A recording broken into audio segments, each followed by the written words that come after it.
Good evening, sir. Good evening. So നമ്മൾ ഇന്ന് discuss ചെയ്യാൻ പോകുന്നത് ടീച്ചിങ് ആപ്റ്റിറ്റ്യൂഡ് ആണ്. സോ നമ്മുടെ മാരത്തോൺ സെഷൻസിന്റെ 8ാമത്തെ ലെക്ചർ ആണിത്. ഇന്ന് ടീച്ചിങ് ആപ്റ്റിറ്റ്യൂഡുമായി ബന്ധപ്പെട്ട ഏരിയാസ് നമുക്ക് കവർ ചെയ്യാം. So let me start. ആദ്യമായിട്ട് you can see the syllabus.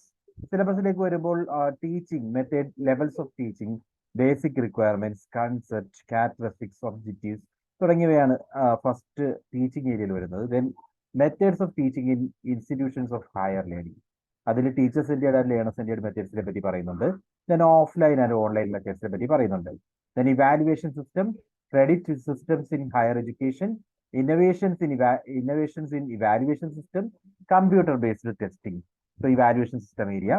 Then characteristics of adolescent and adult learner support material, learning environment, instructional facilities and institutions. Then traditional and modern and ICT based teaching support system. ഇത്രയും topics ആണ് നമുക്ക് teaching ആപ്റ്റിറ്റ്യൂഡിൽ discuss ചെയ്യാനുള്ളത്. Okay, syllabus ഇത്രയും areas ആണ്. And moreover നമുക്ക് ഈ ഒരു ഏരിയാസിൽ ലിമിറ്റഡ് ആയിട്ടാണ് ക്വസ്റ്റ്യൻസ് വരാറുള്ളത്. So let me start. നമുക്ക് ആദ്യം ഏറ്റവും ബേസിക് കൺസെപ്റ്റുകളിൽ നിന്നും ഡിസ്കഷൻ ആരംഭിക്കാം. So first of all, education, teaching and education. Education എന്ന് പറയുന്നത് according to new education policy of 2020, education is fundamental for achieving full human potential, developing an equitable and just society and promoting national development. അതായത് നമ്മളോട് ചിലപ്പോൾ ഇത്തരത്തിലുള്ള definitions ചോദിക്കാം. ഈ ഒരു ഏരിയയിൽ അങ്ങനെയുള്ള ക്വസ്റ്റ്യൻസ് നമ്മൾ എക്സ്പെക്ട് ചെയ്യണം. അതുകൊണ്ടാണ് ഈ ഒരു റീസെന്റ് ആയിട്ടുള്ള ന്യൂ എഡ്യൂക്കേഷൻ പോളിസി പ്രകാരമുള്ള ഡെഫിനിഷൻ നമ്മൾ പറഞ്ഞത്. സോ ഡെഫിനിഷൻ ഡിഫൈൻ ചെയ്തിരിക്കുന്നത് ഇങ്ങനെയാണ്: education is fundamental for achieving full human potential, developing an equitable and just society and promoting national development. So ഇങ്ങനെയാണ് എഡ്യൂക്കേഷൻ പോളിസി പ്രകാരം എഡ്യൂക്കേഷന്റെ റെലവൻസിനെ പറ്റി പറയുന്നത്. അതോടൊപ്പം തന്നെ സസ്റ്റൈനബിൾ ഡെവലപ്മെന്റ് ഗോൾസിൽ നമ്മൾ പീപ്പിൾ ഡെവലപ്മെന്റ് ആൻഡ് എൻവയോൺമെന്റ് പഠിക്കുമ്പോൾ അവിടെ നമുക്ക് വളരെ ഇമ്പോർട്ടന്റ് ആയിട്ടുള്ള ടോപ്പിക്കാണ് SDG, sustainable development goals. Sustainable development ഗോൾസിലെ നാലാമത്തെ ഗോൾ പറയുന്നത് ensure inclusive and equitable quality education and promote lifelong learning opportunities for all by 2030. 2030 ആകുമ്പോഴേക്കും എല്ലാവർക്കും ഇക്വിറ്റബിൾ ആയിട്ടുള്ള ക്വാളിറ്റി എഡ്യൂക്കേഷൻ എല്ലാവരിലേക്കും എത്തണം. അത് എൻഷുർ ചെയ്യാന്നുള്ളത് ഒരു സസ്റ്റൈനബിൾ ഡെവലപ്മെന്റ് ഗോൾസിന്റെ ഭാഗമാണ്. ഗോൾ 4 പറയുന്നത് ഇതാണ്. അതോടൊപ്പം ടാഗോർ ഡിഫൈൻ ചെയ്തിരിക്കുന്നത് the aim of education is self realisation. It means the realisation of universal soul in oneself. നമ്മളുടെ ഉള്ളിലുള്ള നമ്മളുടെ സോളിനെ കണ്ടെത്തലാണ് എഡ്യൂക്കേഷൻ എന്നാണ് ടാഗോർ ഡിഫൈൻ ചെയ്തിരിക്കുന്നത്. It is a process that cannot be realised without education. So അത്തരമൊരു realisation education is must. അതാണ് relevance എന്നാണ് അദ്ദേഹം ഡിഫൈൻ ചെയ്തത്. സ്വാമി വിവേകാനന്ദ ഡിഫൈൻ ചെയ്തിരിക്കുന്നത് education is the manifestation of perfection already in the മാൻ. നമ്മുടെ ഉള്ളിലുള്ള ആ ഒരു പെർഫെക്ഷനെ വീണ്ടും മോൾഡ് ചെയ്തെടുക്കുക, തിരിച്ചറിയുക, അതാണ് എഡ്യൂക്കേഷൻ കൊണ്ട് ഉദ്ദേശിക്കുന്നത്. അരിസ്റ്റോട്ടിൽ പറയുന്നത് creation of A sound mind in A sound body. നമ്മളുടെ ഉള്ളിൽ ഒരു സൗണ്ട് മൈൻഡ് ക്രിയേറ്റ് ചെയ്യുക, അതും എഡ്യൂക്കേഷൻ ആയിട്ടാണ് അരിസ്റ്റോട്ടിൽ ഡിഫൈൻ ചെയ്തിരിക്കുന്നത്. So these are some definitions of education. ആ ഒരു കൺസെപ്റ്റിന്റെ ഡെഫിനിഷൻസ് ആണ്. ദെൻ മേ ബി ഈ ഒരു ടേം തന്നിട്ട്, ഒരു ഡെഫിനിഷൻ തന്നിട്ട് ഇത് ആര് തന്ന ഡെഫിനിഷൻ ആണെന്ന് ചോദിച്ചു കഴിഞ്ഞാൽ ഐഡന്റിഫൈ ചെയ്യാൻ പറ്റണം. അതോടൊപ്പം തന്നെ സസ്റ്റൈനബിൾ ഡെവലപ്മെന്റ് ഗോൾസിലെ 4th ഗോൾ അത് എഡ്യൂക്കേഷനുമായി ബന്ധപ്പെട്ടതാണെന്നും മനസ്സിലാക്കുക. അവിടെ നിന്ന് നമ്മൾ ഡിസ്കഷൻ സ്റ്റാർട്ട് ചെയ്യുകയാണ്. So first we will be discussing about major approaches in education. എഡ്യൂക്കേഷനിലേക്ക് വരുമ്പോൾ ഡിഫറെന്റ് അപ്രോച്ചസ് ആദ്യം. അതിൽ ഏതെങ്കിലും ഒരു അപ്രോച്ചിനെ പറ്റി കഴിഞ്ഞ റീസെന്റ് ഇയേഴ്സ് ആയിട്ടുള്ള ക്വസ്റ്റ്യൻ പേപ്പേഴ്സിൽ കാണുന്നുണ്ട്. അതുകൊണ്ടാണ് ഏരിയ ഡിസ്കസ് ചെയ്യുന്നത്. സോ ദർ ആർ അപ്രോച്ചസ് പറയുന്നതിന് മുമ്പായിട്ട് എഡ്യൂക്കേഷൻ 3 രീതിയിലാക്കാം. 3 ബേസിക് പില്ലേഴ്സ് ആണ് എഡ്യൂക്കേഷനുമായി ബന്ധപ്പെട്ട്. അതിനെ നമ്മൾ എഡ്യൂക്കേഷണൽ പ്രോസസ് എന്ന് പറയും. ആ എഡ്യൂക്കേഷണൽ പ്രോസസ്സിനെ ഡിസൈഡ് ചെയ്യുന്നത് 3 ഫാക്ടേഴ്സ് ആണ്. 3 ക്വസ്റ്റ്യൻസ് എന്ന് പറയാം. അതായത് ഒന്നാമതായിട്ട് വൈ എന്ന് പറയുമ്പോൾ it is decided by philosophy. എന്തുകൊണ്ട് എഡ്യൂക്കേഷൻ കൊടുക്കണം എന്നുള്ളത് എഡ്യൂക്കേഷൻ ഫിലോസഫീസ് വെച്ചിട്ടാണ് നമ്മൾ ഡിഫൈൻ ചെയ്യുന്നത്. അതോടൊപ്പം തന്നെ എങ്ങനെയാണ് എഡ്യൂക്കേഷൻ കൊടുക്കേണ്ടത്, ഹൗ, അത് ഓരോ ഇൻഡിവിജ്വലിന്റെ സൈക്കോളജിക്ക് അനുസരിച്ചായിരിക്കും നമ്മൾ തീരുമാനിക്കുന്നത്. അതോടൊപ്പം വാട്ട്, എന്താണ് എഡ്യൂക്കേറ്റ് ചെയ്യേണ്ടത് എന്ന് ചോദിച്ചു കഴിഞ്ഞാൽ that will be decided by social needs. ഇൻഡിവിജ്വൽസിന്റെ ആ സൊസൈറ്റിയുടെ ആവശ്യം എന്താണോ അതായിരിക്കണം എഡ്യൂക്കേറ്റ് ചെയ്യേണ്ടത്. Okay, so there are 3 basis of education. ആ ബേസിസ് ഓഫ് എഡ്യൂക്കേഷൻ എന്ന് പറയുന്നത് 3 ക്വസ്റ്റ്യൻ ഇതാണ് like why education is relevant. അങ്ങനെ നമ്മൾ നോക്കുമ്പോൾ അത് ഫിലോസഫി വെച്ചിട്ടായിരിക്കും നമ്മൾ ഡിഫൈൻ ചെയ്യുക. ദെൻ ഹൗ എന്ന് ചോദിക്കുമ്പോൾ that is relating to one person's personality, or you can say psychology. And what എന്ന് ചോദിക്കുമ്പോൾ it's all about social needs. സൊസൈറ്റിക്ക് എന്താണോ ആവശ്യമുള്ളത് അതായിരിക്കണം എഡ്യൂക്കേറ്റ് ചെയ്യേണ്ടത്. So the education is based on philosophical, psychological and social aspects. As per Western philosophy, Socrates is considered as the father of education. So ഇതെല്ലാം ചില basic underlying concepts ആണ് that you must remember. Now, different approaches in education ആണ് നമ്മൾ പറയുന്നത്. ഈ ആദ്യത്തെ basic approach എന്ന് പറയുന്നത് ഐഡിയലിസം ആണ്. So idealism, the word idealism has been derived from ideal. It is actually about mind and self. It reflects spiritualism. അതായത് നമ്മളുടെ സെൽഫും നമ്മളുടെ മൈൻഡും ആ ഒരു കൺസെപ്റ്റിൽ നിന്നാണ് ഐഡിയലിസ്റ്റ് ഐഡിയോളജി വരുന്നത്. അതായത് യൂണിവേഴ്സൽ മൈൻഡ് എന്ന് പറയുന്ന കൺസെപ്റ്റ് ഓർ ഗോഡ് എന്ന് പറയുന്ന concept is there. So the universal mind or God is the central understanding of the world. നമ്മൾ ലോകം എന്ന് പറയുമ്പോൾ അതിന്റെ ഏറ്റവും ഇമ്പോർട്ടന്റ് ആയിട്ടുള്ള നോളജ് എന്ന് പറയുന്നത് ഗോഡാണ്. ഗോഡാണ് ക്രിയേറ്റ് ചെയ്യപ്പെട്ടത്. എല്ലാം ക്രിയേറ്റ് ചെയ്യുന്ന പവർ എന്ന് പറയുന്നത് ദൈവത്തിന്റെയാണ്. God is the source of all creation and knowledge. Spirit and mind constitute reality. So God creates everything. നമ്മളുടെ മനസ്സും നമ്മുടെ ആത്മാവ് ആ ഒരു കൺസെപ്റ്റ് വെച്ചിട്ടാണ് റിയാലിറ്റി നമ്മൾ ഡിഫൈൻ ചെയ്യുന്നതെന്ന് ഈ തിയറി പറയുന്നു. So theoretically education as per idealist view എന്താണ് എന്ന് ചോദിച്ചു കഴിഞ്ഞാൽ നിങ്ങൾ മനസ്സിലാക്കേണ്ട ഇതാണ്, real knowledge is perceived by mind. നമ്മൾ മനസ്സിലൂടെ തിരിച്ചറിയുന്നതാണ് യഥാർത്ഥ knowledge. That is more important than knowledge gained through senses. നമ്മളുടെ സെൻസ് ഓർഗൻസ് വഴി നേടിയെടുക്കുന്ന അറിവിനേക്കാൾ ഇമ്പോർട്ടന്റ് ആയിട്ടുള്ളത് നമ്മൾ മനസ്സിലൂടെ ചിന്തിച്ച് കണ്ടെത്തുന്ന കാര്യങ്ങളാണ്. Because there's a God concept. ദൈവം എന്ന് പറയുന്ന ഒരു കൺസെപ്റ്റ് ഉണ്ട്. ആ ദൈവം ആണ് എല്ലാ പവറും എല്ലാ ക്രിയേഷനും കാരണമായിരിക്കുന്നത്. ദൈവത്തെ നമ്മൾ തിരിച്ചറിയണമെങ്കിൽ ചിന്തകളിലൂടെയാണ് തിരിച്ചറിയേണ്ടത്, അല്ലാതെ നമ്മുടെ സെൻസ് ഒബ്ജക്ട് ഇന്ററാക്ഷൻ വഴി തിരിച്ചറിയാൻ സാധിക്കില്ല എന്നാണ് ഐഡിയലിസ്റ്റ് വ്യൂ പറയുന്നത്. ഓക്കെ, ഈ ഒരു തിയറിയുടെ പ്രൊപ്പോണൻസ് ആയിട്ട് നമുക്ക് പറയാവുന്നത് ഫ്രോബൽ, കണ്ട്, ദെൻ പ്ലേറ്റോ, അതേപോലെ സാബി, ദയാനന്ദ് സരസ്വതി, വിവേകാനന്ദ, ഇവരൊക്കെ ആക്ച്വലി ഈ ഒരു ഐഡിയലിസ്റ്റ് വ്യൂ പോയിന്റിനെ വിശ്വസിക്കുന്നവരാണ്, പ്രൊപ്പൗണ്ടേഴ്സ് ആണ്. Okay, so that is idealism. Idealism മനസ്സിലാക്കാൻ വേണ്ടി, വ്യക്തമായി മനസ്സിലാക്കണമെങ്കിൽ നമ്മുടെ രണ്ടാമത്തെ ഫിലോസഫിയുമായിട്ട് നിങ്ങളൊന്ന് കമ്പയർ ചെയ്താൽ മതി. രണ്ടാമത്തെ ഫിലോസഫി എന്ന് പറയുന്നത് നേച്ചറലിസം ആണ്. So contrary to idealism, naturalism is a philosophy that believes nature alone represents the entire reality. അതായത് ഈ പറയുന്ന ഐഡിയലിസവുമായിട്ട് കമ്പയർ ചെയ്യുമ്പോൾ അതിന്റെ ജസ്റ്റ് ഓപ്പോസിറ്റ് ഫിലോസഫി എന്ന് പറയാം. ഇവിടെ യഥാർത്ഥത്തിൽ നേച്ചർ ആണ് റിയാലിറ്റി എന്ന് വിശ്വസിക്കുന്നു. സോ ഇത് take into account natural matter, natural forces and natural laws. ദൈവം എന്ന് പറയുന്ന കൺസെപ്റ്റിന് പകരം ഇവിടെ നേച്ചർ ആണ് റിയാലിറ്റി. നാച്ചുറൽ മാറ്റർ അല്ലെങ്കിൽ നാച്ചുറൽ ഫോഴ്സും നാച്ചുറൽ ലോസും ഒക്കെയാണ് സിഗ്നിഫിക്കന്റ് ആയിട്ടുള്ളത്. അതിനെയാണ് വിശ്വസിക്കുന്നത്. So our senses are the gateway of knowledge. അതായത് ഇവിടെ നമ്മൾ നോളജ് അറിയുന്നത് എങ്ങനെ, നമ്മളെങ്ങനെ നേച്ചറിനെ തിരിച്ചറിയുന്നത്, അല്ലെങ്കിൽ നമ്മളുടെ ചുറ്റുപാടുകളിൽ നിന്ന് നോളജ് ഗെയിൻ ചെയ്യുന്നത് എപ്പോഴും സെൻസ് ഒബ്ജക്ട് ഇന്ററാക്ഷൻ വഴിയായിരിക്കും. അപ്പോൾ അങ്ങനെ നമ്മൾ നേടിയെടുക്കുന്ന നോളജ് ആണ് യഥാർത്ഥ നോളജ്. മൈൻഡ് എന്ന് പറയുന്നത് ഈ സബോർഡിനേറ്റ് ടു നേച്ചർ. മൈൻഡ് എന്ന് പറയുന്നത് സെക്കൻഡറി ആണ്. Real knowledge is gain through census. നമ്മുടെ സെൻസസിലൂടെയാണ് യഥാർത്ഥ നോളജ് ഗെയിൻ ചെയ്യുന്നത്. And knowledge gain through mind എന്ന് പറയുന്നത്, അല്ലെങ്കിൽ ചിന്തകളിലൂടെ നേടിയെടുക്കുന്നത് എന്ന് പറയുന്നത് സെക്കൻഡറി ആണ്. ഇതാണ് നാച്ചുറലിസം. സോ നാച്ചുറലിസവും ഐഡിയലിസവും തമ്മിൽ നിങ്ങളൊന്ന് കമ്പയർ ചെയ്ത് നോക്കുക. ഐഡിയലിസം എന്താണ്? ഐഡിയലിസം വിശ്വസിക്കുന്നത് മൈൻഡിലൂടെയാണ് സുപ്പീരിയർ നോളജ് ഗെയിൻ ചെയ്യാൻ സാധിക്കുക. Because there is A God. ദൈവമുണ്ട്, ദൈവത്തിന്റെ അധിഷ്ഠിതമായിട്ടാണ്, ദൈവമാണ് ഈ ക്രിയേഷൻ മൊത്തം നടത്തിയിരിക്കുന്നത്. അപ്പോൾ ദൈവത്തെ നമ്മൾ തിരിച്ചറിയണമെങ്കിൽ നമ്മൾ മനസ്സിലൂടെ, ചിന്തകളിലൂടെയാണ് ദൈവത്തെ തിരിച്ചറിയാൻ സാധിക്കുക, അല്ലാതെ സെൻസ് ഒബ്ജക്ട് ഇന്ററാക്ഷൻ വഴിയല്ല. നമ്മൾ സെൻസസ് ഉപയോഗിച്ചുകൊണ്ട് ഡയറക്റ്റ്ലി നമുക്ക് തിരിച്ചറിയാൻ സാധിക്കില്ല. വേറെ നേച്ചറിസത്തിലേക്ക് വന്നപ്പോൾ കുറച്ചുകൂടി എന്താണ്, ജസ്റ്റ് ഓപ്പോസിറ്റ് കൺസെപ്റ്റ് എന്ന് പറയാം. നേച്ചറിസം സെൻസ് ഒബ്ജക്ട് ഇന്ററാക്ഷൻ വഴി നേടിയെടുക്കുന്ന നോളജ് ആണ് യഥാർത്ഥ നോളജ് എന്നും, എന്നാൽ മൈൻഡിലൂടെ നമ്മൾ തിരിച്ചറിയുന്ന നോളജ് എന്ന് പറയുന്നത് സെക്കൻഡറി ആണെന്നും വിശ്വസിക്കുന്നു. അതിന്റെ പ്രൊപ്പൗണ്ടേഴ്സ് ആയിട്ട് പറയാവുന്നത് like Tagore, Rousseau, then Spencer, ഇവരൊക്കെയാണ് ഈ ഒരു നേച്ചറലിസ്റ്റ് ഐഡിയോളജിയുടെ പ്രൊപ്പൗണ്ടേഴ്സ്. നേച്ചറലിസം. ദെൻ മൂന്നാമതായിട്ട് പ്രാഗ്മാറ്റിസം. പ്രാഗ്മാറ്റിസം പറയുന്നത്, pragmatism is basically a Greek word. associate with practice or action. So here we focus on the word utility. Whatever is useful is good, and whatever good is useful. So pragmatist lives in the world of facts.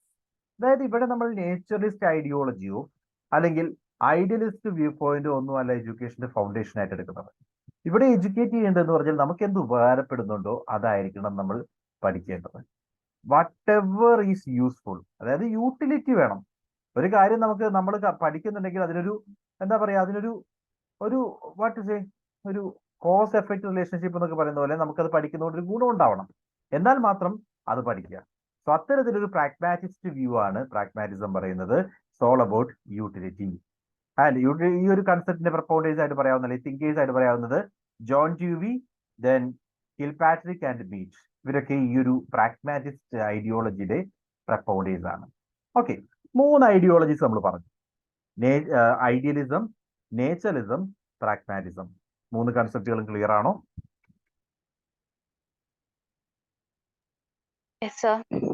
Okay, 4ാമത്തെ ideology constructivism.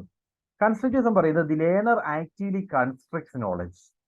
Educational philosophy believes that there are developmental stages for knowledge organization. അതായത് നമ്മളുടെ knowledge എന്ന് പറയുന്നത് ഓരോ സ്റ്റേജസിലും നമ്മൾ add ചെയ്തുകൊണ്ടിരിക്കുകയാണ്. Okay, ഇതൊരു philosophical foundation എന്നുള്ള രീതി, അല്ലെങ്കിൽ ഫിലോസഫിക്കൽ തോട്ട് എന്നുള്ള രീതി പറയുമ്പോൾ യു നീഡ് ടു അണ്ടർസ്റ്റാൻഡ് നമുക്ക് ഓരോ ഡെവലപ്മെന്റൽ സ്റ്റേജസ് ഉണ്ട്. ഓരോ സ്റ്റേജസിലും നമ്മൾ പുതിയ പുതിയ അറിവുകൾ നേടിക്കൊണ്ടേയിരിക്കുകയാണ്. സോ നോളജ് എന്ന് പറയുന്നത് ഇറ്റ്സ് നോട്ട് ലൈക്ക് നമ്മൾ പ്രീവിയസ്ലി പറഞ്ഞ തിങ്കേഴ്സ് അല്ലെങ്കിൽ വ്യൂ പോയിന്റ്സ് പറയുന്നത് പോലെയല്ല. നോളജ് എന്ന് പറയുന്നത് നമ്മൾ കണ്ടിന്യൂസ്ലി ഗെയിൻ ചെയ്തുകൊണ്ടേയിരിക്കുകയാണ്. ആ കണ്ടിന്യൂസ്ലി ഗെയിൻ ചെയ്യുക എന്ന് പറഞ്ഞാൽ we are constructing the knowledge, actually construct knowledge base. നമുക്ക് നിലവിലുള്ള നോളജ് പുതിയ ഓരോ കാര്യങ്ങൾ ഓരോ ദിവസം കഴിയുമ്പോഴും ഓരോ പുതിയ കാര്യങ്ങൾ മനസ്സിലാക്കി നമ്മളുടേതായ ഒരു നോളജ് ബേസ് ഓരോ ഇൻഡിവിജ്വലും ക്രിയേറ്റ് ചെയ്യുന്നുണ്ട്. ഇതിനെയാണ് കൺസ്ട്രക്റ്റിവിസം എന്ന് പറയുന്നത്. So this philosophy believes that there are developmental stages for knowledge organization. അതായത് ഓരോ ലെവലിലും ഏറ്റവും ബേസിക് ലെവൽ തൊട്ട് മുകളിലോട്ട് ഡെവലപ്മെന്റൽ സ്റ്റേജസ് ഉണ്ട്. നോളജ് ഗെയിൻ ചെയ്യുന്നതുമായി ബന്ധപ്പെട്ട് നമുക്ക് ഡിഫറെന്റ് സ്റ്റേജസിൽ ഡിഫറെന്റ് നോളജ് എന്നുള്ള രീതിയിൽ പറയാൻ സാധിക്കും. അത്തരം തിയറീസിനെ പ്രപ്പോണ്ടേഴ്സ് ആയിട്ട് പറയാവുന്നത് ജീൻ പെഗറ്റിന്റെ സൈക്കോളജിക്കൽ തിയറീസ് ഒക്കെ ഫേമസ് ആണ്. അദ്ദേഹം പറഞ്ഞിരിക്കുന്ന തിയറീസ് ഒക്കെ ഈ കൺസ്ട്രക്റ്റിവിസം അപ്രോച്ചുമായി ബന്ധപ്പെട്ടാണ്. അതേപോലെ JS ബേർണർ, ഇവരുടെയൊക്കെ തിയറി ഉദ്ദേശിക്കുന്നത് ഇത്തരത്തിൽ knowledge is not a one time act, അത് ഓരോ ടൈമിലും നമ്മൾ ഡെവലപ്പ് ചെയ്തുകൊണ്ടേയിരിക്കുന്നതാണ്. ഇതൊരു കണ്ടിന്യൂസ് പ്രോസസ് ആണ്. അതാണ് കൺസ്ട്രക്റ്റിവിസം പറയുന്നത്. Then humanism. Give me 1 minute. Okay, next one is humanism. Humanism is a reasonable balance in life and regards human as the central measure of all activities. അതായത് humanist view point എന്ന് പറയുമ്പോൾ ഇവിടെ ഹ്യൂമനിൽ അധിഷ്ഠിതമായിട്ടായിരിക്കണം എല്ലാ കാര്യങ്ങളും നടക്കേണ്ടത്. Human ആണ് central point. Human beneficial ആവുന്ന എല്ലാ കാര്യങ്ങളും നമുക്ക് മനസ്സിലാക്കാം, അല്ലെങ്കിൽ ഹ്യൂമന്റെ വെൽബീയിങ് ഇംപ്രൂവ് ചെയ്യുന്ന അല്ലെങ്കിൽ ഇൻഡിവിജ്വൽസിന്റെ വെൽബീയിങ് ഇംപ്രൂവ് ചെയ്യുന്ന ഏതൊരു കാര്യവും നോളജ് ആണ്. So humanism believes in the interest and welfare of all human beings. Thus, the life of human being should be transformed so that the welfare of all becomes the goal. അതായത് ഇവിടെ actually എന്താണ് നമ്മൾ aim ചെയ്യുന്നത്? Human ബീയിങ്ങിന്റെ life transform ചെയ്യാൻ സാധിക്കണം, അതിനെ ഉയർത്തിക്കൊണ്ടുവരാൻ സാധിക്കണം.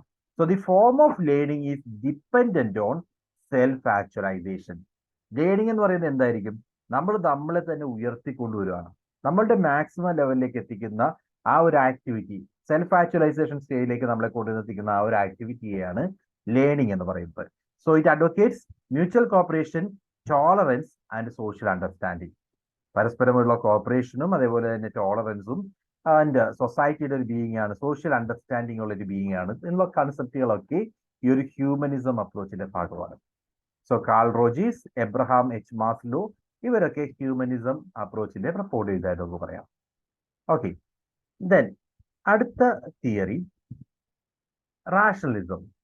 Rationalists claim that there are significant ways through which our concept and knowledge gain independently through our sense experience. അതായത് റാഷണലിസം പറയുന്നത് നമുക്ക് നോളജ് നേടിയെടുക്കാൻ വേണ്ടി പല വഴികളുണ്ട്. നോളജ് നേടിയെടുക്കുന്ന ഒരു വേയിലൂടെ ഒന്നുമല്ല. There are different vase, there are significant different vase. ആ വഴികളിലൂടെയൊക്കെ നമ്മൾ പല രീതിയിൽ അറിവ് നേടിയെടുക്കുന്നുണ്ട്. അപ്പോൾ നമ്മുടെ സെൻസസ് ആണ് ബേസിക് ആയിട്ടുള്ള നോളജ് ഓർഗനൈസേഷൻ സപ്പോർട്ട് ചെയ്യുന്നതെങ്കിലും ആ അറിവ് നമ്മളിലേക്ക് വരുന്നത് പല രീതികളിലൂടെയാണെന്ന് മാത്രമേ രാഷ്ട്രീയത്വം പറയുന്നുള്ളൂ. ഒരു പർട്ടിക്കുലർ വേയിൽ നോളജ് നമുക്ക് ഗെയിൻ ചെയ്യാം എന്ന് രാഷ്ട്രീയത്വം പറയുന്നില്ല. It is rational. അതായത് ഡിപ്പെൻഡിങ് ഓൺ വൺ പേഴ്സൺ, ആ ഇൻഡിവിജ്വലിന് ആ നോളജ് ഗെയിൻ ചെയ്യുന്നത് വേറെ ഒരു സോഴ്സിൽ നിന്നായിരിക്കും, മറ്റൊരാൾക്ക് നോളജ് ഗെയിൻ ചെയ്യുന്നത് മറ്റൊരു സോഴ്സിൽ നിന്നായിരിക്കും. ഇത്തരം കൺസെപ്റ്റ് ആണ് രാഷ്ട്രീയത്വം പറയുന്നത്.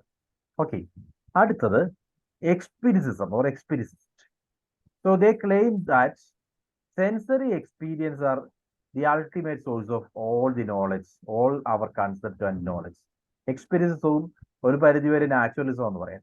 എക്സ്പീരിയൻസ് പറയുന്നത് സെൻസറി എക്സ്പീരിയൻസ് വെച്ചുകൊണ്ടുള്ള നോളജ് മാത്രമാണ് ബേസ്. വേറെ ഒരു രീതിയിലും നിങ്ങൾ നോളജ് ഗെയിൻ ചെയ്യുന്നില്ല.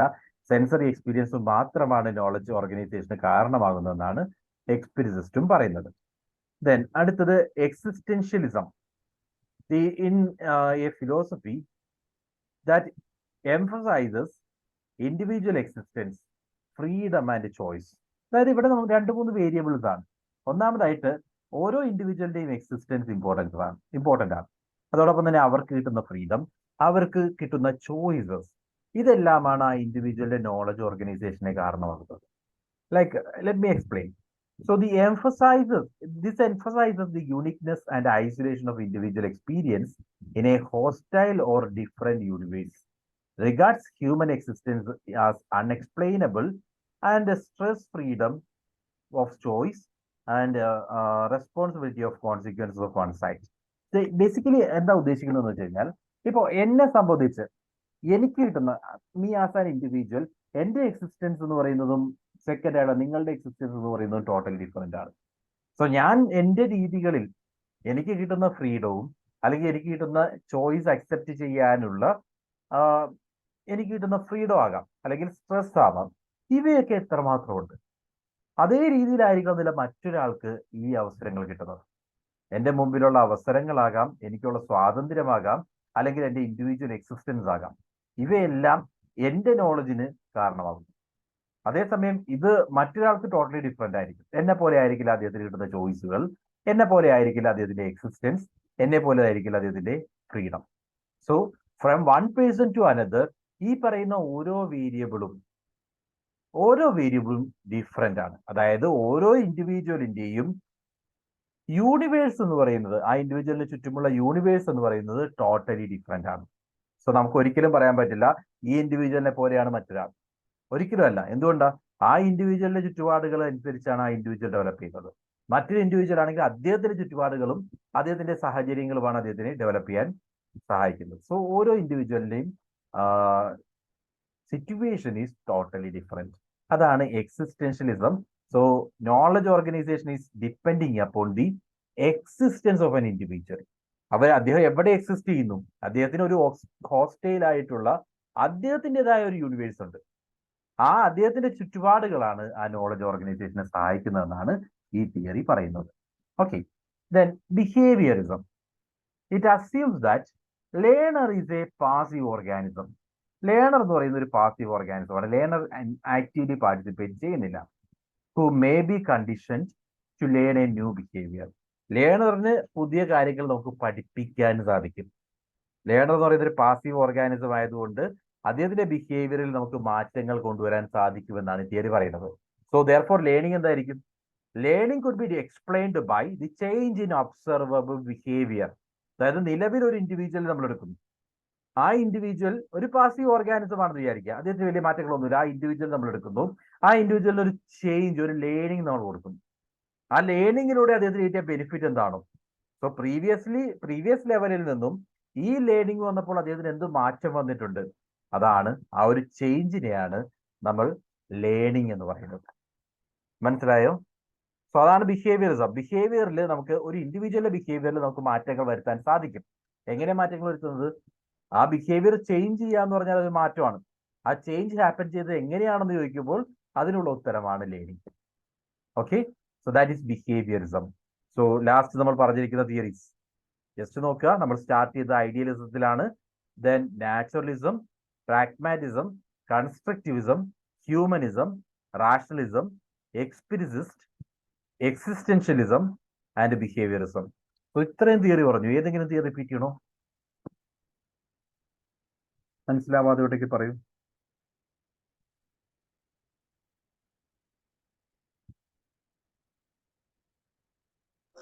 സർ, ആ എംപിരിസവും ആ എക്സിസ്റ്റൻഷ്യലിസവും കൂടി ഒന്ന് അതിന്റെ ഒന്ന് ആ ഡിഫറൻഷിയേഷൻ വരുന്ന എങ്ങനെയാണെന്നൊന്ന് പറയുമോ? അതിന്റെ രണ്ടും സെൻസറി എക്സ്പീരിയൻസ് ആണെന്നല്ലേ പറഞ്ഞത്?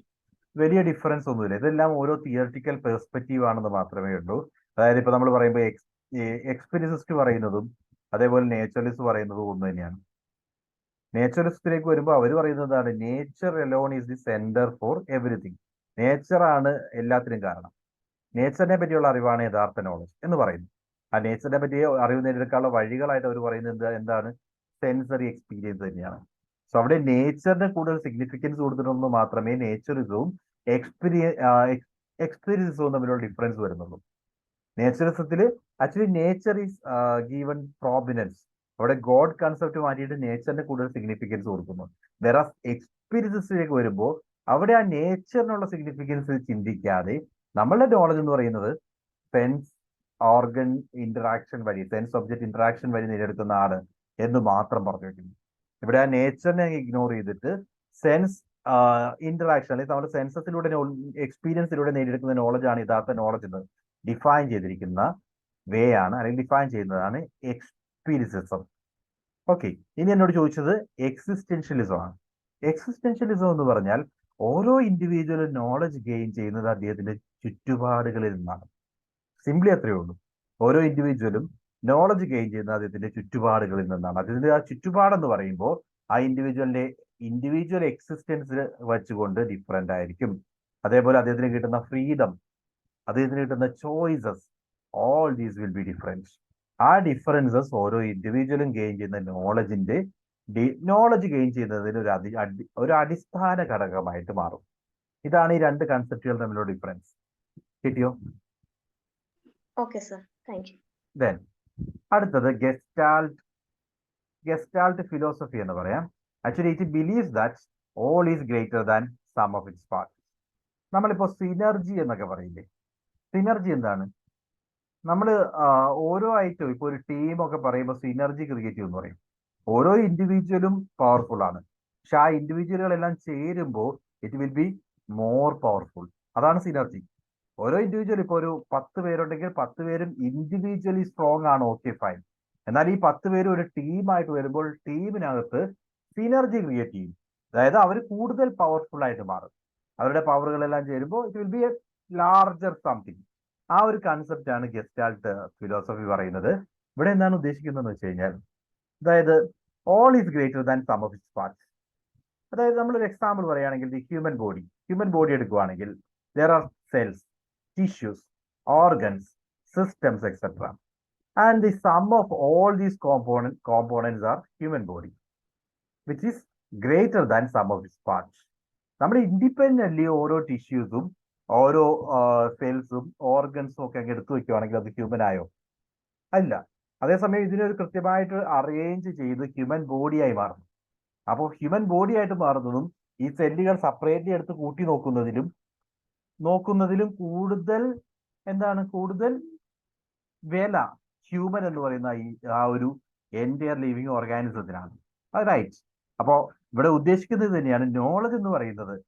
നോളജ് നമ്മൾ പല സോഴ്സുകളിൽ നിന്ന് ഗെയിൻ ചെയ്യും, നമ്മൾ പല രീതിയിൽ നോളജ് ഗെയിൻ ചെയ്യും. പക്ഷെ ആ നോളജ് നമ്മളിലേക്ക് വരുമ്പോൾ നമ്മളത് എങ്ങനെ ഉപയോഗിക്കുന്നു എന്നുള്ളത് ആ നോളജിന് കൂടുതൽ മൂല്യം ക്രിയേറ്റ് ചെയ്യും. So there is A synergy. നമ്മളിപ്പോ ഇമാജിൻ നമ്മളൊരു കോഴ്സ് പഠിക്കുന്നു, ദെൻ മറ്റൊരു കോഴ്സ് പഠിക്കുന്നു, വീണ്ടും ഒരു കോഴ്സ് പഠിക്കുന്നു. സോ ഈ 3 കോഴ്സുകളിലും നമുക്ക് നോളജ് ബൂസ്റ്റ് ചെയ്തിട്ടുണ്ട്. പക്ഷെ ഈ 3 കോഴ്സുകളെയും ചേർത്ത് വെച്ചിട്ട് നമ്മൾ ഗെയിൻ ചെയ്ത നോളജ് എന്ന് പറയുന്നത് ഓരോ കോഴ്സും ഇൻഡിപെൻഡന്റ് ആയിട്ട് നമുക്ക് തരുന്ന നോളജിനേക്കാൾ ഉപരിയായിരിക്കും. ഇതാണ് ഗെസ്റ്റാൾട്ട് ഫിലോസഫി പറയുന്നത്. മനസ്സിലായോ?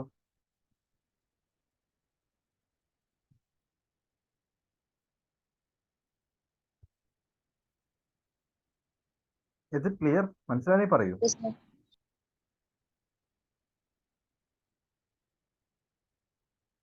ഓക്കെ, ഗസ്റ്റാൾട്ട് സൈക്കോളജി എന്നാണ് കോമൺലി യൂസ് ചെയ്യുന്ന ടൈം, അതുകൊണ്ടാണ് അത് യൂസ് ചെയ്തിരിക്കുന്നത്. It is again a philosophical thought.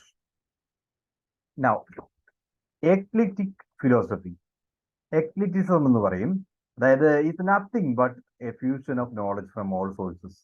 നമ്മൾ ഇത് മുമ്പ് പറഞ്ഞിരിക്കുന്ന തിയറികളെ എല്ലാം ഒന്ന് കമ്പൈൻ ചെയ്ത് കഴിഞ്ഞാൽ, പല സോഴ്സുകളെ ഒന്ന് മിക്സ് ചെയ്ത് കഴിഞ്ഞാൽ you will get എക്ലിറ്റിസം.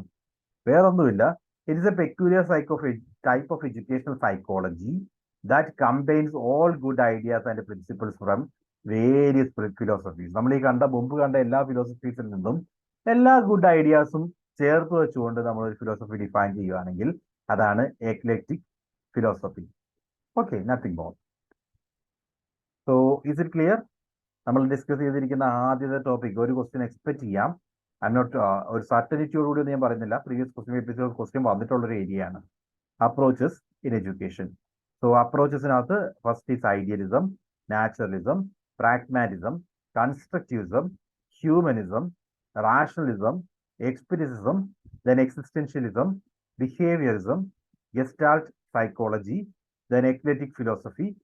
So that's it. ഇത്രയും ഏരിയാസ് ആണ് ആ ഒരു ടോപ്പിക്കുമായി ബന്ധപ്പെട്ട് പറയാനുള്ളത്.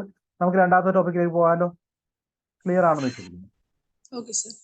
ശരി, രണ്ടാമത്തെ topic forms of education. Just നോക്കുക, ഈ ഒരു ടേബിൾ മനസ്സിലാക്കുമ്പോൾ തന്നെ ഡിഫറെന്റ് ഫോംസ് എന്ന് പറയുമ്പോൾ 3 ഫോമിൽ നമുക്ക് എഡ്യൂക്കേഷനെ പറയാം. ഒന്ന് ഫോർമൽ എഡ്യൂക്കേഷൻ, രണ്ട് informal education, third one is known formal education. So formal education എന്ന് പറഞ്ഞു കഴിഞ്ഞാൽ it is A pre planned and organised way of education.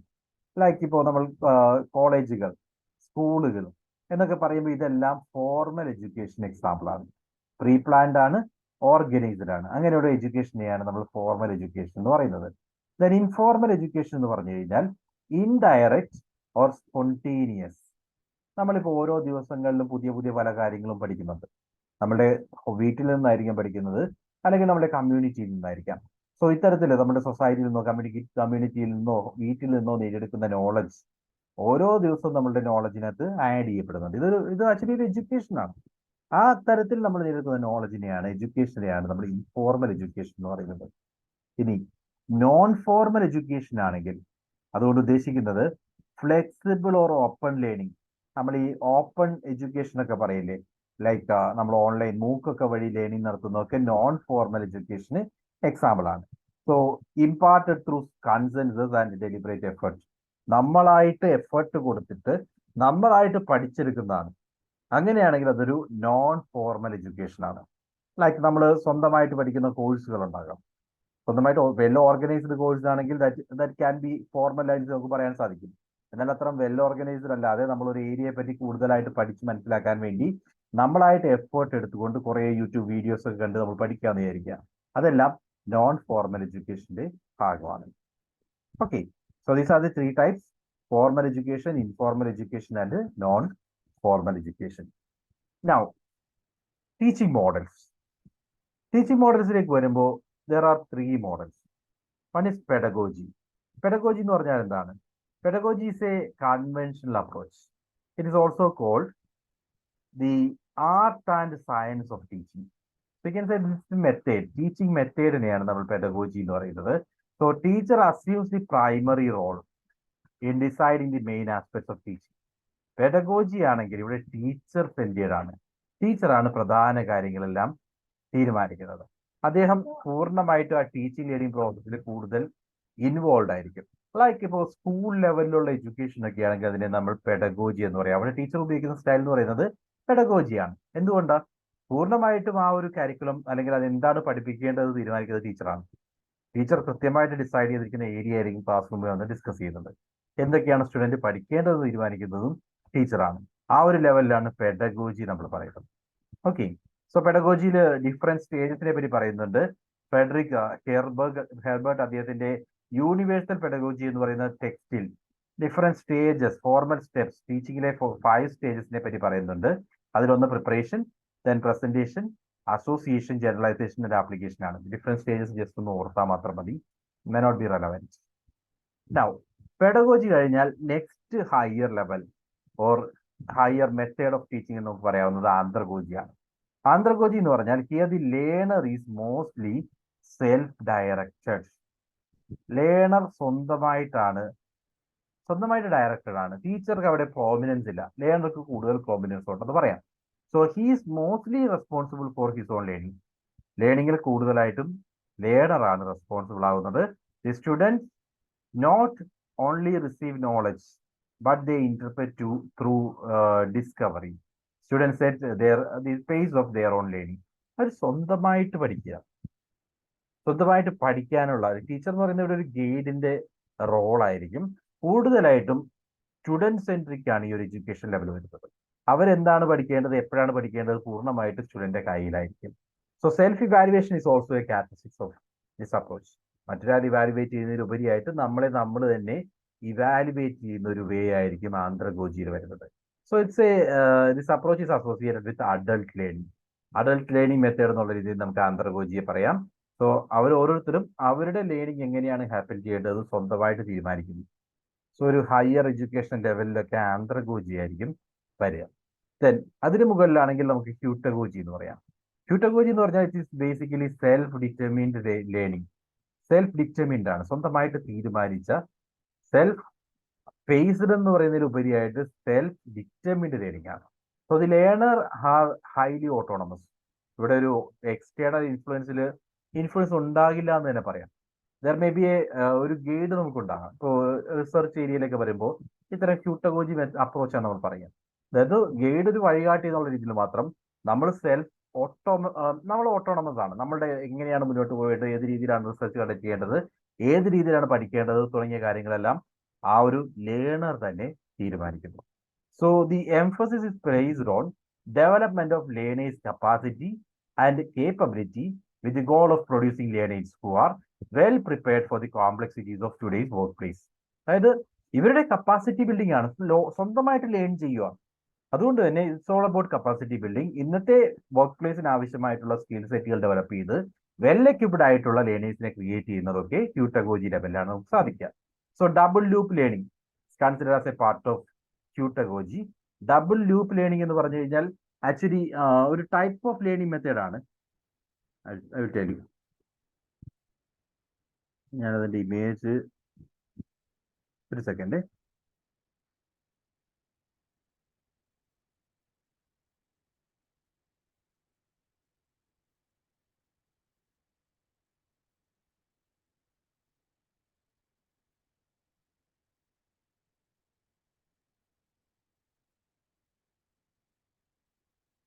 അതായത്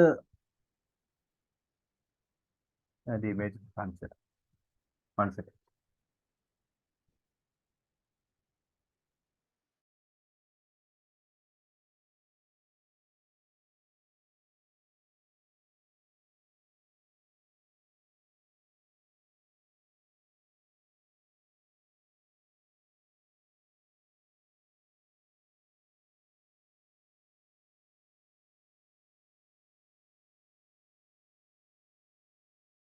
കാണാൻ പറ്റുന്നുണ്ടോ?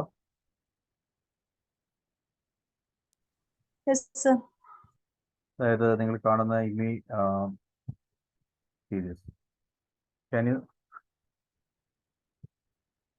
ഓക്കെ, ഇപ്പൊ കാണാമോ? അതായത് ഇതിൽ ഡബിൾ ലൂപ്പ് ലേണിംഗ് എന്ന് പറഞ്ഞാൽ നമ്മൾ ഓരോ ലെവലിലും നമ്മളുടെ ലേണിംഗ് എക്സ്പീരിയൻസ് ആഡ് ചെയ്യുകയാണ്. നമ്മൾ ഒരു അസംഷൻ വയ്ക്കുന്നു, നമ്മൾ അതിനെപ്പറ്റി ചെയ്തു നോക്കുന്നു, റിസൾട്ട് ഫേവറബിൾ അല്ലെങ്കിൽ പുതിയ അസംഷനിലേക്ക് പോകുന്നു, വീണ്ടും നമ്മൾ അത് ചെയ്തു നോക്കുന്നു, വീണ്ടും റിസൾട്ട് ഫെയിൽ ആണെങ്കിൽ വീണ്ടും അസംഷനിലേക്ക് പോകുന്നു. അങ്ങനെ സെക്കൻഡ് ലെവലിൽ നമ്മളുടെ എക്സിസ്റ്റിംഗ് ആയിട്ടുള്ള ബേസിക് ലെവൽ നോളജിനെ നമ്മൾ കറക്റ്റ് ചെയ്ത് റെക്ടിഫൈ ചെയ്ത് ലേൺ ചെയ്യുന്ന രീതി ഡബിൾ ലൂപ്പ് ലേണിംഗ് ആണ്. ഓക്കെ, ഇവിടെ പറഞ്ഞിരിക്കുന്നത് നിങ്ങൾക്ക് കാണാം. Why we do what we do. First thing എന്ന് പറഞ്ഞാൽ നമ്മൾ അസ്യൂം ചെയ്യണം, ഞാൻ എന്തിനു വേണ്ടിയാണ് ഇത് ചെയ്യുന്നത് എന്ന് സ്വയം അസ്യൂം ചെയ്യുന്നു. എന്നിട്ട് നമ്മൾ അത് ചെയ്തു നോക്കുന്നു. ദെൻ ഒബ്സർവ് ചെയ്തപ്പോൾ നമ്മൾ വിചാരിച്ച കാര്യം അവിടെ കിട്ടത്തില്ല. റിസൾട്ട് എന്ന് പറയുന്നത് നമ്മൾ വിചാരിച്ചതുപോലെയല്ല. വീണ്ടും അസംഷൻ മാറ്റുന്നു, പുതിയ അസംഷൻ വയ്ക്കുന്നു, വീണ്ടും നമ്മൾ അസ്യൂം ചെയ്യുന്നു. അങ്ങനെ ഒരു മെത്തേഡിനെയാണ് ഡബിൾ ലൂപ്പ് ലേണിംഗ് എന്ന് പറയുന്നത്. ഓക്കെ, ആ കൺസെപ്റ്റ് മാത്രം ഒന്ന് ഓർത്തേക്കുക. ശരി, കൺസെപ്റ്റ് മനസ്സിലായില്ലേ? നമ്മൾ ലേൺ ചെയ്യുന്ന ഏരിയ അതായത് നമ്മൾ ലേണിംഗ് എന്ന് പറയുന്ന ആസ്പെക്റ്റുമായി കണക്ട് ചെയ്ത് പറയുകയാണെങ്കിൽ നമ്മളൊരു അസംഷൻ വയ്ക്കുന്നു, ഇത് ഇങ്ങനെയായിരിക്കും, ഇത് ഇതിനു വേണ്ടിയായിരിക്കും ഉപയോഗിക്കുന്നത് മനസ്സിലാക്കുന്നു. അതിനുശേഷം അങ്ങനെ അതേ രീതിയിൽ നമുക്ക് ഉപയോഗിക്കാൻ പറ്റുന്നുണ്ടോ എന്ന് ക്രോസ് ചെക്ക് ചെയ്യുന്നു. ക്രോസ് ചെക്ക് ചെയ്യുമ്പോൾ ആ ഒരു റിസൾട്ട് നമുക്ക് കിട്ടുന്നില്ലെങ്കിൽ വിൽ റെക്ടിഫൈ, വീണ്ടും വീണ്ടും ആ ലൂപ്പ് കണ്ടിന്യൂ ചെയ്തുകൊണ്ടേയിരിക്കും. അങ്ങനെ ഒരു മെത്തേഡിനെയാണ് ഡബിൾ ലൂപ്പ് ലേണിംഗ് എന്ന് പറയുന്നത്.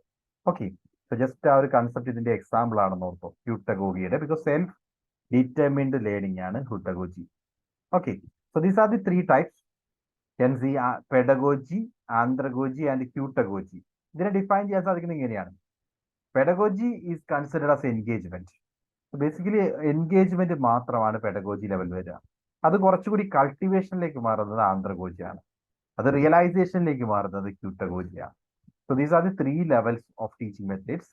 First pedagogy, then andragogy. അതിനുമുപരിയാണ്, അതിലും കൂടുതൽ സ്റ്റുഡന്റ് ഫ്രീഡം കിട്ടുവാണെങ്കിൽ, സ്റ്റുഡന്റ് ഓട്ടോണമസ് ആവുകയാണെങ്കിൽ ആ ലെവലിനെയാണ് നമ്മൾ ഹ്യൂട്ടഗോജി എന്ന് പറയുന്നത്. 3 കൺസെപ്റ്റ് ക്ലിയർ ആണോ?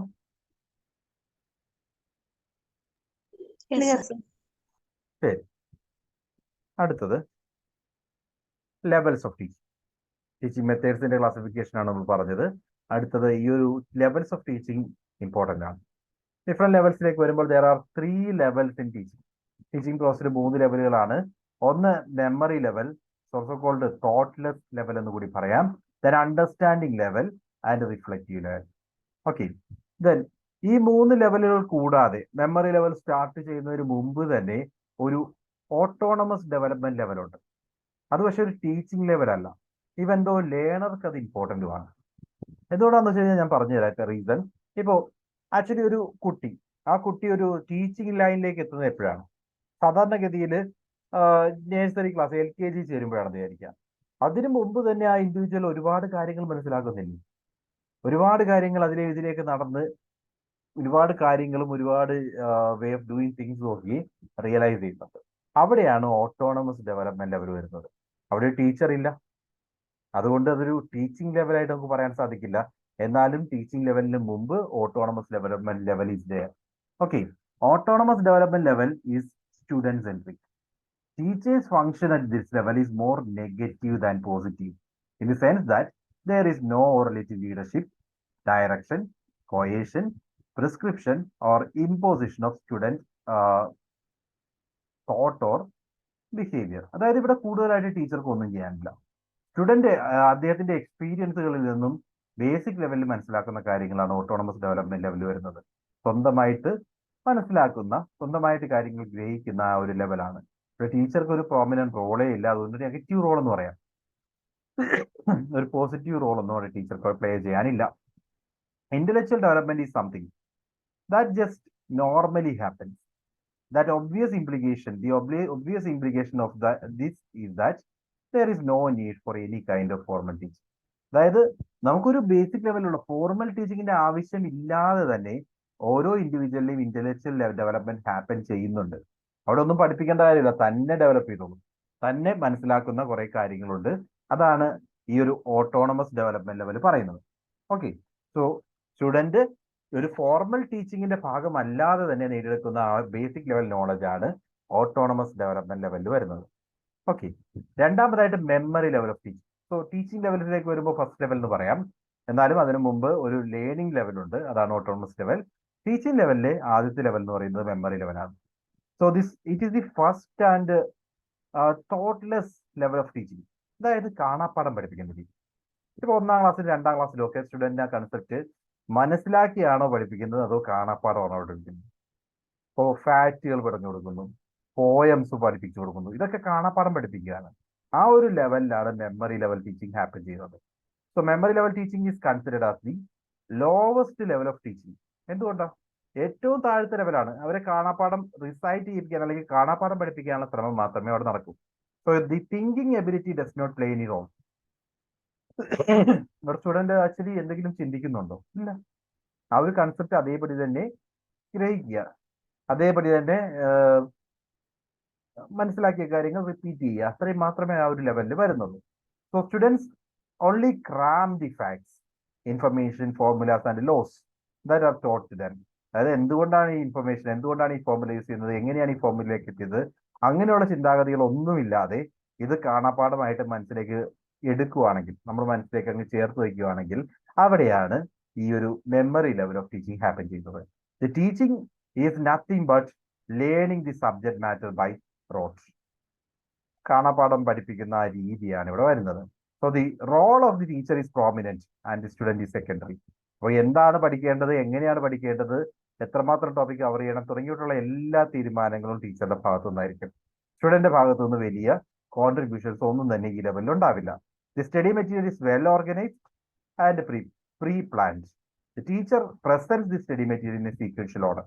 സ്റ്റഡി മെറ്റീരിയൽ മുൻകൂട്ടി തീരുമാനിച്ച് അത് ക്ലാസ് റൂമിൽ അങ്ങ് അവതരിപ്പിക്കുന്നു. അതുകൊണ്ട് തന്നെ മെമ്മറി ഓഫ് ലെവൽ ഓഫ് ടീച്ചിങ്ങിൽ ഇൻസൈറ്റ്സ് ഇല്ല.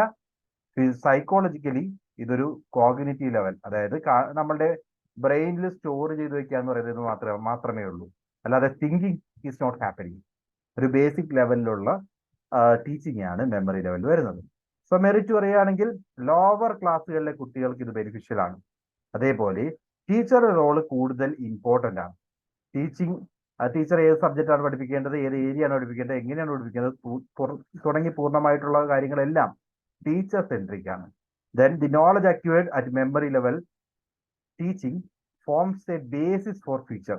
അതായത് നമ്മൾ മെമ്മറി ലെവൽ ടീച്ചിങ്ങിന് മനസ്സിലാക്കിയ പല കാര്യങ്ങളുമാണ് ഫ്യൂച്ചർ ലേണിങ്ങിനെ സഹായിക്കുന്നത്. ലൈക്ക് നമ്മൾ നമ്പേഴ്സ് പഠിച്ചു, നമ്പറിന്റെ മൾട്ടിപ്ലിക്കേഷൻ കാണാതെ പഠിച്ചു, അങ്ങനെയൊക്കെ പറയുമ്പോൾ നമ്മൾ ആ പഠിച്ചിരിക്കുന്ന അല്ലെങ്കിൽ ലെറ്ററുകൾ, അക്ഷരങ്ങൾ പഠിച്ചു. ഇങ്ങനെ നമ്മൾ പഠിച്ചിരിക്കുന്ന ആ ഒരു ബേസിക് മെമ്മറി ലെവൽ ടീച്ചിങ് ആണ് പിന്നീട് നമുക്ക് ഉപയോഗിക്കാൻ സാധിച്ചിട്ടുള്ളത്, മറ്റ് ഹയർ ലെവൽ ഓഫ് ടീച്ചിങ്ങിന്റെ ബേസ് ആയി മാറിയത്. Then memory level teaching as the first step for understanding and reflective level of thinking. അതായത് ഇനി വരുന്ന ലെവൽ ഓഫ് തിങ്കിങ്ങിന്റെ ഒരു ബേസിക് ലെവൽ എന്ന് പറയുന്നത് അതിന്റെ ഒരു ആദ്യത്തെ സ്റ്റെപ്പ് എന്നുള്ള രീതിയിൽ നമുക്ക് മെമ്മറി ലെവൽ ടീച്ചിങ് പറയാം. ലിമിറ്റേഷൻസ് പറയുകയാണെങ്കിൽ എന്തൊക്കെയായിരിക്കും? It does not contribute to development of students capabilities. Student capabilities വർദ്ധിപ്പിക്കുന്നതിന് യാതൊരു കോൺട്രിബ്യൂഷൻ തരുന്നില്ല, കാണാപ്പാഠം പഠിപ്പിക്കുക മാത്രമാണ് ചെയ്യുന്നത് യഥാർത്ഥത്തിൽ.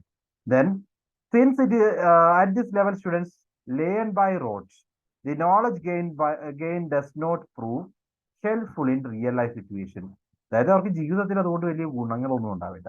കാണാപ്പാഠം പഠിച്ചിരിക്കുന്ന ഒരു നോളജ് ആയതുകൊണ്ട് അത് എന്തുകൊണ്ട് എന്നത് ചിന്തിക്കാത്ത നോളജാണ്. അതുകൊണ്ട് ലൈഫിൽ അതിനൊന്നും വലിയ ബെനിഫിറ്റ് അവർക്ക് ഉണ്ടാകാറില്ല. The people are kept in strict discipline. Sorry.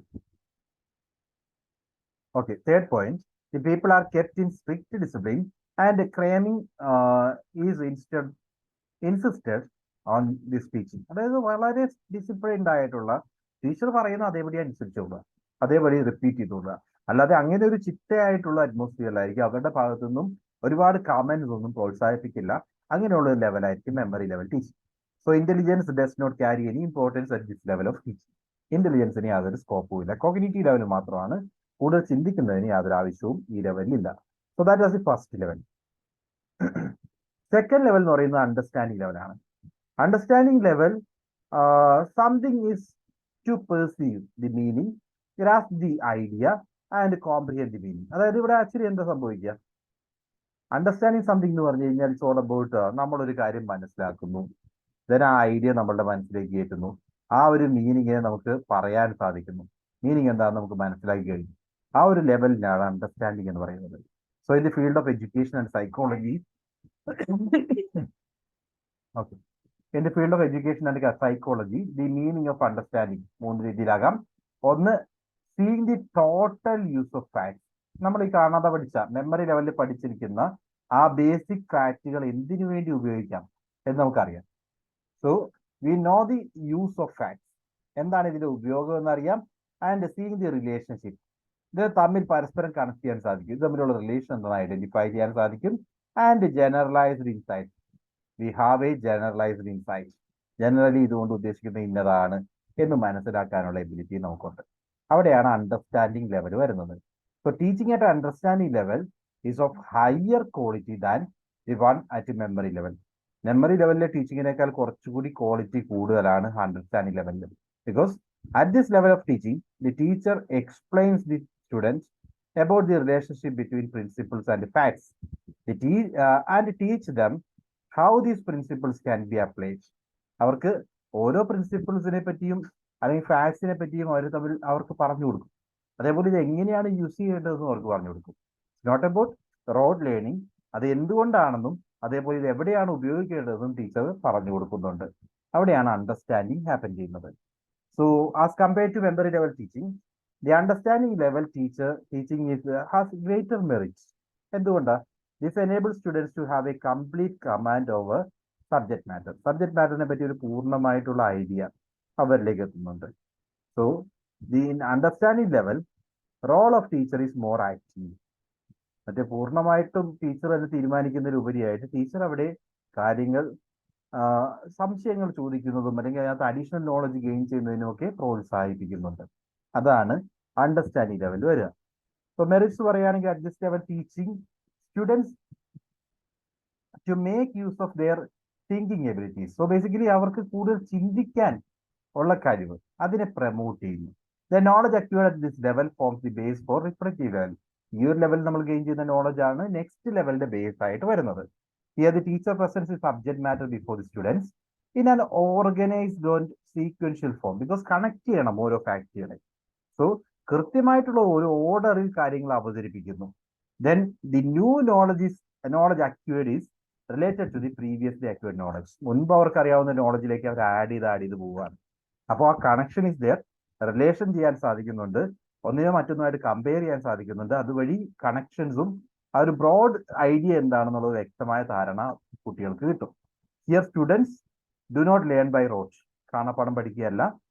Here they learn by understanding the facts and information and the use and purpose. എന്തിനു വേണ്ടിയാണ് ഈ ഫാക്ട് പഠിക്കുന്നത്, ആ ഫാക്ടിന്റെ യൂസ് എന്താണ്, അതേപോലെ അതിന്റെ പർപ്പസ് എന്താണ് തുടങ്ങിയിട്ടുള്ള എല്ലാ കാര്യങ്ങളും മനസ്സിലാക്കിയിട്ടാണ് സ്റ്റുഡൻസ് ലേൺ ചെയ്യുന്നത്. So these are the advantages of understanding level. Then ഡിസഡ്വാൻറ്റേജിലേക്ക് വന്നു കഴിഞ്ഞാൽ ടീച്ചിങ് അറ്റ് ദിസ് ലെവൽ ഈ സബ്ജക്ട്സ് എൻഗേജ്. സ്റ്റുഡന്റിന് ഒരുപാട് ഫ്രീഡം ഇല്ല. അവർക്കൊരു പെർട്ടിക്കുലർ സബ്ജക്റ്റ് ഉണ്ടെങ്കിൽ ആ പെർട്ടിക്കുലർ സബ്ജക്റ്റിൽ ഒതുങ്ങി നിന്നുകൊണ്ടാണ് ഇത്തരം ടീച്ചിങ് ഹാപ്പൻ ചെയ്യുന്നത്. So there is no interaction between teacher and student at this level. ഒരു വലിയ ഇന്ററാക്ഷൻ, ഒരു വലിയ ഓപ്പൺ ഇന്ററാക്ഷൻ ഉള്ള ചാൻസ് ഇല്ല. നോ ഇന്ററാക്ഷൻ എന്ന് പറയുന്നത് ശരിയല്ല, എന്നാലും വലിയൊരു ഓപ്പൺ ഇന്ററാക്ഷൻ ഉള്ള ചാൻസ് അവിടെ കുറവാണ്. Then this type of teaching mastery is emphasised. So actually ഇവിടെ സംഭവിക്കുന്നത് ടീച്ചിങ് മാസ്റ്ററിയാണ്. ഒരു ഏരിയയിൽ കൃത്യമായിട്ട് ആ സബ്ജക്റ്റ് കൃത്യമായിട്ട് പഠിക്കുന്നുണ്ടോ എന്നുള്ളത് മാത്രമാണ് ഇവിടെ ഈ ഒരു ലെവൽ ഓഫ് ടീച്ചിങ്ങിൽ കോൺസെൻട്രേറ്റ് ചെയ്തിട്ടുള്ളത്. അതിനും ഉപരിയായിട്ടുള്ള അവരിൽ നിന്ന് കിട്ടുന്ന ഐഡിയാസിനൊന്നും വലിയ വില കൊടുത്തിട്ടില്ല. വേറെ റിഫ്ലക്റ്റീവ് ലെവൽ ഓഫ് ടീച്ചിങ് ആണെങ്കിൽ this level is also known as introspective level. So because students introspect ചെയ്യാനുള്ള എബിലിറ്റി ഉണ്ട്. Reflecting on something means giving careful thought to something over a period of time. അതായത് reflect ചെയ്യുക എന്ന് പറഞ്ഞാൽ എന്താണ്, ഒരു കാര്യത്തെ പറ്റി കൂടുതൽ കുറെ നാളുകൾ എടുത്തിട്ട് അതിൽ നിന്നും കാര്യങ്ങൾ മനസ്സിലാക്കുകയും അതിനെപ്പറ്റി ഡീപ്ലി മനസ്സിലാക്കുകയും ഡീപ്പ് അണ്ടർസ്റ്റാൻഡിങ് നേടിയെടുക്കുകയും ചെയ്യുമ്പോഴാണ് റിഫ്ലക്ഷൻ വരുന്നത്. So reflective level of teaching is considered as the highest level at which teaching is carried out. അതിന്റെ ഫീച്ചേഴ്സ് പറയുകയാണെങ്കിൽ it is highly thoughtful and useful. കൂടുതൽ ചിന്തിക്കുന്ന ലെവലാണ്. അതേപോലെ ഈ പഠിച്ചെടുക്കുന്ന ഓരോ കാര്യങ്ങളും അവർക്ക് യൂസ്ഫുൾ ആയിരിക്കും. Then students can attain this level only after going through memory and understanding level. Previous level complete ചെയ്ത് കഴിയുമ്പോഴാണ് നമുക്ക് ഈ ഒരു ലെവലിലേക്ക് എത്താൻ സാധിക്കുക. Then teachers at reflective level enable the students to solve real problems. അവരുടെ മുമ്പിൽ യഥാർത്ഥത്തിലുള്ള പ്രോബ്ലംസ് അവതരിപ്പിക്കുന്നു. അവരായിട്ട് തന്നെ സൊല്യൂഷൻസ് സജസ്റ്റ് ചെയ്യുന്ന രീതിയിലേക്കാണ് എത്തുക. Then at this level, student is made to face real problematic situation. The student, by understanding the situation, can and using critical abilities to succeed in solving the problem. ആ problem എന്താണെന്ന് അവർക്ക് മനസ്സിലാക്കാനുള്ള ability ഉണ്ടാവണം. അത് മനസ്സിലാക്കിയിട്ട് അവരുടേതായ നോളജുകൾ ഉപയോഗിച്ചുകൊണ്ട് അവർ solve ചെയ്യാൻ വേണ്ടി ശ്രമിക്കും. ആ ഒരു ലെവലാണ് reflective. So at this level emphasis is laid on identifying the problem, defining it and finding a solution to it. Problem എന്താണെന്ന് മനസ്സിലാക്കണം, പ്രോബ്ലത്തെ കൃത്യമായിട്ട് നിർവചിക്കാൻ സാധിക്കണം, അതോടൊപ്പം പ്രോബ്ലത്തിന് ഒരു സൊല്യൂഷൻ കണ്ടെത്താൻ സാധിക്കണം. The students original thinking and creative abilities develop at this level. അതുകൊണ്ട് തന്നെ കൂടുതലായിട്ട് ക്രിയേറ്റീവ് ആയിരിക്കും students. Original thinking abilities evolve ചെയ്യും. Then the role of teacher at this level is being may be democratic role മാത്രമാണ് play ചെയ്യുന്നത്. അതായത് അവരുടെ contributions വരും, ഒരു ഡെമോക്രാറ്റിക് ലീഡർ എന്നുള്ള രീതിയിൽ അവർ നടുക്ക് നിൽക്കുകയാണ് ടീച്ചറുടെ ഉത്തരവാദിത്തം. He does not force knowledge on the student but develops their talent and capabilities. അവരിലേക്ക് ഒരു നോളജ് അങ്ങ് ഇമ്പാക്ട് ചെയ്യുന്നതിലുപരിയായിട്ട് അവരെ കൊണ്ട് കൂടുതൽ കാര്യങ്ങൾ ചിന്തിപ്പിക്കുകയും അതുവഴി അവരുടെ ഡെവലപ്മെന്റ് എൻഷുർ ചെയ്യിപ്പിക്കുകയാണ് ഇവിടെ ടീച്ചർ ചെയ്യുക. So the role of student is quite active. ടീച്ചറേക്കാൾ കൂടുതൽ പ്രോമിനൻസ് കിട്ടുന്നത് സ്റ്റുഡന്റ് റോളിലായിരിക്കും. Reflective level of teaching is that which is problem centred and student is busy in original imagination. അവരുടെ മുമ്പിൽ ഒരുപാട് പ്രശ്നങ്ങളുണ്ട്. ആ പ്രശ്നങ്ങൾ സോൾവ് ചെയ്യാനുള്ള വേസ് ആയിരിക്കും സ്റ്റുഡന്റ് കണ്ടെത്താൻ ശ്രമിക്കുന്നത്. സോ സ്റ്റുഡന്റ് എപ്പോഴും ഇമാജിനേറ്റീവ് ആയിരിക്കും. They will be creative in the sense. Notice, teaching at this level is not teacher-centered, subject-centered. It is learner-centered. നമ്മൾ ഈ പറഞ്ഞിരിക്കുന്ന ലെവലിലേക്ക് എത്തുമ്പോൾ ടീച്ചിങ് ലേണർ സെന്റേഡ് ആയി മാറുകയാണ്. അതായത് മെമ്മറി ലെവൽ ആണെങ്കിൽ അത് ടീച്ചർ സെന്റേഡ് ആണ്. ദെൻ അണ്ടർസ്റ്റാൻഡിംഗ് ലെവൽ ആണെങ്കിൽ സബ്ജക്ട് സെന്റേഡ് ആണ്. And when it comes to reflective level it is learner centred. So there is an interaction between teacher and the taught at the reflective level of teaching. ഈ ഒരു ലെവലിൽ എത്തുമ്പോൾ ടീച്ചറും സ്റ്റുഡൻറ്റും തമ്മിൽ നല്ലൊരു interaction ഉണ്ടാവും. At this level teaching is appropriate for higher classes. So higher ലെവലിലേക്ക് എത്തുമ്പോൾ, so college level, higher education ലെവലിലൊക്കെയാണ് പ്രധാനമായിട്ടും ഈ ഒരു ടീച്ചിങ് നമുക്ക് യൂസ് ചെയ്യാൻ സാധിക്കുക. At this level teaching is highly thoughtful and useful rather than the teaching at memory or understanding level. ഇതിന് മുമ്പുള്ള ലെവലിനേക്കാൾ കൂടുതൽ തോട്ട്ഫുള്ളും യൂസ്ഫുള്ളുമായിരിക്കും ഈ ലെവലിലെ ടീച്ചിങ്. ദെൻ ഡിമെറിറ്റ്സ് പറയുകയാണെങ്കിൽ not suitable for small children. ഇതൊരു ഹയർ ഓർഡർ ലേണിംഗ് ആണ്. അത് ചെറിയ കുട്ടികൾക്ക് സ്യൂട്ടബിൾ അല്ല. Then at this level study materials is neither organised nor pre planned. ഇവിടെ കൃത്യമായിട്ട് മുൻകൂട്ടി ഡിറ്റർമിൻ ചെയ്ത സ്റ്റഡി മെറ്റീരിയൽസ് ഒന്നും പ്രൊവൈഡ് ചെയ്യാൻ സാധിക്കില്ല. Because it is not well organised. Student contributions വഴിയാണ് പുതിയ കാര്യങ്ങൾ മനസ്സിലാക്കിയെടുക്കുന്നത്. അതുകൊണ്ട് ഒരു പരിധി വരെ അൺസിസ്റ്റമാറ്റിക് ആയിട്ടുള്ള വേയിലായിരിക്കും കാര്യങ്ങൾ പോകുന്നത്. Okay, so these are the demerits. Okay, so different levels of teaching ആണ് പറഞ്ഞത്. എല്ലാ ലെവലുകളും ക്ലിയർ ആയോ? First autonomous development level, then memory level, then next is understanding and finally reflective level. Is it clear? Yes, sir. Okay, now moving on. അടുത്തത് കുറച്ച് basic concepts, aims of teaching. ടീച്ചിങ്ങിന്റെ basic aims പറയുമ്പോൾ teaching പല രീതിയിലാകാം. Teaching ആകാം, conditioning ആകാം, training ആകാം, instruction ആകാം, ഇൻഡോക്ട്രിനേഷൻ ആകാം. സോ ഈ ഓരോ കൺസെപ്റ്റുകൾക്കും മീനിങ് ഡിഫറെന്റ് ആണ്.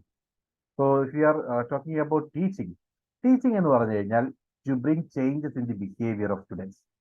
സ്റ്റുഡൻസിന്റെ ബിഹേവിയറിൽ മാറ്റങ്ങൾ കൊണ്ടുവരുവാണെങ്കിൽ അത് ടീച്ചിങ് ആണ്. ബിഹേവിയറൽ ചേഞ്ച് ആയിരിക്കും അവിടെ എക്സ്പെക്ട് ചെയ്യുന്നത്. വേറസ് കണ്ടീഷനിങ് ആണെങ്കിൽ to improve the learning skills of students. സ്റ്റുഡൻസിന്റെ ലേണിംഗ് സ്കിൽസ് ഇംപ്രൂവ് ചെയ്യുവാണെങ്കിൽ അതിനെ കണ്ടീഷനിങ് എന്ന് പറയും. ദെൻ ട്രെയിനിങ് ആണെങ്കിൽ shaping the behaviour and conduct. സ്റ്റുഡൻസിന്റെ ബിഹേവിയർ ബെറ്റർ ആക്കുന്നു, അതോടൊപ്പം തന്നെ അവരുടെ കണ്ടക്ട്. ഓക്കെ, സോ ആ കണ്ടക്റ്റിലും ബെറ്റർ ആക്കാൻ വേണ്ടി ശ്രമിക്കുന്നു. ദെൻ ഇൻസ്ട്രക്ഷൻ എന്ന് പറയുമ്പോൾ it's all about acquisition of knowledge. പുതുതായിട്ടുള്ള ഒരു നോളജ് നേടിയെടുക്കാൻ വേണ്ടിയാണ് ഇൻസ്ട്രക്ഷൻ പ്രൊവൈഡ് ചെയ്യുന്നത്. ഇൻഡോക്ട്രിനേഷൻ ആണെങ്കിൽ ഇൻഡോക്ട്രിനേഷൻ എന്ന് പറഞ്ഞു കഴിഞ്ഞാൽ പുതിയൊരു ബിലീഫ്, ഒരു വിശ്വാസം, ഒരു മതവിശ്വാസമൊക്കെ ഇൻഡോക്ട്രിനേഷൻ എന്ന് പറയും. സോ അത്തരത്തിലുള്ള ഏതെങ്കിലും ഒരു വിശ്വാസം അവരിലേക്ക് കൊണ്ടുവരികയാണെങ്കിൽ അതിനെ ഇൻഡോക്ട്രിനേഷൻ എന്ന് പറയാം. Okay, so formation of a belief. ഈ പറയുന്ന കൺസെപ്റ്റുകൾ ജസ്റ്റ് ഒന്ന് മനസ്സിലാക്കുക.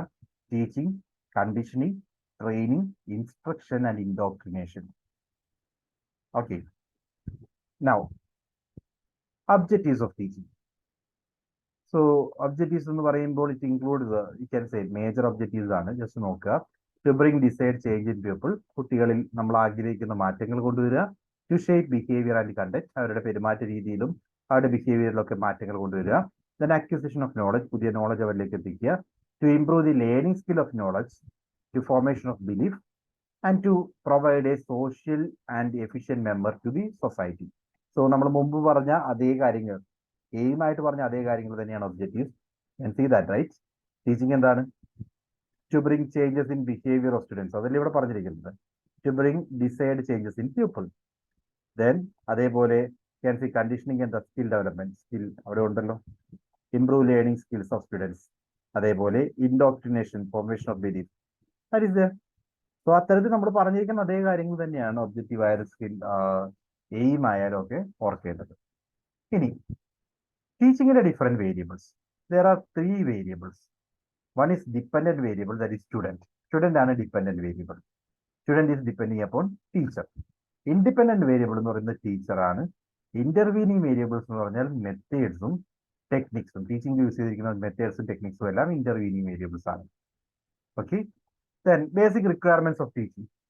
ടീച്ചിങ്ങിന്റെ റിക്വയർമെന്റ്സ് പറയുകയാണെങ്കിൽ നമ്മൾ പറഞ്ഞ ഈ 3 വേരിയബിൾസ്, ഫസ്റ്റ് ഈ 3 വേരിയബിൾസ് നമുക്ക് ആവശ്യമാണ്. ഡിപ്പെൻഡന്റ് വേരിയബിൾ ആയിട്ടുള്ള സ്റ്റുഡന്റ്, ഇൻഡിപെൻഡന്റ് വേരിയബിൾ ആയിട്ടുള്ള ടീച്ചർ ആൻഡ് ഇന്റർവീനിങ് വേരിയബിൾ ആയിട്ടുള്ള methods and techniques in teaching.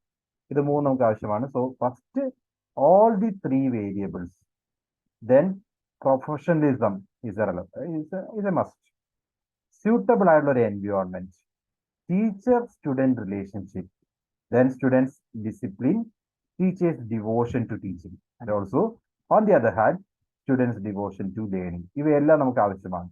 So these are the basic requirement where teaching actually happens. Teaching happen ചെയ്യണമെങ്കിൽ വേണ്ട റിക്വയർമെന്റ്സ് ആണ് ഇവയെല്ലാം. Then factors affecting teaching. 3 requirements നമ്മൾ പറഞ്ഞു. അതേപോലെ ടീച്ചിങ്ങിനെ അഫക്റ്റ് ചെയ്യുന്ന different factors. First same thing ആണ്, all the 3 variables. Dependent variable ആയിട്ടുള്ള സ്റ്റുഡൻറ്, ഇൻഡിപെൻഡന്റ് വേരിയബിൾ ആയിട്ടുള്ള ടീച്ചർ ആൻഡ് ഇന്റർവീനിങ് വേരിയബിൾ ആയിട്ടുള്ള methods and techniques. Then teacher student relationship ടീച്ചിങ്ങിനെ അഫക്റ്റ് ചെയ്യുന്നുണ്ട്. ഈ മെത്തേഡ് ചെയ്യുന്ന ഏത് ടീച്ചിങ് മെത്തേഡ് ആണോ യൂസ് ചെയ്യുന്നത് അത് അഫക്റ്റ് ചെയ്യും. Teacher and administration relationship means teacher and college or office relationship, അതും ടീച്ചിങ്ങിനെ അഫക്റ്റ് ചെയ്യും. ദെൻ ദി സോഷ്യൽ എൻവയോൺമെന്റ്, ഇവയെല്ലാം ടീച്ചിങ്ങിനെ അഫക്റ്റ് ചെയ്യുന്ന ഡിഫറെന്റ് വേരിയബിൾസ് ആണ്. നൗ നമ്മുടെ ഫസ്റ്റ് ഏരിയ അതോടുകൂടി എൻഡ് ചെയ്യുകയാണ്. ഫസ്റ്റ് ഏരിയയിൽ നിന്നുള്ള കുറച്ച് ക്വസ്റ്റ്യൻസ് കാണാം. First question, which among the following reflects best the quality of teaching in A class room. Class റൂമിൽ ടീച്ചിങ്ങിന്റെ ക്വാളിറ്റി ആയിട്ട് നമുക്ക് പറയാവുന്ന താഴെ പറയുന്നത് ഏതാണ്? Through the use of many teaching aids in the classroom, through full attendance in the classroom, through the quality of questions asked by students in the classroom, through observation of silence by the students in the classroom. ഏതാണ് ടീച്ചറുടെ quality അല്ലെങ്കിൽ ടീച്ചിങ്ങിന്റെ quality കാണിക്കുന്നത്? Definitely ടീച്ചിങ്ങിന്റെ quality നമുക്ക് കാണാൻ പറ്റുന്നത് through the use of അല്ലെങ്കിൽ through the quality of questions asked by students in the class room. Class റൂമിൽ കുട്ടികൾ ചോദിക്കുന്ന ക്വസ്റ്റ്യൻസിന് ക്വാളിറ്റി ഉണ്ടെങ്കിൽ അതിനർത്ഥം ക്ലാസ് റൂം ഇഫക്റ്റീവ് ആണ്. ഓക്കെ.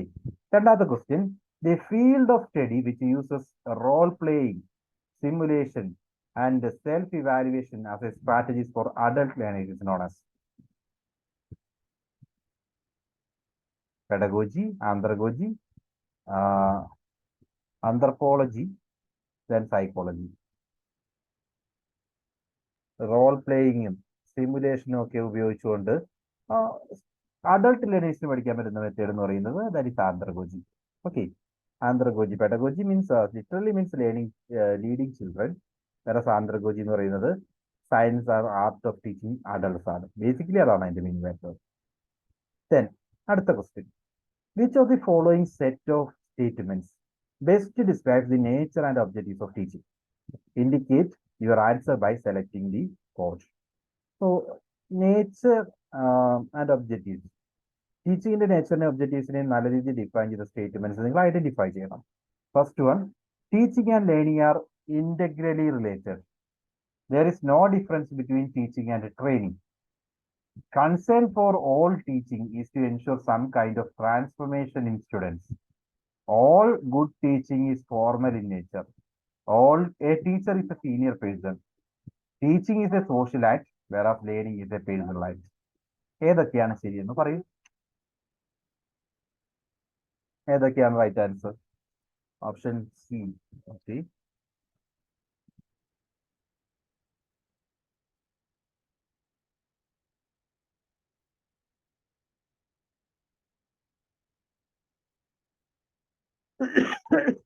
ഓക്കെ, സി ഞാൻ എല്ലാവരും പറയുന്നത് നമുക്ക് കാണാം.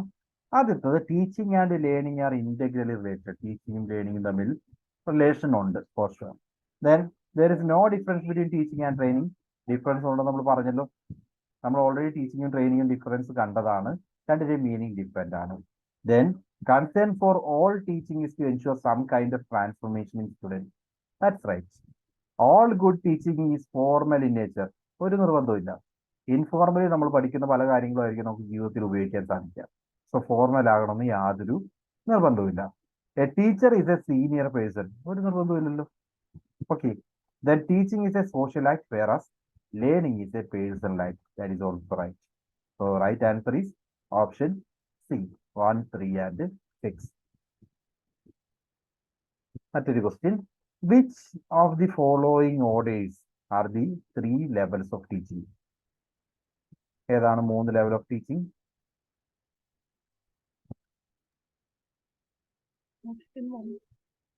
Okay, that you know. Memory level, understanding level and reflective level. Then, which of the following learner characteristics is highly related to effectiveness of teaching? Effectiveness of teaching related to learner characteristics ഏതാണ്? Prior experience of learner, educational status of parents of the learner, peer group of the learner, family size from which learner comes. ഇതിൽ ഏതാണ് എഡ്യൂക്കേഷനെ ടീച്ചിങ്ങിനെ directly affect ചെയ്യാൻ chance ഉള്ളത്? അത് okay, അത് definitely prior experience of learner ആണ്. Learner മുമ്പ് എന്തൊക്കെ പഠിച്ചിട്ടുണ്ട് എന്നുള്ളത് അവരുടെ ലേണിങ്ങിനെ അഫക്ട് ചെയ്യും. Okay, next one. A teacher offers many positive and negative examples in the class room to support his or her presentation. Which level of teaching is reflected through this? അവരുടെ presentation support ചെയ്യാൻ വേണ്ടി പല രീതിയിലുള്ള positive and negative examples ഒക്കെ share ചെയ്യുന്നു. ഏത് level of teaching ആണ്?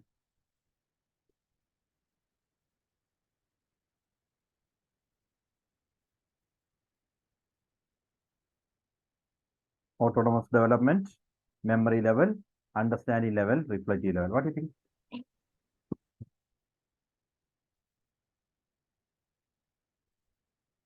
Memory level? No. Memory level എന്ന് പറയുമ്പോൾ കാണാപ്പാഠം പഠിപ്പിക്കുകയാണ്. അവിടെ ഒരേ കാര്യത്തെ പറ്റി മനസ്സിലാക്കാനുള്ള എക്സാമ്പിൾസ് ഒന്നും അവതരിപ്പിക്കേണ്ട കാര്യമില്ല. അതേസമയം അണ്ടർസ്റ്റാൻഡിങ് ലെവൽ ആണെങ്കിൽ ആ ഒരു കൺസെപ്റ്റിനെ പറ്റിയുള്ള വ്യക്തമായ ധാരണ സ്റ്റുഡൻസിന് കിട്ടണം.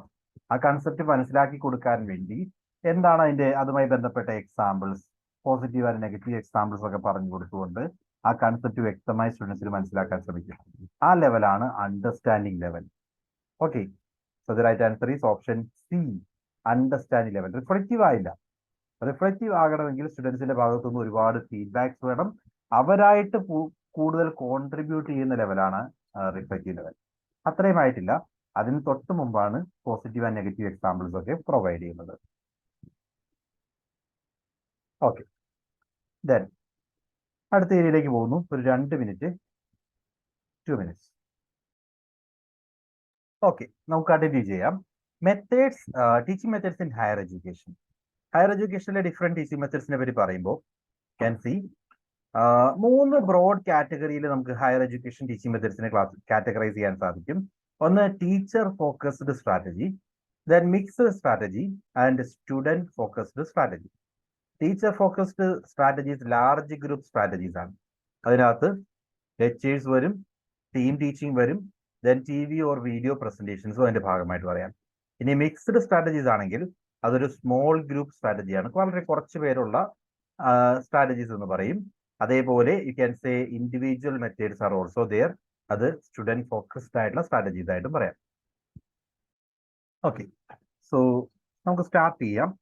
ഡിഫറെന്റ് മെത്തേഡ്സിൽ teacher centred and learner centred തമ്മിലുള്ള ഡിഫറൻസ് ഒക്കെ ജസ്റ്റ് മനസ്സിലാക്കുക. അതായത് ടീച്ചർ സെന്റേർഡ് ആണെങ്കിൽ it will be focusing on instructor, learner centred ആണെങ്കിൽ സ്റ്റുഡൻസിനും അതേപോലെ ഇൻസ്ട്രക്ടർക്കും കൂടുതൽ സിഗ്നിഫിക്കൻസ് ഉണ്ടാവും. ബിക്കോസ് ലേണേഴ്സിനാണ് കൂടുതൽ പ്രാധാന്യം കൊടുക്കുന്നത്. Then the focus on language forms and structure, എങ്ങനെയാണ് ടീച്ചർ അത് അവതരിപ്പിക്കുന്നതിലായിരിക്കും ടീച്ചർ സെന്റേർഡിനകത്ത് കൂടുതൽ റെലവൻസ് വരുന്നത്. എന്നാൽ എങ്ങനെയാണ് ആ ഒരു ടിപ്പിക്കൽ സിറ്റുവേഷൻസിലും ലാംഗ്വേജ് യൂസ് ചെയ്യുന്നത്, ഓരോ സ്റ്റുഡൻസിനും അനുസരിച്ച് എങ്ങനെയാണ് സ്റ്റുഡൻസിന് കാര്യങ്ങൾ മനസ്സിലാക്കി കൊടുക്കുന്നത് എന്നുള്ളതിലായിരിക്കും ലേണർ സെന്റേർഡിനകത്ത് കൂടുതൽ സിഗ്നിഫിക്കൻസ് വരുന്നത്. ദെൻ ഇൻസ്ട്രക്ഷൻ മോഡൽസ്, സ്റ്റുഡന്റ് ഇന്ററാക്ഷൻസും ഒക്കെ ലേണർ സെന്റേർഡ് വളരെ ഇമ്പോർട്ടന്റ് ആണ്.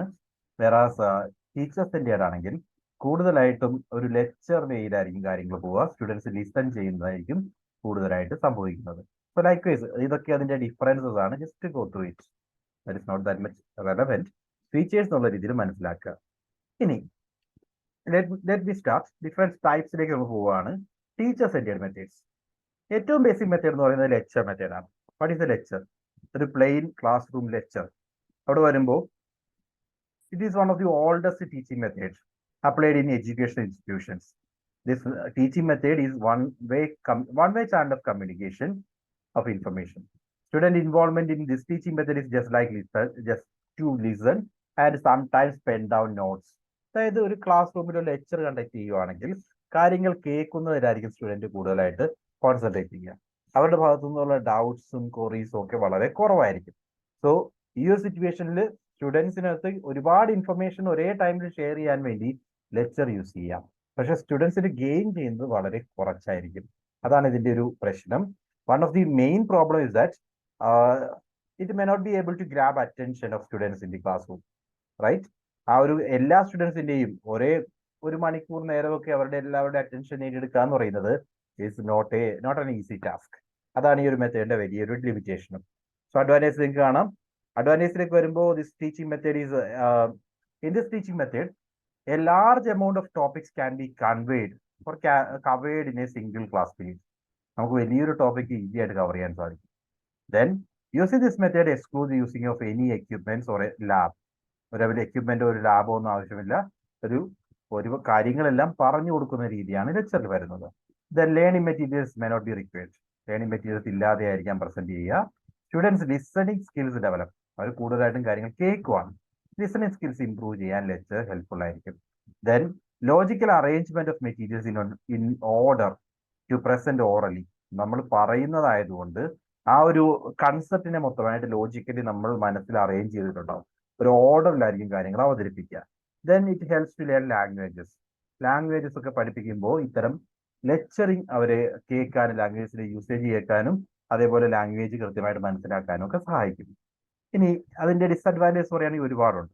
First, psychologically this method is not acceptable. എന്തുകൊണ്ടാണ്? ഇൻഡിവിജ്വൽ ഡിഫറൻസസ് എന്ന് പറയും. ഓരോ കുട്ടികളും ഡിഫറെന്റ് ആണ്. എല്ലാവർക്കും ഒരേ പാത്രത്തിൽ വിളമ്പുന്നതുകൊണ്ട് കാര്യങ്ങൾ നടക്കില്ല. അതാണ് ഫസ്റ്റ് ഇഷ്യൂ. രണ്ടാമതായിട്ട്, learning is an active process. The study should encourage to actively participate students in the class room instead of just listening to the teacher. അതായത് ലേണിംഗ് എന്ന് പറയുന്ന ഒരു ആക്റ്റീവ് പ്രോസസ് ആണ്, ഒരു മിയർ ലിസണിങ് പ്രോസസ് അല്ല. പക്ഷേ ലെക്ചറിൽ ഒരു ലിസണിങ് പ്രോസസ് ആയിട്ടാണ് ലേണിങ്ങിനെ കരുതുന്നത്. Then language using by teacher may be above standard. അത് കാണുമ്പോൾ അത്തരം ഒരു ഹൈ വേയിൽ ലാംഗ്വേജ് ഒക്കെ യൂസ് ചെയ്യുമ്പോൾ അത് സ്റ്റുഡൻസിന് ഗ്രാസ്പ് ചെയ്യാൻ പറ്റിയില്ല എന്ന് വരും. ദെൻ ലെക്ചേഴ്സ് എന്ന് പറയുന്ന ഒരു ലെങ്തി ലെക്ചർ ആകുമ്പോൾ ആ ലെക്ചറിൽ പറഞ്ഞിരിക്കുന്ന വളരെ കുറച്ച് ഇൻഫർമേഷൻ മാത്രമായിരിക്കും സ്റ്റുഡൻസ് ഓർത്ത് വയ്ക്കാൻ ചാൻസ് ഉള്ളത്. Then attention is not the same while student listening to the lecture. ആദ്യം ശ്രദ്ധിച്ചിരുന്നതിരിക്കാം, ഓരോ ടൈം കഴിയുമ്പോഴും അറ്റൻഷൻ ലെവലിൽ ഡീവിയേഷൻസ് ഉണ്ടാകാം. ഇതൊക്കെയാണ് ലെക്ചർ മെത്തേഡിന്റെ disadvantages. Okay, so that is lecture method. രണ്ടാമത്തത് ടീം ടീച്ചിങ് ആണ്. Team teaching involves a group of instructors working purposefully regularly and cooperatively to help a group of students of any age layer. അതായത് ഒരു team or collaborative teaching എന്ന് പറയും. Teachers ഒരുമിച്ച് ചേർന്നുകൊണ്ട് അവരുടെ expertise ഉള്ള ഏരിയാസ് അവരെടുത്തുകൊണ്ട് ഒരു ഗ്രൂപ്പ് ഓഫ് സ്റ്റുഡൻസിനെ പഠിപ്പിക്കുകയാണെങ്കിൽ ആ ഒരു രീതിയെ നമുക്ക് ടീം ടീച്ചിങ് എന്ന് വിളിക്കാം. സോ ഇവിടെ ടീച്ചേഴ്സ് ഒരുമിച്ച് നിൽക്കുക എന്നുള്ളതാണ് concept. So teachers together set goals for the course, design A syllabus, prepare individual lesson plans, teach students and evaluate the results. അവരെല്ലാം ഓരോ ആക്ടിവിറ്റിയും ഈ ടീച്ചേഴ്സ് പരസ്പരം ചേർന്നുകൊണ്ടാണ് ചെയ്യുന്നത്. അതുകൊണ്ട് ഓരോരുത്തരുടെ ക്ലാസ്സുകളും ഇവർ പരസ്പരം അസസ് ചെയ്യും. അങ്ങനെ ഇംപ്രൂവ്മെന്റ്സ് ആർക്കൊക്കെയാണോ വേണ്ടത്, ഏതൊക്കെ ഏരിയയിലാണോ വേണ്ടത്, ടീച്ചേഴ്സ് ഒരുമിച്ച് നിന്നുകൊണ്ട് അതെല്ലാം സോൾവ് ചെയ്യുകയും ചെയ്യും.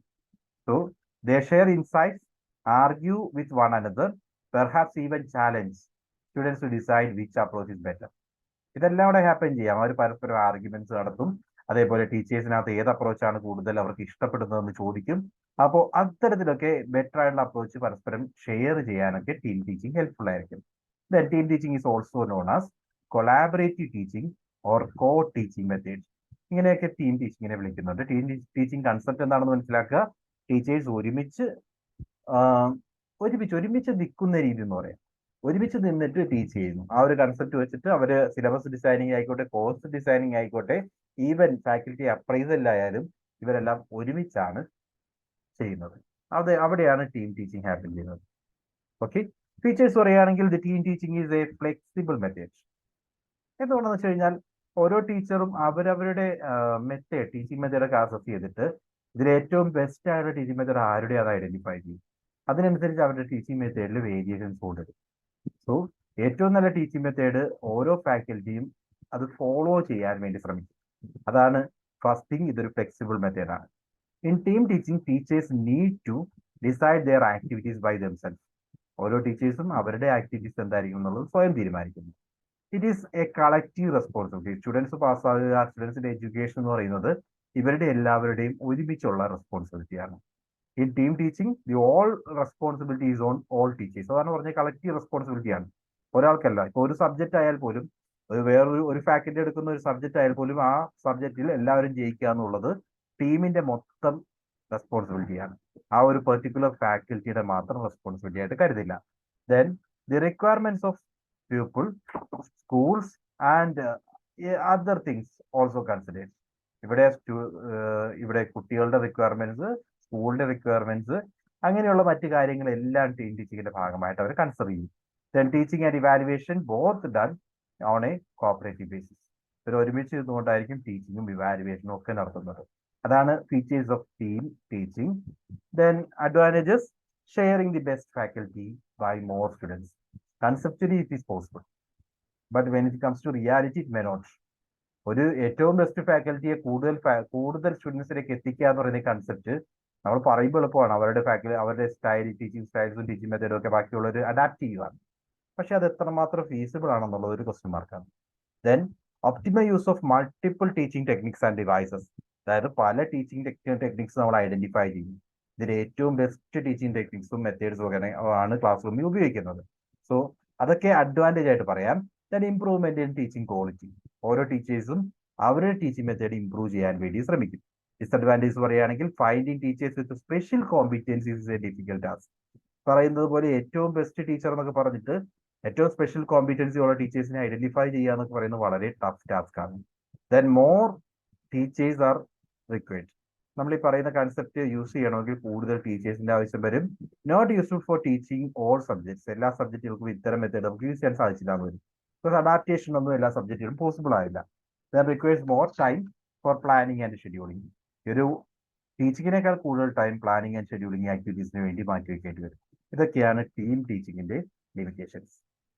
സോ നമ്മൾ ലെക്ചർ മെത്തേഡും ടീം ടീച്ചിങ്ങും പറഞ്ഞു. കൺസെപ്റ്റ് എന്തെങ്കിലും ഡൗട്ട് ഉണ്ടോ?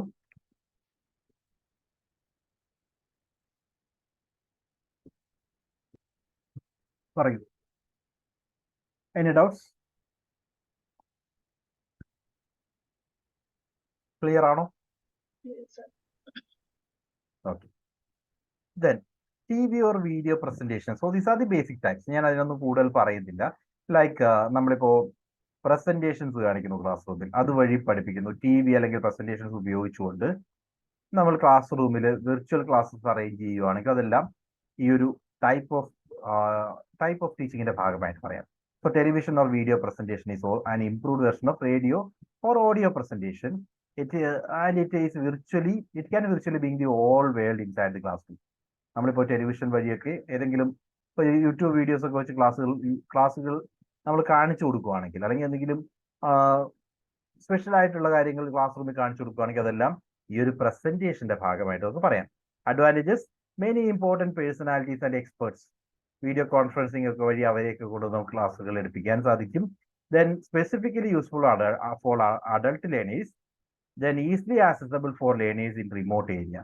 സോ അവർക്ക് വീട്ടിലിരുന്ന് ക്ലാസ്സുകൾ അറ്റൻഡ് ചെയ്യാനുള്ള ഓപ്പർച്യൂണിറ്റി ഒക്കെ ഇത്തരം വീഡിയോ കോൺഫറൻസിംഗ് ഒക്കെ വഴി ലഭിക്കും. ഡിസഡ്വാൻറ്റേജ് പറയുകയാണെങ്കിൽ less possibility of two way communication. Online വേയിലുള്ള കമ്മ്യൂണിക്കേഷൻ ഒക്കെ ആകുമ്പോൾ തന്നെ ടു വേ കമ്മ്യൂണിക്കേഷനുള്ള ചാൻസ് വളരെ കുറവാണ്. Then it can be difficult to adjust complicated schedules for periods of telecast. നമ്മളുടെ ടൈം ഈ ഒരു ടെലികാസ്റ്റ് ടൈമിന് വേണ്ടി അഡ്ജസ്റ്റ് ചെയ്യുക എന്ന് പറയുന്നത് ചിലപ്പോൾ കോംപ്ലിക്കേറ്റഡ് ആകാം. അതൊക്കെ ചെറിയൊരു ലിമിറ്റേഷൻ മാത്രം. Then so that is TV or video presentation. Video presentation അല്ലെങ്കിൽ you can say presentation എന്നുള്ള രീതിയിൽ ഓർത്താലും മതി. Then അടുത്തത് ഡയലോജിക് ടീച്ചിങ്. ഡയലോജിക് ടീച്ചിങ് എന്ന് പറഞ്ഞു കഴിഞ്ഞാൽ means using talk most effectively four carrying out teaching and learning. Dialogic teaching involves ongoing talk between teacher and students, not just teacher presentation. അതായത് ഒരു സംസാരത്തിലൂടെ ടീച്ചറും സ്റ്റുഡൻറ്റും തമ്മിലുള്ള സംസാരത്തിലൂടെ കാര്യങ്ങൾ മനസ്സിലാക്കി കൊടുക്കുകയാണ്. അത് ഡയലോജിക് ടീച്ചിങ് ആണ്. So through dialogue teacher can elicit students every day common sense perspective, engage with their developing ideas and help them overcoming misunderstanding. അതായത് ഇത്തരത്തിലുള്ള ഒരു കണ്ടിന്യൂസ് ടോക്ക് ടീച്ചർ സ്റ്റുഡൻറ് തമ്മിൽ സംസാരിച്ചു കൊണ്ടിരിക്കുന്നത് വഴി തന്നെ അവരുടെ ഐഡിയാസും അവരുടെ കൺസെപ്റ്റുകളും ഒക്കെ അവരുടെ ഈവൻ കോമൺ സെൻസ് പെർസ്പെക്റ്റീവിൽ വരെ ടീച്ചർക്ക് മാറ്റങ്ങൾ കൊണ്ടുവരാൻ സാധിക്കും കണ്ടിന്യൂസ് ടോക്സിലൂടെ. When students are given opportunity to contribute into class room dialogue in extended and varied ways, they can explore the limits of their own understanding. At the same time, they practice new ways of using language as a tool for constructing knowledge. ഇത്തരത്തിലുള്ള ഒരു dialogue, പരസ്പരം സംസാരിച്ച് ഓരോ ഏരിയയെ പറ്റി argue ചെയ്യാം, ഓരോ ഏരിയയെ പറ്റി സംസാരിച്ചു നോക്കാം, അവരുടെ കോൺട്രിബ്യൂഷൻസ് പറയാം. അങ്ങനെ ഒരു വേദി ക്രിയേറ്റ് ചെയ്യുന്നത് വഴി സ്റ്റുഡൻസിന് കൂടുതൽ ബെറ്റർ ആയിട്ട് കമ്മ്യൂണിക്കേറ്റ് ചെയ്യാനുള്ള എബിലിറ്റീസ് കിട്ടും. അവർക്ക് പുതിയ പുതിയ ഐഡിയാസ് ഷെയർ ചെയ്യാൻ സാധിക്കും. അത്തരത്തിൽ അവർ വളരാൻ വേണ്ടി ഡയലോജിക് ടീച്ചിങ് ഹെൽപ്ഫുൾ ആയിരിക്കും. By engaging students in dialogue, teacher can explain ideas, clarify the point and purpose of activities, model scientific ways of using language, help students grasp new scientific ways of describing a phenomena. അതായത് പുതിയ ideas ഒക്കെ കണ്ടെത്തുന്നതിലും അതേപോലെ അവർക്ക് language use ചെയ്യുന്നതുമായി ബന്ധപ്പെട്ട help, ഇതൊക്കെ ഇത്തരം ഏരിയാസിലൊക്കെ ടീച്ചർക്ക് ഒരുപാട് സഹായിക്കാൻ സാധിക്കും. ഓക്കെ, അവരുടെ കോമൺ സെൻസ് പെർസ്പെക്റ്റീവ് ഒക്കെ ഇംപ്രൂവ് ചെയ്യാനൊക്കെ ടീച്ചർക്ക് ഇത്തരം ഡയലോജിക് ടീച്ചിങ് വഴി സാധിക്കും. Then direct instruction or direct teaching is where teachers use explicit teaching technique to teach a specific skill to their students. So this type of instruction is teacher directed, where a teacher typically stands at the front of a room and presents information. ഒരു കൃത്യമായിട്ടുള്ള ഒരു information step by step method ആണ്. ആ step by step method ഇങ്ങനെ നിങ്ങൾ ചെയ്യണം എന്ന് class റൂമിൽ പറയുകയാണെങ്കിൽ ഒരു ഡയറക്റ്റ് ഇൻസ്ട്രക്ഷൻ ആണ്. സിംപ്ലി സോ നിങ്ങൾ ചെയ്യേണ്ട കാര്യങ്ങൾ ഇന്നതൊക്കെയാണ്. First you have to do this, second you have to do this, third this, fourth this, അങ്ങനെ ഒരു ഓർഡറിലൊക്കെ കാര്യങ്ങൾ പറഞ്ഞ് ഒരു കൃത്യമായിട്ടുള്ള ഒരു പെർട്ടിക്കുലർ സ്കിൽ ലെവലിലേക്ക് കൊണ്ടുവരാനോ പർട്ടിക്കുലർ ഒരു കാര്യം അവരെ കൊണ്ട് ചെയ്യിപ്പിക്കാനൊക്കെ ശ്രമിക്കുമ്പോഴാണ് ഡയറക്റ്റ് ഇൻസ്ട്രക്ഷൻ വരുന്നത്. So teachers match their instruction to the task to enhance students' understanding. Teachers match their instructions to the task to enhance students' understanding of the topic. അതായത് ആ ഒരു particular topic എങ്ങനെയാണ് ഇവർ മനസ്സിലാക്കിയെടുക്കേണ്ടത് അതിന് വേണ്ടിയുള്ള സപ്പോർട്ട് കൊടുക്കുക. അതിങ്ങനെ നിങ്ങൾ ചെയ്യണം, ഇതൊക്കെയാണ് നിങ്ങളൊരു എക്സ്പെരിമെന്റ് ചെയ്യുകയാണെങ്കിൽ ഇന്ന കാര്യങ്ങളൊക്കെയാണ് ചെയ്യേണ്ടത് തുടങ്ങിയ കാര്യങ്ങളൊക്കെ പറഞ്ഞു കൊടുക്കുന്നത് ഒരു ഡയറക്റ്റ് ഇൻസ്ട്രക്ഷൻ ആയിട്ടാണ്. ഇന്ന കാര്യങ്ങളായിരിക്കണം ചെയ്യേണ്ടത്, ഈ രീതിയിൽ ചെയ്യണം തുടങ്ങിയ രീതിയിലായിരിക്കും ഈ ഒരു വേയിലായിരിക്കും എക്സ്പ്ലെയിൻ ചെയ്യുന്നത്. അതൊക്കെ ഡയറക്റ്റ് ടീച്ചിങ്ങിന് എക്സാമ്പിൾ ആണ്. This technique depends upon strict lesson plans with little room for variation. എന്താണോ ചെയ്യേണ്ടത് വ്യക്തമായിട്ട് ക്രിയേറ്റ് ചെയ്തിട്ടുണ്ടാവും. ആ വ്യക്തമായിട്ട് ക്രിയേറ്റ് ചെയ്തിരിക്കുന്ന കാര്യങ്ങൾ സ്റ്റുഡൻസിന്റെ മുമ്പിൽ അവതരിപ്പിക്കുന്നു. സോ വേരിയേഷന് യാതൊരു സ്കോപ്പും ഇല്ല. എങ്ങനെയാണ് ചെയ്യേണ്ടത് എന്നുള്ളത് വ്യക്തമായിട്ട് പ്രീ പ്ലാൻഡ് ആണ്. So it does not include active learning activities such as discussion, workshop or case studies. അങ്ങനെ ഒരു ആക്ടിവിറ്റീസ് ഇല്ല. ഡയറക്റ്റ്ലി ചെയ്യേണ്ട കാര്യങ്ങൾ സ്ട്രിക്റ്റ് ആയിട്ടുള്ള ലെസൺ പ്ലാൻസ് പ്രകാരം അവതരിപ്പിക്കുക മാത്രമാണ് ചെയ്യുന്നതെങ്കിൽ അത് ഡയറക്റ്റ് ഇൻസ്ട്രക്ഷൻ ആണ്. Okay, so these are the major methods. Teacher centred learning മെത്തേഡ്സിൽ നമുക്ക് പറയാവുന്നത് ഒന്ന് lecture method, then team teaching, then TV or video presentation, basic presentations പറയാം, then dialogic teaching, direct instruction. Any doubts?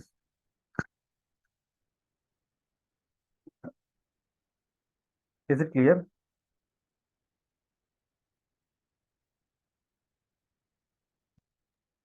Yes, sir. Okay, fine. Then mixed group teaching strategies, teaching methods. So mixed group എന്ന് പറയുമ്പോൾ normally most of the methods of instruction delivery for the learning of smaller groups numbering between 3 to 12 trainees lean towards trainee centered approach. അതായത് ഏതാണ്ട് trainee centered approach പോലെ, എന്നാൽ ഒരു 3 മുതൽ 12 വരെയുള്ള ചെറിയ ഗ്രൂപ്പ്സിലൊക്കെ ആയിരിക്കും ഇത്തരം ട്രെയിനിങ് മെത്തേഡ്സ് യൂസ് ചെയ്യുന്നത്. ക്യാൻ സേ എക്സാമ്പിൾസ് പറയുകയാണെങ്കിൽ ഒന്ന് group discussion. What is group discussion? Group discussion or GD is A training centred strategy. നമ്മൾ ഇനി പറയുന്ന ഓരോ മെത്തേഡും മിക്സ്ഡ് സ്ട്രാറ്റജി എന്ന് പറയുമ്പോൾ അത് കൂടുതൽ ട്രെയിനിങ് സെന്റേഡ് ആകാം. ദെൻ ടീച്ചേഴ്സിന് ഒരു പ്രൊവിഡന്റ് റോൾ ഉണ്ട്. ഇത് രണ്ടിനും ഇടയിൽ വരുന്നതാണ്. കൂടുതലായിട്ടും ട്രെയിനിങ് സെന്റേഡ് ആയിട്ടായിരിക്കും ഈ മെത്തേഡ് വരുന്നത്. So group discussion is a trainee centered strategy in which students are divided into groups and they are engaged to discuss on a subject matter given. So ഒരു ഗ്രൂപ്പ് ഡിസ്കഷൻ നമ്മൾ normally കാണാറുള്ളതാണ്. ഒരു ചെറിയ ഗ്രൂപ്പായിട്ട് അല്ലെങ്കിൽ ചെറിയ group of സ്റ്റുഡൻസിനെ create ചെയ്തിട്ട് അവർക്കിടയിൽ ഒരു സബ്ജക്ട് മാറ്റർ പ്രൊവൈഡ് ചെയ്യുന്നു. Then after giving lectures, teacher encourages students to participate in group discussion. So normally ഇങ്ങനെയായിരിക്കും. ഒരു ഗ്രൂപ്പ് ക്രിയേറ്റ് ചെയ്തിട്ട് ആ ഗ്രൂപ്പിന്റെ ഇടയിലേക്ക് ഒരു സബ്ജക്റ്റ് അവർക്ക് പ്രൊവൈഡ് ചെയ്യും. Teacher supervises them and provide guidance to make the discussion fruitful. എങ്ങനെയാണ് ആ ഡിസ്കഷൻ പോവേണ്ടത് അതിനു വേണ്ടിയുള്ള ഒരു പ്രോപ്പർ ഗൈഡൻസ് ടീച്ചർ പ്രൊവൈഡ് ചെയ്യും. സോ അവർക്ക് വേണ്ടി അവരെ എൻകറേജ് ചെയ്യുന്നു പാർട്ടിസിപ്പേറ്റ് ചെയ്യാൻ.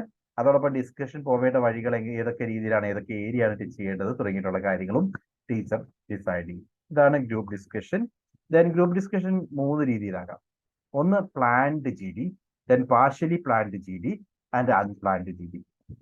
പ്ലാൻഡ് GD ആണെങ്കിൽ there is a certainty about conclusion and objectives. അതായത് ഏതൊക്കെ ടോപ്പിക്കുകളാണ് ഡിസ്കസ് ചെയ്യേണ്ടത്, എവിടെയാണ് കൺക്ലൂഡ് ചെയ്യേണ്ടത് തുടങ്ങിയ കാര്യങ്ങളിലൊക്കെ വ്യക്തമായ ധാരണ ഗൈഡിനുണ്ട്. So the discussion is guided by the trainer in appropriate sequence. എവിടെ നിന്നെങ്കിലും ഡീവിയേഷൻ വരുവാണെങ്കിൽ അത് നമ്മുടെ സബ്ജക്റ്റ് വരുന്നതല്ല, അത് ഡിസ്കസ് ചെയ്യേണ്ട ഇനി ഇന്നതൊക്കെയാണ്. സോ സബ്ജക്റ്റ് തന്നെ കോൺസെൻട്രേറ്റ് ചെയ്യാൻ പറഞ്ഞുകൊണ്ട് ആ സ്കോപ്പിനെ ട്രെയിനർ തന്നെ ലിമിറ്റ്. അതിനെയാണ് പ്ലാൻഡ് GD എന്ന് പറയുന്നത്. So opening statement, closing statement, discussions എല്ലാം ഏതൊക്കെ ഏരിയയെ പറ്റി ആയിരിക്കണം എന്നുള്ളത് പ്രീ പ്ലാൻ ചെയ്തിട്ടുള്ള GD ആണ് പ്ലാൻഡ് GD. രണ്ടാമതായിട്ട് partially planned GD. Here concluding and opening statements are not. End ചെയ്യേണ്ടത് എവിടെയാണ് സ്റ്റാർട്ട് ചെയ്യേണ്ടത്, ഇത് രണ്ടും നമ്മൾ പ്രീ പ്ലാൻഡ് ആണ്. സോ ഡിസ്കഷൻ എവിടെ സ്റ്റാർട്ട് ചെയ്യണം, എവിടെ എൻഡ് ചെയ്യണം എന്നുള്ളത് പ്രീ പ്ലാൻഡ് ആണ്. പക്ഷേ ഇൻ ബിറ്റ്വീൻ ഡിസ്കഷൻ എന്ത് വേണമെങ്കിലും ആകാം. അത് പ്രീ പ്ലാൻ ചെയ്തിട്ടില്ലെങ്കിൽ അതിനെ പാർഷ്യലി പ്ലാൻഡ് GD എന്ന് പറയും. മൂന്നാമതായി unplanned GD. So the topic will be presented. Topic കൊടുക്കുന്നു, അതിനുശേഷം ഡിസ്കഷൻ അവരുടെ വഴിക്ക് കൊടുക്കുവാണ്. നിങ്ങൾക്ക് ഇഷ്ടമുള്ള പോലെ ഡിസ്കസ് ചെയ്യാം. അത്തരത്തിൽ വിട്ടുകൊടുക്കുവാണെങ്കിൽ അതിനെ അൺപ്ലാൻഡ് GD എന്ന് പറയും. So the topic presented for discussion is without any opening statements and the discussion that follows is entirely spontaneous without any guidance from the trainer. ട്രെയിനറുടെ ഭാഗത്തുനിന്ന് യാതൊരു ഗൈഡൻസും ഇല്ലാതെ ഡിസ്കഷൻ സ്പോണ്ടേനിയസ് ആയിട്ട് മൂവ് ചെയ്യുകയാണെങ്കിൽ അതിനെയാണ് അൺപ്ലാൻഡ് GD എന്ന് പറയുന്നത്. So there are 3 types of GD. Planned GD, fully planned by the trainer. Partially planned ആണെങ്കിൽ opening statement and closing statements are pre-planned. Then unplanned GD ആണെങ്കിൽ nothing is planned. Okay, topic മാത്രമായിരിക്കും provide ചെയ്യുക. Advantages: being a simulation to thinking process, it helps in the development of critical thinking. So ഈ ഒരു method എന്ന് പറഞ്ഞു കഴിഞ്ഞാൽ കൂടുതൽ ചിന്തിക്കാൻ വേണ്ടി നമ്മുടെ സ്റ്റുഡൻസിനെ പര്യാപ്തരാക്കും. Then it is the pooling of knowledge, ideas and feelings of several persons. Basically അവരുടെ ഐഡിയാസ്, അവരുടെ നോളജ്, അവരുടെ ഫീലിംഗ്സ് ഒക്കെ ആ വേദിയിൽ ഷെയർ ചെയ്യപ്പെടുവാണ്. സോ പല ഐഡിയാസ് നമുക്ക് ആ ഒരു വേദിയിൽ നിന്നും ആ ഒരു ഡിസ്കഷനിൽ നിന്നും കിട്ടും. Rationalisation of facts promotes intelligent learning. അതായത് ഈ അവതരിപ്പിക്കപ്പെട്ട ഓരോ ഐഡിയാസിൽ നിന്നും ഏതാണ് സിഗ്നിഫിക്കന്റ് ഫാക്ട്സ് എന്ന് നമ്മൾ കൂടുതലായിട്ട് മനസ്സിലാക്കുന്നത് ഒരു തിങ്കിങ് പ്രോസസ്സാണ്. ഏതാണ് റെലവെന്റ് എന്ന് നമുക്ക് അവിടെ ചിന്തിക്കാൻ സാധിക്കും. പല ഐഡിയാസ് ഷെയർ ചെയ്യപ്പെടുന്നു. ഈ കിട്ടുന്ന ഓരോ ഐഡിയയിലും ഏതാണ് ബെറ്റർ എന്ന് ആ ഒരു വേദിയിൽ തന്നെ നമ്മൾ ചിന്തിക്കും. Then developing team spirit develop ചെയ്യാൻ സഹായിക്കുന്നു. ഡിസ്കവറിംഗ് ടാലന്റഡ് സ്റ്റുഡൻസ്, അതിൽ നിന്ന് ഏറ്റവും ബെസ്റ്റ് സ്റ്റുഡൻസ് അല്ലെങ്കിൽ എഫിഷ്യന്റ് ആയിട്ടുള്ള ചില ടാലന്റഡ് പേഴ്സണാലിറ്റീസിനെ ഐഡന്റിഫൈ ചെയ്യാനും ഈ മെത്തേഡ് ഹെൽപ്ഫുൾ ആയിരിക്കും. ദെൻ ലിമിറ്റേഷൻസ് പറയുകയാണെങ്കിൽ fractions may hinder successful usage of group discussion. ചില പോയിന്റുകളിൽ നിന്നും ഈ ഗ്രൂപ്പ് ഡിസ്കഷന് എഫിഷ്യന്റ് ആയിട്ടുള്ള ഒരു ടാലന്റ് പൂൾ ഇല്ലെങ്കിൽ അത് പറ്റിയില്ലാന്ന് വരും. അപ്പോൾ ഏതെങ്കിലും രീതിയിൽ ഗ്രൂപ്പ് ഡിസ്കഷന്റെ ആ ഒരു ക്വാളിറ്റി ചിലപ്പോൾ നഷ്ടപ്പെട്ടെന്നും വരാം. Then difficult to get ideal group leader with self-discipline. Self-discipline ഉള്ള ലീഡറിനെ കണ്ടെത്തുക എന്ന് പറയുന്നത് ഡിഫിക്കൽട്ട് ആണ്. Not suitable for topics which the participants are not aware. Participants അറിയാവുന്ന ഏരിയയിൽ മാത്രമേ നമുക്ക് ഇത്തരത്തിലുള്ള ഗ്രൂപ്പ് ഡിസ്കഷൻ നടത്താൻ സാധിക്കും. Difficult to achieve homogeneity attain ചെയ്യുക എന്ന് പറയുന്നത് വളരെ ടഫാണ്. Size of the group has to be limited. ഗ്രൂപ്പിന്റെ സൈസ് എന്ന് പറയുന്നത് ലിമിറ്റഡ് ആയിരിക്കണം. കുറച്ച് പേരുള്ള ചെറിയ ഗ്രൂപ്പുകളിലാണ് നമുക്ക് ഈ ഡിസ്കഷൻ നടത്താൻ സാധിക്കുക. The not suitable for taking decisions at times of crisis of emergency. നമുക്ക് പെട്ടെന്ന് തീരുമാനങ്ങൾ, ഒരു ക്രൈസിസ് സിറ്റുവേഷനിലൊന്നും ഈ പറയുന്ന ഗ്രൂപ്പ് ഡിസ്കഷന് യാതൊരു സ്കോപ്പുമില്ല. Then scope for orderly and coherent arrangement of ideas limited. അതായത് കിട്ടുന്ന ഐഡിയാസിനെ നമുക്ക് പ്രോപ്പർ ഓർഡറിലൊന്നും അറേഞ്ച് ചെയ്യുക എന്ന് പറയുന്നത് സാധിക്കുന്ന കാര്യമല്ല. ബിക്കോസ് സ്റ്റുഡൻസ് എല്ലാവരും അവർക്ക് തോന്നുന്ന രീതിയിലായിരിക്കും ഐഡിയാസ് ഷെയർ ചെയ്യുന്നത്. ഇതിനൊരു പ്രോപ്പർ അറേഞ്ച് ചെയ്യുക എന്നൊക്കെ പറയുന്നതൊക്കെ ഇമ്പോസിബിൾ ആണ്. So that is a group discussion method. Next method is seminar method. The seminar method is one of the most modern and advanced method of teaching. ഇതൊരു modern മെത്തേഡാണ്. വേറെ GD എന്ന് പറയുന്നത് അത്രയും മോഡേൺ അല്ല, എന്നാൽ അതിനേക്കാൾ മോഡേൺ മെത്തേഡാണ് seminar method. The seminar is an advanced group technique which is usually used in higher education. So ഒരു ഗ്രൂപ്പ് ലേണിംഗ് ടെക്നിക്കാണ്. ഓക്കെ, ഹയർ എഡ്യൂക്കേഷനിൽ യൂസ് ചെയ്യുന്ന ഒരു ഗ്രൂപ്പ് ലേണിംഗ് ടെക്നിക്ക് ആയിട്ട് മനസ്സിലാക്കുക. It is an instructional technique. It involves generating a situation for a group to have a guided interaction among themselves on a theme. അതായത് group discussion എങ്ങനെയായിരിക്കും? Normally ഒരു theme ഉണ്ടാവും. ആ തീമിൽ ഓരോ ഇൻഡിവിജ്വൽസും അവരവരുടേതായ ഐഡിയാസ് ഷെയർ ചെയ്യുന്നു. ഐഡിയാസ് മീൻസ് അവരുടേതായ papers അവർ present ചെയ്യുന്നു. ആ പ്രസന്റേഷൻസിനെ ബേസ് ചെയ്തുകൊണ്ട് ഡിസ്കഷൻസ് കണ്ടക്ട് ചെയ്യുന്നു, ക്വസ്റ്റ്യൻസ് റേസ് ചെയ്യുന്നു. ഇതിൽ നിന്നും നമ്മുടെ എക്സസീവ് സ്റ്റോക്ക് ഓഫ് നോളജിനെ കൂട്ടാൻ വേണ്ടി ഗ്രൂപ്പ് ഡിസ്കഷൻ ഈ പറയുന്ന സെമിനാർ മെത്തേഡ് ഹെൽപ്ഫുൾ ആയിരിക്കും. So it refers to a structured group discussion that what usually follows a formal lecture or lecture often in the form of an essay or paper presentation on a theme. അതായത് ഇത്തരത്തിൽ structured discussion തന്നെയാണ് എന്ത് സംഭവിക്കുന്നത്. ഓരോ ഇൻഡിവിജ്വൽസും ഇപ്പോൾ present ചെയ്യുന്ന വ്യക്തികൾ അവരുടേതായ ഒരു സ്ട്രക്ചേർഡ് ആയുള്ള പേപ്പർ അവിടെ അവതരിപ്പിക്കുന്നു. അവിടെ അവതരിപ്പിച്ച ആ പേപ്പറിനെ ബേസ് ചെയ്തുകൊണ്ട് ഡിസ്കഷൻ സംഭവിക്കുന്നു. ആ ഡിസ്കഷൻ മേലിൽ നമുക്ക് കൂടുതൽ നോളജ് ഗെയിൻ ചെയ്യാൻ സാധിക്കും. ഇതാണ് സെമിനാർ മെത്തേഡ് കൺസെപ്റ്റ് കൊണ്ട് ഉദ്ദേശിക്കുന്നത്. അഡ്വാൻറ്റേജസ്: ഈ seminar method gives good motivation and learning experience. കൂടുതൽ കാര്യങ്ങൾ മനസ്സിലാക്കാനും കൂടുതൽ കാര്യങ്ങൾ പഠിക്കാനുള്ള ഒരു വേദിയായിട്ട് മാറും. It helps evaluate the learn ability of ലേണേഴ്സിന്റെ ലേണിംഗ് എബിലിറ്റി എത്രമാത്രം ഉണ്ടെന്ന് മനസ്സിലാക്കാൻ സാധിക്കും. Regulate the creating and organizing of facts and information. പുതിയ ഐഡിയാസും പുതിയ ഇൻഫർമേഷനും ഒക്കെ നമ്മളിലേക്ക് എത്താനും സഹായിക്കും.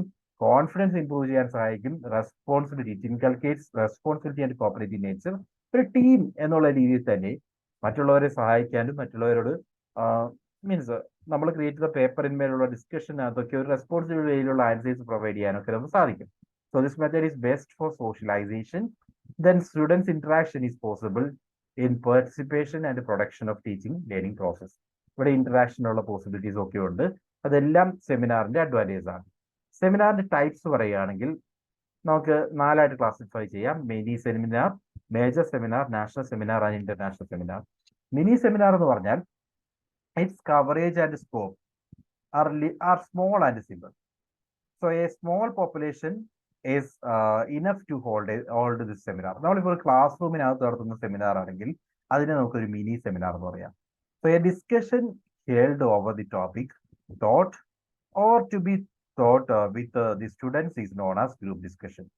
സോ ഇത്തരത്തിൽ ഒരു ഗ്രൂപ്പ് ഡിസ്കഷൻ സ്റ്റുഡൻസുമായി ബന്ധപ്പെട്ട ഗ്രൂപ്പ് ഡിസ്കഷന് നടത്തുകയും അതുമായി ബന്ധപ്പെട്ട ഒരു പേപ്പർ പ്രസന്റേഷൻ ഒക്കെ അവതരിപ്പിക്കുകയും ചെയ്യുകയാണെങ്കിൽ അത് മിനി സെമിനാർ ആണ്. So such group discussion held in an organised way within a classroom, it is called a mini seminar. So this mini seminar gives students training in questioning skills, organizing the information and the presenting skills of seminar. സെമിനാറിന്റെ സ്കിൽസും അല്ലെങ്കിൽ present ചെയ്യാനുള്ള ability, question ചെയ്യാനുള്ള ability, organisation skills, അങ്ങനെ ഒരുപാട് qualities ആണ് ഈ ഒരു class room seminar വഴി സ്റ്റുഡൻസിന് കിട്ടുന്നത്.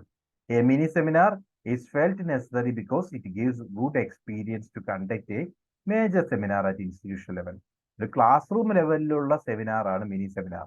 അതിന് കുറച്ചുകൂടി ബ്രോഡ് ആയി കഴിഞ്ഞാൽ, അതായത് ഇൻസ്റ്റിറ്റ്യൂഷണൽ ലെവലിലേക്ക് നമ്മൾ സെമിനാർ കണ്ടക്ട് ചെയ്യുകയാണെങ്കിൽ അതിനെ മേജർ സെമിനാർ എന്ന് പറയും.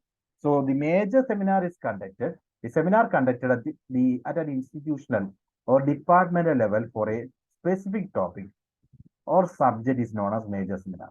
ഒരു ഡിപ്പാർട്ട്മെന്റ് ലെവലിലോ അല്ലെങ്കിൽ ഒരു എൻറ്റയർ ഇൻസ്റ്റിറ്റ്യൂഷൻ അകത്തോ നടത്തുന്ന ഒരു പർട്ടിക്കുലർ ടോപ്പിക്കുമായി ബന്ധപ്പെട്ട് നടത്തുന്ന സെമിനാർ ആണെങ്കിൽ അതിനെ നമുക്ക് മേജർ സെമിനാർ എന്ന് പറയാം.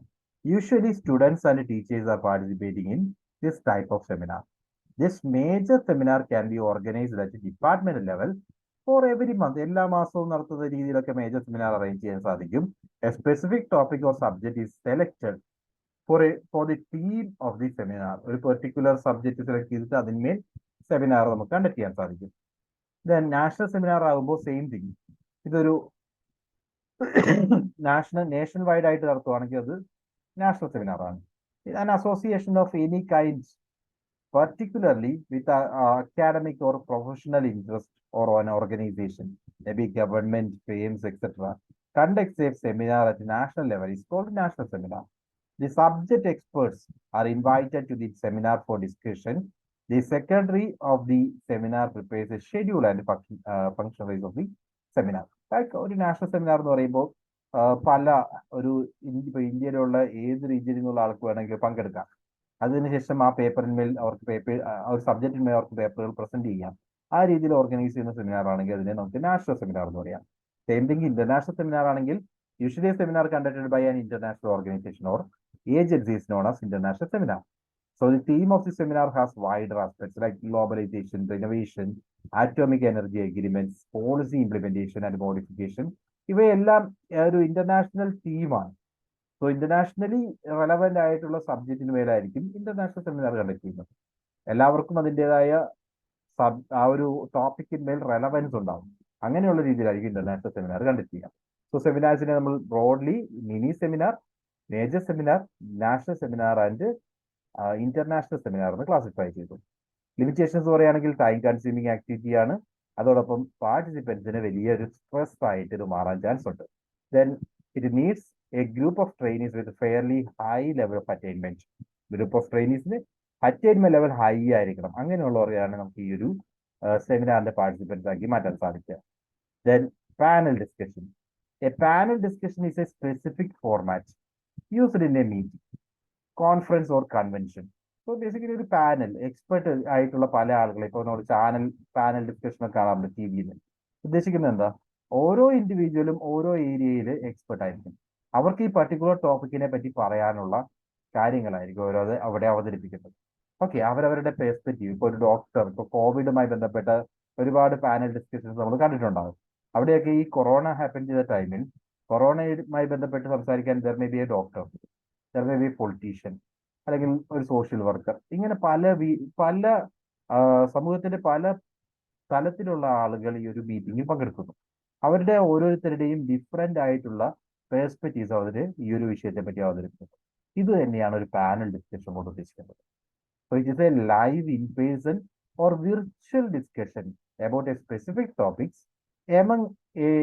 amongst a selected group of experts who share differing perspectives in front of an audience.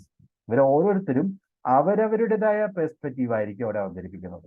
അതാണ് panel discussion. So the main purpose of panel discussion is for the panelists to share their wisdom and provide insights to create real value and take away for the audience. So ഇതിന്റെ basic purpose എന്ന് പറയുന്നത് എന്തായിരിക്കും? പാനലിസ്റ്റിന് അവരവരുടേതായ view പോയിന്റുകൾ അവർ അവതരിപ്പിക്കുന്നു.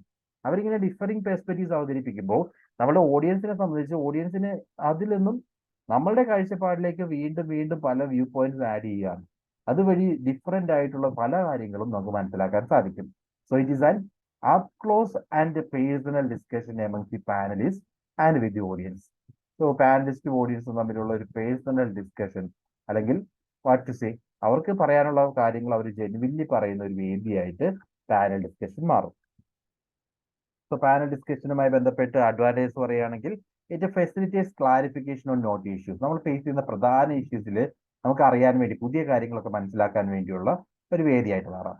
It highlights multi dimensionality on the issue under discussion. അതായത് ഓരോ ഇൻഡിവിജ്വലും അവരവരുടേതായ പെർസ്പെക്റ്റീവ് ആണ്. നമ്മൾ നേരത്തെ പറഞ്ഞ പ്രകാരം ഇപ്പോൾ ഡോക്ടർ ആണെങ്കിൽ ഡോക്ടറുടെ ഒരു മെഡിക്കൽ ഫീൽഡുമായി ബന്ധപ്പെട്ട് അതിനെ എക്സ്പ്ലെയിൻ ചെയ്യുന്നു. ഒരു പൊളിറ്റീഷ്യൻ ആണെങ്കിൽ പൊളിറ്റിക്കൽ ആസ്പെക്ട്സുമായി ബന്ധപ്പെട്ട് എക്സ്പ്ലെയിൻ ചെയ്യുന്നു. ഒരു ഇക്കണോമിസ്റ്റ് ഉണ്ടെങ്കിൽ ഇക്കണോമിക്സ് അദ്ദേഹത്തിന്റെ വ്യൂവുമായി ബന്ധപ്പെട്ട് ആ ഒരു ഇഷ്യൂവിനെ എക്സ്പ്ലെയിൻ ചെയ്യുന്നു. സോ മൾട്ടി ഡയമെൻഷനാലിറ്റി നമുക്ക് അവിടെ നിന്ന് കിട്ടും. Okay, then it helps to understand critical thinking in both panelist and the audience. ഓഡിയൻസിനും പാനലിസ്റ്റിനും കൂടുതൽ ഈ ഒരു ഏരിയയുമായി ബന്ധപ്പെട്ട് കൂടുതൽ ചിന്തിക്കാനുള്ള ഒരു അവസരം. It fosters logical thinking, it develops presentation skills and it teachers students to think of the issues under consideration and ask relevant questions. ഇപ്പോൾ ടീച്ചേഴ്സിനായാലും സ്റ്റുഡൻസിനായാലും ആ ഇഷ്യൂവിനെ പറ്റി കൂടുതൽ ചിന്തിക്കാനും അതുമായി ബന്ധപ്പെട്ട റെലവന്റ് ക്വസ്റ്റ്യൻസ് പാനലിസ്റ്റിനോട് ചോദിക്കാനുള്ള വേദിയായിട്ട് പാനൽ ഡിസ്കഷൻ മാറും. ഓക്കെ, ദെൻ ലിമിറ്റേഷൻസ് പറയുകയാണെങ്കിൽ ഇത്തരത്തില് പല എക്സ്പെർട്ടുകളെ ഒരു വേദിയിൽ കൊണ്ടുവരിക എന്ന് പറയുന്നത് വളരെ ഡിഫിക്കൽട്ടാണ്. Bringing experts to a single forum can be difficult. The audience is not actively involve. പാനലിസ്റ്റുകൾ തമ്മിലുള്ള ചർച്ചയിൽ ഓഡിയൻസിന് ചിലപ്പോൾ അത്രയും ഒരു ആക്റ്റീവ് റോൾ ഉണ്ടാകണമെന്നില്ല. ഇതൊക്കെയാണ് പാനൽ ഡിസ്കഷന്റെ ലിമിറ്റേഷൻ. ദെൻ അടുത്ത മെത്തേഡ് ബ്രെയിൻ സ്റ്റോമിംഗ് ആണ്. മറ്റൊരു ടീച്ചിങ് മെത്തേഡായിട്ട് തന്നെ പറയാം, ഓർ പ്രോബ്ലം സോൾവിംഗ് ടെക്നിക് ആയിട്ട് നമുക്ക് പറയാം. Brain storming is an idea generating approach. അതായത് ബ്രെയിൻ സ്റ്റോമിംഗ് എന്ന് പറഞ്ഞു കഴിഞ്ഞാൽ ഒരു ഗ്രൂപ്പ് ഓഫ് ഇൻഡിവിജ്വൽസിനെ നമ്മൾ കൊണ്ടുവന്നിട്ട് ഒരു ഗ്രൂപ്പിന് ഒരുമിച്ച് ഒരു ടോപ്പിക് അസൈൻ ചെയ്യും. അവരോട് പറയുന്നു ഈ ഒരു ടോപ്പിക്കിന്മേൽ അവർക്ക് തോന്നുന്ന എല്ലാ ഐഡിയാസും ഷെയർ ചെയ്യാൻ പറയും. സോ ബ്രെയിൻ സ്റ്റോമിംഗ് കൺസെപ്റ്റ് അങ്ങനെയാണ്. അപ്പൊ അവർക്ക് തോന്നുന്ന എല്ലാ ഐഡിയാസും, ഈവൻ ഇറലവന്റ് ആയിട്ടുള്ള ഐഡിയാസ് ആയാലും സൊല്യൂഷൻസ് ആയാലും അവർക്ക് ഷെയർ ചെയ്യാം. ഈ ഷെയർ ചെയ്യപ്പെട്ട എല്ലാ ഐഡിയാസും ഈ ഗ്രൂപ്പിനകത്ത് ചർച്ച ചെയ്യും. ഫൈനലി ഏറ്റവും ഫീസിബിൾ ആയിട്ടുള്ള സൊല്യൂഷൻ അവർ അഡാപ്റ്റ് ചെയ്യും. ഈ മെത്തേഡിനെയാണ് ബ്രെയിൻ സ്റ്റോമിംഗ് എന്ന് പറയുന്നത്. So brain storming is an idea generating approach that is used to find problems, cause of problems of variation, ways to prevent problems, solutions to problems, or ways to implement these solutions. So ഇങ്ങനെയുള്ള പല കാര്യങ്ങൾക്കാണ് problem എന്താണെന്ന് കണ്ടുപിടിക്കാൻ വേണ്ടി, problem solve ചെയ്യാനുള്ള methods identify ചെയ്യാൻ വേണ്ടി, problem prevent ചെയ്യാനുള്ള methods identify ചെയ്യാൻ വേണ്ടി, അങ്ങനെ പല രീതിയിലും നമ്മൾ ഗ്രൂപ്പ് ഡിസ്കഷൻ നടത്തും.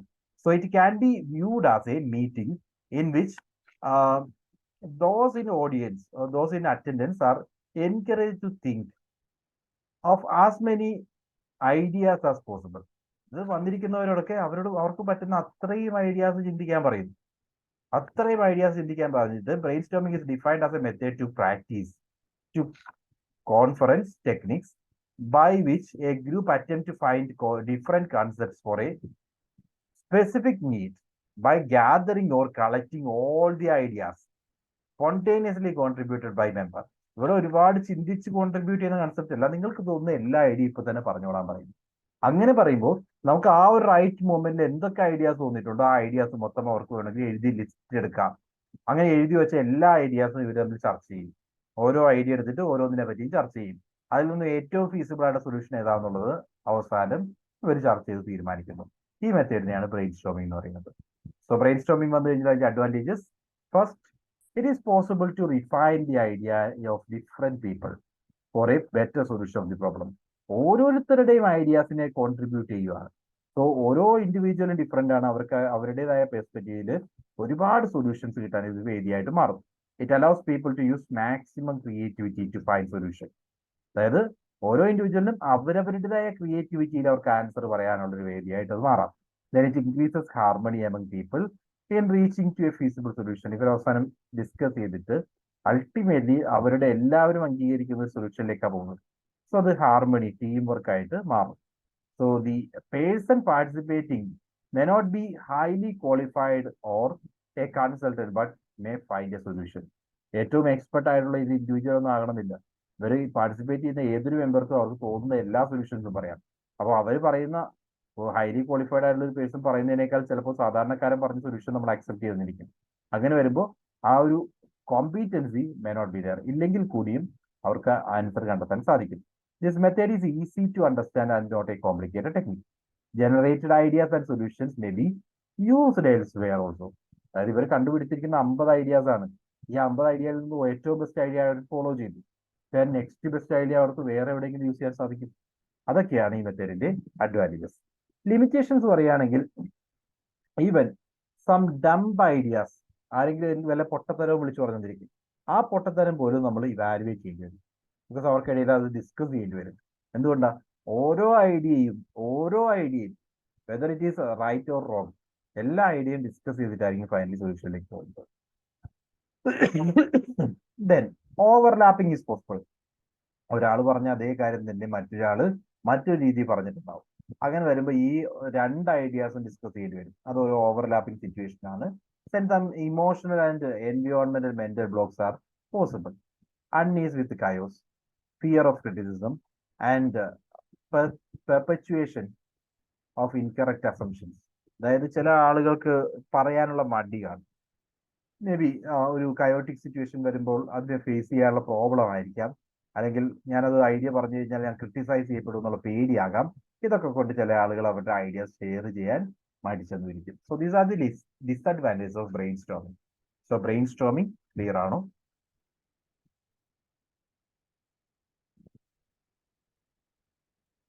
ഓക്കെ, നമ്മൾ ഇതുവരെ പറഞ്ഞിരിക്കുന്നത് യു ക്യാൻ സി മെത്തേഡ്സിൽ ഗ്രൂപ്പ് ഡിസ്കഷൻ പറഞ്ഞു, seminar method, then panel discussion and finally brainstorming. 4 മെത്തേഡുകൾ. എന്തെങ്കിലും ഡൗട്ട് ഉണ്ടെങ്കിൽ പറയും.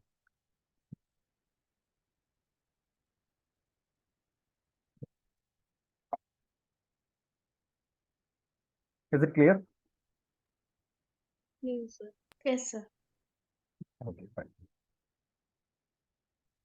Then അടുത്തത് project method of teaching. Project method of teaching has evolved from the philosophy of programmist.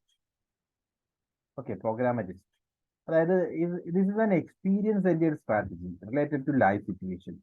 This teaching strategy focuses on to socialize a child to achieve cognitive, affective and psychomotor objectives.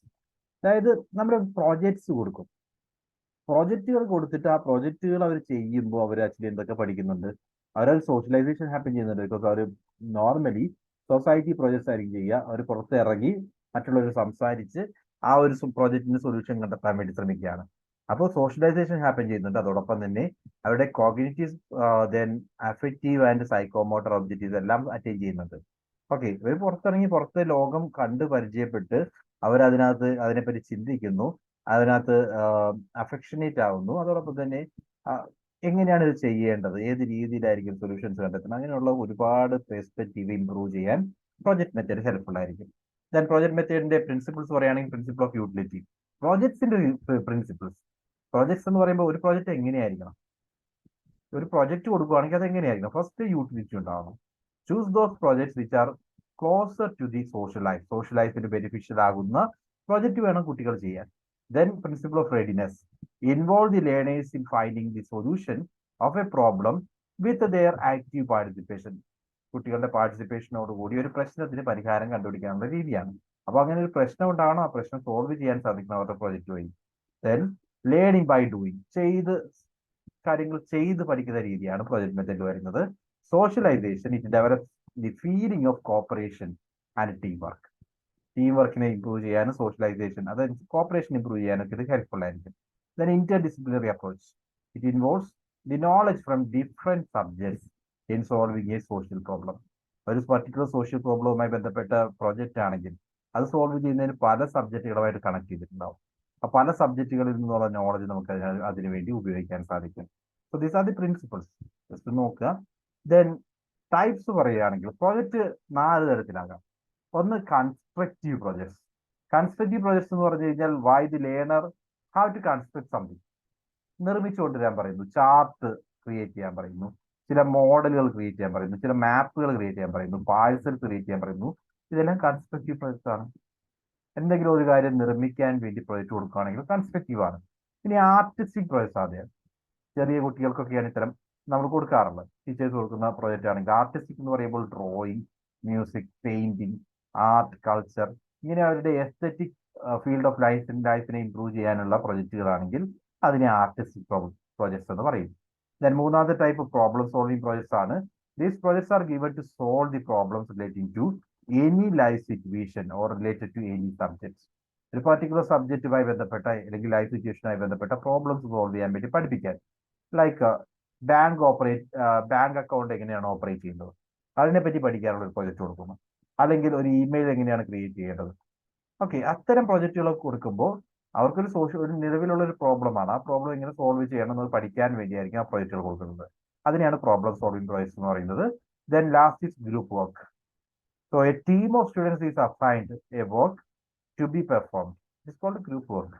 ഒരു simple example ഒരു garden create ചെയ്യുക, അല്ലെങ്കിൽ team activity ചെയ്യുക, അതൊക്കെ group വർക്കിന് group പ്രോജക്റ്റിന് example ആണ്. Advantages: it helps in developing social norms and social values among learners. ലേണർക്ക് സോഷ്യൽ നോംസ് സോഷ്യൽ വാല്യൂസ് ഒക്കെ ഇംപൈഡ് ചെയ്യാൻ വേണ്ടി ഹെൽപ്ഫുൾ ആയിരിക്കും. It provides invaluable opportunities for correlation of various elements of the subject matter and for transfer of training or learning. അതായത് ഒരു സബ്ജക്റ്റിനെ പറ്റി കൂടുതൽ informations കിട്ടാനും അല്ലെങ്കിൽ ഒരുപാട് കാര്യങ്ങൾ മനസ്സിലാക്കാനുള്ള ഒരു ഓപ്പർച്യൂണിറ്റി ആയിട്ട് ഇത് മാറും. It helps growing knowledge very effectively as A result of their close corporation on social participation spirit of democracy. അതായത് ഇവർക്ക് പരസ്പരം കോപ്പറേറ്റ് ചെയ്യുക, അതേപോലെ സൊസൈറ്റിയിൽ പാർട്ടിസിപ്പേറ്റ് ചെയ്യുകയാണ്, സൊസൈറ്റിയിൽ ഒരു പ്രശ്നം എടുത്തിട്ട് അത് സോൾവ് ചെയ്യാൻ ശ്രമിക്കുകയാണ്. അങ്ങനെയൊക്കെ വരുമ്പോൾ അവരൊരു ഡെമോക്രാറ്റിക് ബീയിങ് എന്നുള്ള രീതിയിൽ അവർ വളരാനും ഇത് ഹെൽപ്ഫുൾ ആയിരിക്കും. ഡിസഡ്വാൻറ്റേജ് പറയുകയാണെങ്കിൽ the project cannot be plan for all subjects. എല്ലാ സബ്ജക്റ്റുകൾക്കും പ്രോജക്ട്സ് കൊടുക്കുക എന്ന് പറയുന്നത് is not possible. And the all subject matter cannot be taught by this strategy. മൊത്തമായിട്ട് സബ്ജക്ട് പഠിപ്പിക്കാനും നമുക്ക് ഈ സ്ട്രാറ്റജി ഉപയോഗിക്കാൻ സാധിക്കില്ല. Then it may not be economical. കോസ്റ്റും ടൈമും ഒരുപാട് കൺസ്യൂം ചെയ്യാൻ പ്രോജക്ട്സ് കാരണമാകും. Then it is very difficult for a teacher to plan and execute the projects to learners and supervise them. ടീച്ചേഴ്സിന് വളരെ ഡിഫിക്കൽട്ട് ആണ് ആ പ്രൊജക്ട് പ്ലാൻ ചെയ്യുകയും പ്രൊജക്ട് എക്സിക്യൂട്ട് ചെയ്യാനും ഒക്കെ ടീച്ചേഴ്സിന് വളരെ ബുദ്ധിമുട്ടായിട്ട് വരാം. then അടുത്ത മെത്തേഡാണ് role play. Role play is a technique that allows students to explore realistic situation by interacting with other people in a managed way or in order to develop experience and trial different strategies to support in a supported environment. Like ഒരു role play എന്ന് പറഞ്ഞാൽ എന്താ, അതിപ്പോ ഒരു ചെറിയ student group create ചെയ്തിട്ട് അതിലൊരാളെ ആ ഒരു മാനേജറുടെ റോൾ കൊടുക്കും. അല്ലെങ്കിൽ മാർക്കറ്റിംഗ് മാനേജർ ആണെന്ന് വിചാരിക്കും. സോ നിങ്ങൾ മാർക്കറ്റിംഗ് മാനേജറാണ്, പ്രോഡക്റ്റിന്റെ സപ്ലൈ അല്ലെങ്കിൽ പ്രോഡക്റ്റിന്റെ സെയിൽസ് ഇങ്ങനെ കുറഞ്ഞുകൊണ്ടിരിക്കുകയാണ്, നിങ്ങൾ എന്ത് സ്ട്രാറ്റജി ചെയ്യും എന്നുള്ളത് നിങ്ങൾ ആക്ട് ചെയ്ത് കാണിക്കാൻ പറയും. This is called role play. അവർക്കൊരു സിറ്റുവേഷൻ കൊടുക്കുന്നു, ആ ഒരു സിറ്റുവേഷനിൽ ഒരു ഇൻഡിവിജ്വൽ റോള് ഏറ്റെടുത്തുകൊണ്ട് അവരെങ്ങനെ ബിഹേവ് ചെയ്യും എന്നുള്ളതാണ് അദ്ദേഹം കാണിക്കേണ്ടത്. This is called role play. So role പ്ലേയുടെ advantages: it provides opportunity for students to learn about the subject from the inside. അവർ ആക്ട് ചെയ്തുകൊണ്ട് പഠിക്കുകയാണ്, ആ സബ്ജക്റ്റിനെ പറ്റി അതിനകത്ത് നിന്നുകൊണ്ട് തന്നെ മനസ്സിലാക്കാൻ, എന്താണ് ആ റിയൽ സിറ്റുവേഷൻ എന്ന് മനസ്സിലാക്കാൻ അവർക്ക് സാധിക്കും. Then it increase perspective teachers interest. അതായത് ടീച്ചേഴ്സിന്റെ ഇൻട്രസ്റ്റും മോട്ടിവേഷനും ഒക്കെ ഇത് കൂട്ടാൻ ഹെൽപ്ഫുൾ ആയിരിക്കും, ബിക്കോസ് ഇതൊരു ആക്ട് ആയിട്ട് മാറും. Then the students derive useful real life experience through playing specific roles. Okay, ഒരു പ്ലെയറുടെ ഒരു ഒബ്സർവറുടെ ഒരു റോൾ അവർ പ്ലേ ചെയ്യുന്നതുകൊണ്ട് അവർക്ക് റിയൽ ലൈഫ് എക്സ്പീരിയൻസ് ആണ് കിട്ടുന്നത്. Then it provides training in verbal and motor communication. Means അവർക്ക് കമ്മ്യൂണിക്കേറ്റ് ചെയ്യാനുള്ള എബിലിറ്റി ഒക്കെ ഇംപ്രൂവ് ചെയ്യും, ബിക്കോസ് ഒരു റിയൽ സിറ്റുവേഷൻ ഒരു മാനേജറായിട്ട് അദ്ദേഹം ആക്ട് ചെയ്യുകയാണ്. അപ്പോൾ ആ ഒരു സിറ്റുവേഷൻ എന്താണ്, അതെങ്ങനെയാണ് സോൾവ് ചെയ്യേണ്ടതെന്ന് അവർ ആ ക്ലാസ് റൂമിൽ വെച്ച് തന്നെ പഠിക്കുകയാണ് ചെയ്യുന്നത്. So the student teacher will get opportunity to imbibe useful qualities for social participation and cooperation by giving due regards to others' feelings and point of view. മറ്റുള്ളവരെ മനസ്സിലാക്കാനും മറ്റുള്ളവരുടെ പോയിന്റ് ഓഫ് വ്യൂ അനുസരിച്ചുകൊണ്ടും എങ്ങനെ ഓരോ കാര്യങ്ങൾ സോൾവ് ചെയ്യാൻ സാധിക്കുന്നൊക്കെ ഇവർക്ക് ആ ഒരു റോൾ പ്ലേ വഴി കണ്ടെത്താൻ സാധിക്കും. ലൈക്ക് ഇമാജിൻ ഒരു സിറ്റുവേഷൻ, ഒരു പ്രോബ്ലം അവരുടെ മുമ്പിൽ വരുന്നു, ആ പ്രോബ്ലത്തിനുള്ള ഫീസിബിൾ സൊല്യൂഷൻ എന്താണെന്ന് ഇവരായിട്ട് ചിന്തിച്ച് കണ്ടുപിടിക്കണം, ബിക്കോസ് ഹീസ് എ മാനേജർ. അപ്പോൾ ഒരു റിയലി ഒരു മാനേജർ എന്നുള്ള രീതിയിൽ ഇങ്ങനെ അദ്ദേഹം ബിഹേവ് ചെയ്യും, അദ്ദേഹമാണ് മാനേജർ എങ്കിൽ ആ സിറ്റുവേഷൻ അദ്ദേഹം എങ്ങനെ ടാക്കിൾ ചെയ്യും തുടങ്ങിയ കാര്യങ്ങളാണ് റോൾ പ്ലേയിൽ വരുന്നത്. ലിമിറ്റേഷൻ പറയുകയാണെങ്കിൽ students may not understand the problem or the situation for playing the roles with needed effectiveness. ആ സ്റ്റുഡൻസിന് ആ ഒരു പ്രോബ്ലം എന്താണ്, സിറ്റുവേഷൻ എന്താണെന്നുള്ളത് വ്യക്തമായിട്ട് മനസ്സിലായില്ല എന്ന് വരും. Then the role playing strategy becomes effective when the players and observers truly believe in the story. അതായത് ഈ ഒരു സ്റ്റോറി ഒരു തമാശയായിട്ട് എടുത്തു പോവാണെങ്കിൽ റോൾ പ്ലേയിങ് ഇൻഎഫക്റ്റീവ് ആകും. അതേസമയം ഈ ഒരു സ്റ്റോറി അല്ലെങ്കിൽ ആ ഗീവൺ സിറ്റുവേഷൻ എന്ന് പറയുന്നത് റിയൽ ആയിട്ട് ചിന്തിച്ചാൽ മാത്രമേ റോൾ പ്ലേയിങ്ങിന് എഫക്റ്റീവ്നെസ് ഉണ്ടാവൂ. Then the students can act the assigned role effectively are not easy available making the strategy a success. അതായത് ഏറ്റവും നല്ല രീതിയിൽ ക്ലാസ് റൂമിൽ ആ സ്ട്രാറ്റജി ആക്ട് ചെയ്തവർ അവർക്ക് ചിലപ്പോൾ ആ ഒരു സ്ട്രാറ്റജി ഇംപ്ലിമെന്റ് ചെയ്യാൻ പറ്റിയില്ല എന്ന് വരും. അതൊക്കെ അതിന്റെ ലിമിറ്റേഷൻ ആണ്. The role playing strategy expects too much from the teacher, as he is the one who has to create a life like problematic situation or story plot, prepare and draft the role playing activities, select the role players and watch the role-playing activities for some useful educative gain. ഇപ്പൊ ടീച്ചറിൽ നിന്നും ഒരുപാട് expect ചെയ്യുന്ന ഒരു way ആണ് role playing. So that's all about role playing. Now, next method is simulation. Simulation means creating conditions that are quite similar to the actual conditions. So same like situation കൊണ്ടുവരിക. ഒരുപോലെ ഇരിക്കുന്ന, എന്നാൽ original അല്ല, ഒറിജിനലിനെ പോലെയുള്ള ഒരു situation കൊണ്ടുവരികയാണെങ്കിൽ അതിന് simulation എന്ന് പറയും. Like for example training of pilots or astronauts take place in conditions that are quite similar to the actual flight conditions. അതായത് പൈലറ്റ്സിനെ ട്രെയിൻ ചെയ്യിപ്പിക്കുമ്പോൾ അവരെങ്ങനെയാണോ ഫ്ലൈറ്റ് ഓടിക്കുന്നത് അതേപോലുള്ള ഒരു സിറ്റുവേഷൻ ഒരു റൂമിനകത്ത് അവർക്ക് ക്രിയേറ്റ് ചെയ്ത് കൊടുക്കും. അപ്പോൾ ഒരു ഫ്ലൈറ്റ് എങ്ങനെയാണോ ഒരു ഓടിച്ചു പഠിക്കുന്നത്, ഒരിക്കലും ഒറിജിനലി ഓടിച്ചു പഠിക്കാൻ പറ്റുമോ? ഇല്ല. അതിന് പകരം എന്ത് ചെയ്യും? അവരുടെ ബേസിക്സ് എല്ലാം അവരൊരു റൂമിലായിരിക്കും, അത്തരത്തിലൊരു അറ്റ്മോസ്ഫിയറിലായിരിക്കും പഠിക്കുന്നത്. ആ ഒരു അറ്റ്മോസ്ഫിയറിനെയാണ് സിമുലേറ്റഡ് എൻവയോൺമെന്റ് എന്ന് പറയുന്നത്. So that activity is called simulation. Simulation specifically used for training purpose. ട്രെയിനിങ്ങിന് വേണ്ടിയാണ് ഈ സിമുലേഷൻ ആക്ടിവിറ്റി കൊടുക്കുന്നത്.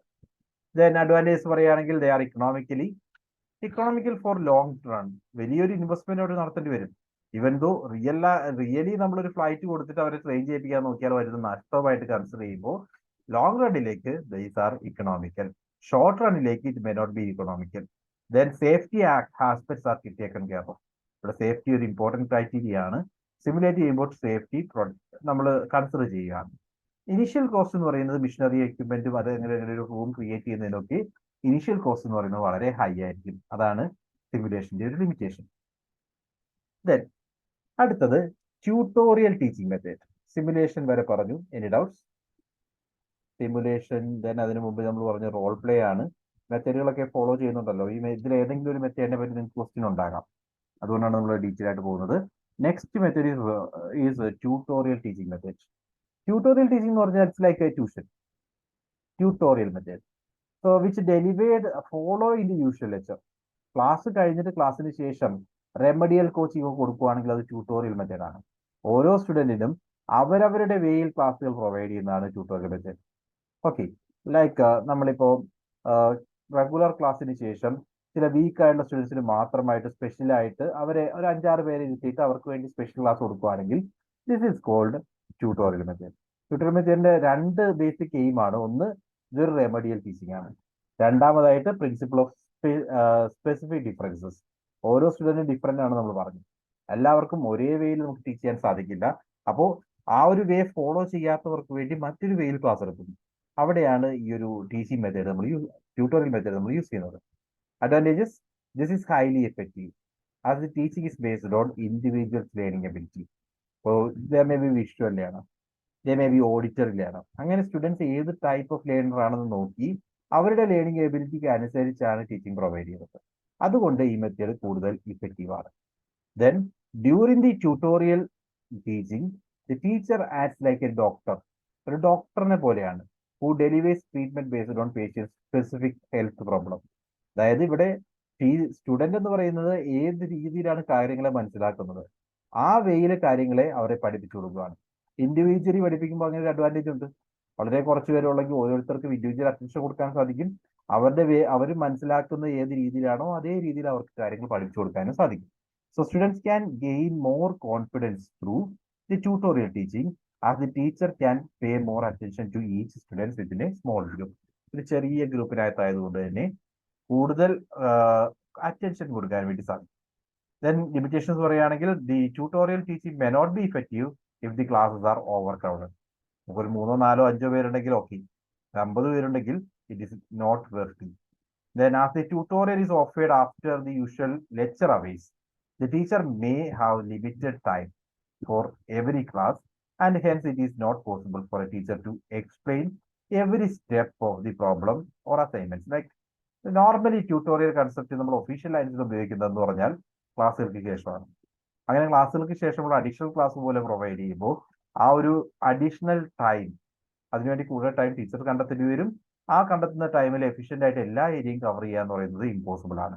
Sometimes the equal opportunity is not offered to all the groups. There are many instances where a single student dominates the whole tutorial session. ഒരു student മാത്രമായിരിക്കും എല്ലാ ആൻസറും പറയുന്നത്. അവരെ മാത്രം കോൺസെൻട്രേറ്റ് ചെയ്ത് ക്ലാസ്സിൽ പോകുന്ന സിറ്റുവേഷൻസ് ട്യൂട്ടോറിയൽസിലും വരാം. Then even in A tutorial teacher may B biased. Teacher ചിലപ്പോൾ എല്ലാവരെയും ശ്രദ്ധിച്ചില്ലാന്ന് വരും, ചില ആളുകൾക്ക് മാത്രം കൂടുതൽ സിഗ്നിഫിക്കൻസ് കൊടുത്തെന്നിരിക്കും. അതൊക്കെയാണ് ട്യൂട്ടോറിയൽ സെഷന്റെ disadvantage. Okay, so that is tutorial method. Next method is demonstration method.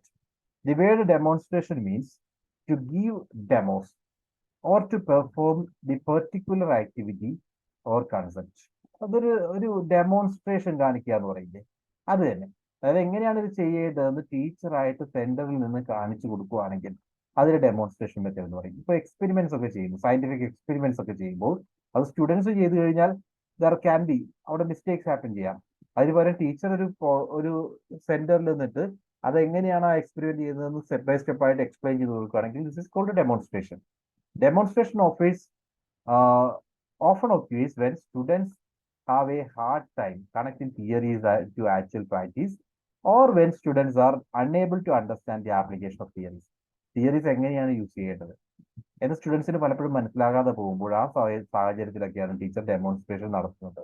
So in order to make success of demonstration method 3 things are necessary. Simply പറയുകയാണെങ്കിൽ ഒന്ന്, the object of being displaying during demonstration should not be so small. അതായത് ഒരു ചെറിയ group ഒക്കെ ആണെങ്കിൽ okay, വലിയ group ഒക്കെ ആണെങ്കിൽ വലിയ ഒബ്ജക്റ്റുകളായിരിക്കണം അവരെ കാണിച്ചു കൊടുക്കേണ്ടത്. അല്ലെങ്കിൽ during the demonstration the clear language should be used. കൃത്യമായിട്ട് ഓരോരുത്തർക്കും മനസ്സിലാവുന്ന രീതിയിലുള്ള ലാംഗ്വേജ് ഉപയോഗിക്കുക. Then people should be able to question teachers in order to remove their difficulties.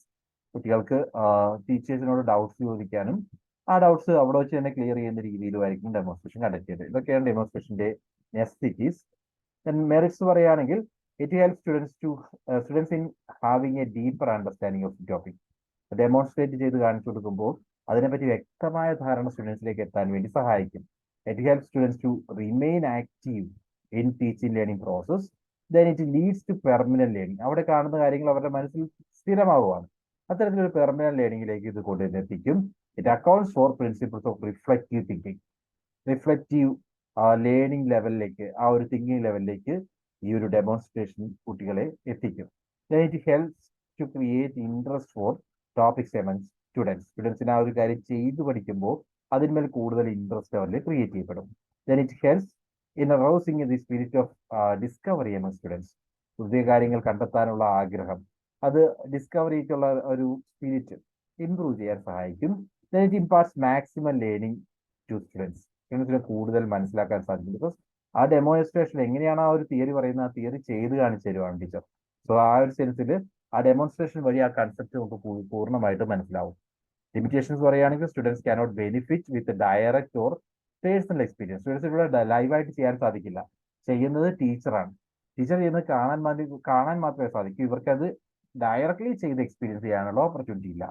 Then it can be costly as it requires costly material. പലപ്പോഴും അങ്ങനെ costly ആകുമ്പോഴാണ് teacher demonstrate ചെയ്യുന്നത്. Otherwise സ്റ്റുഡൻസിന് ചെയ്യാലോ.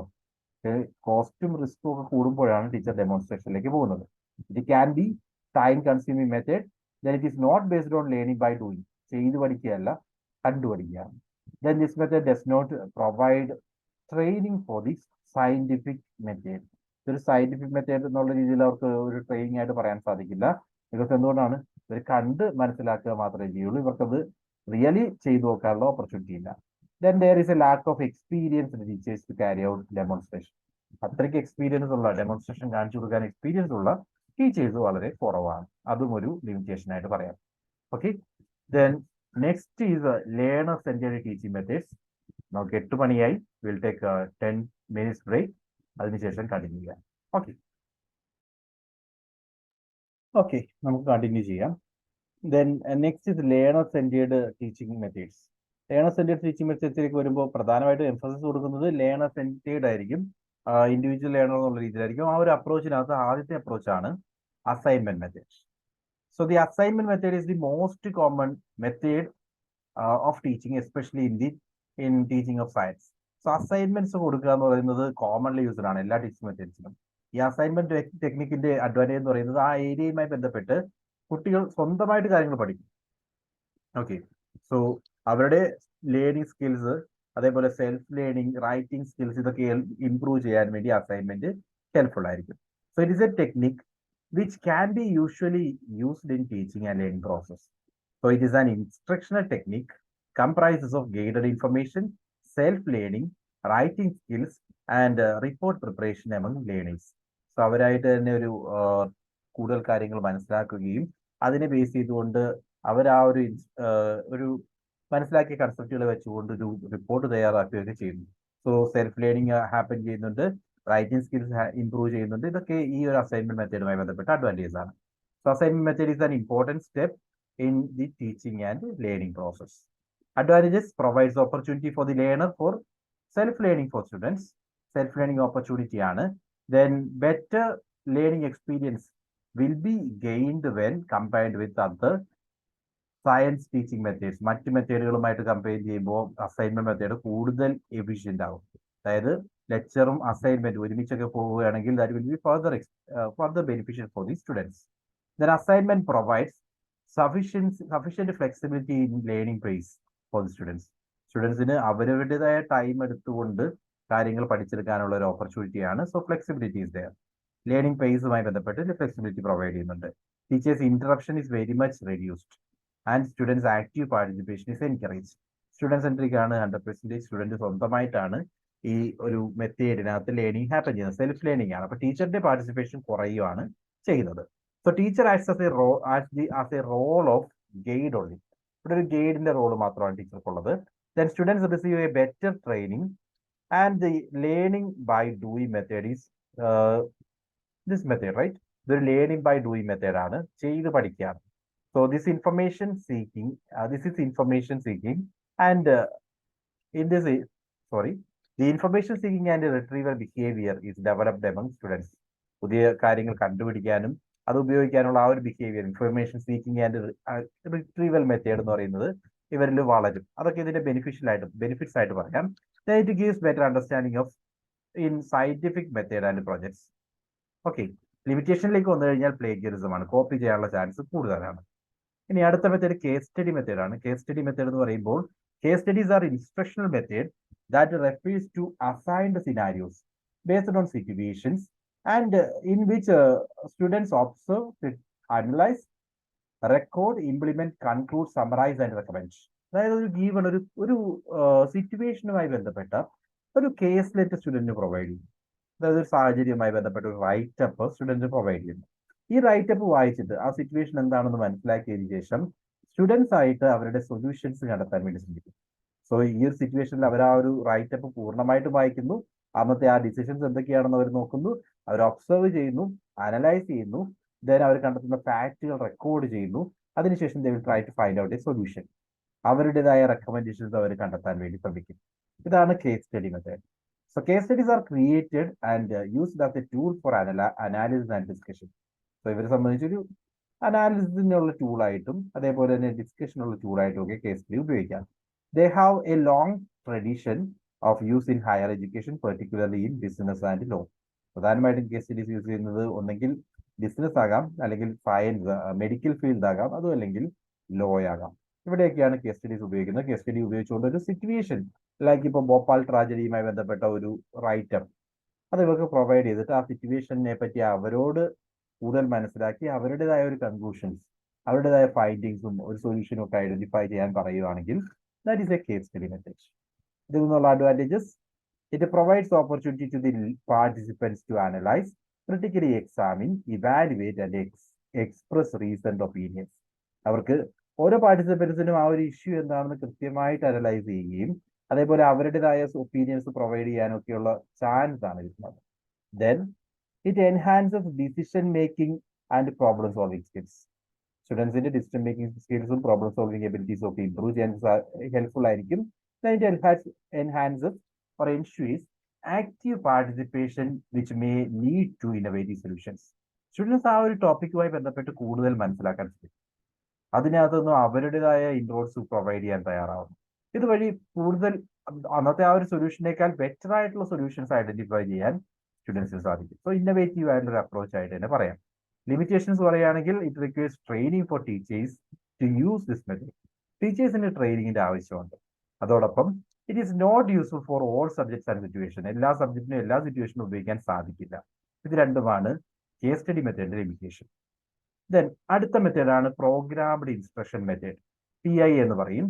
Programme instruction is a general term for highly structured system of learning which is based on logical sequence of self-paced learning steps with feedback between each step.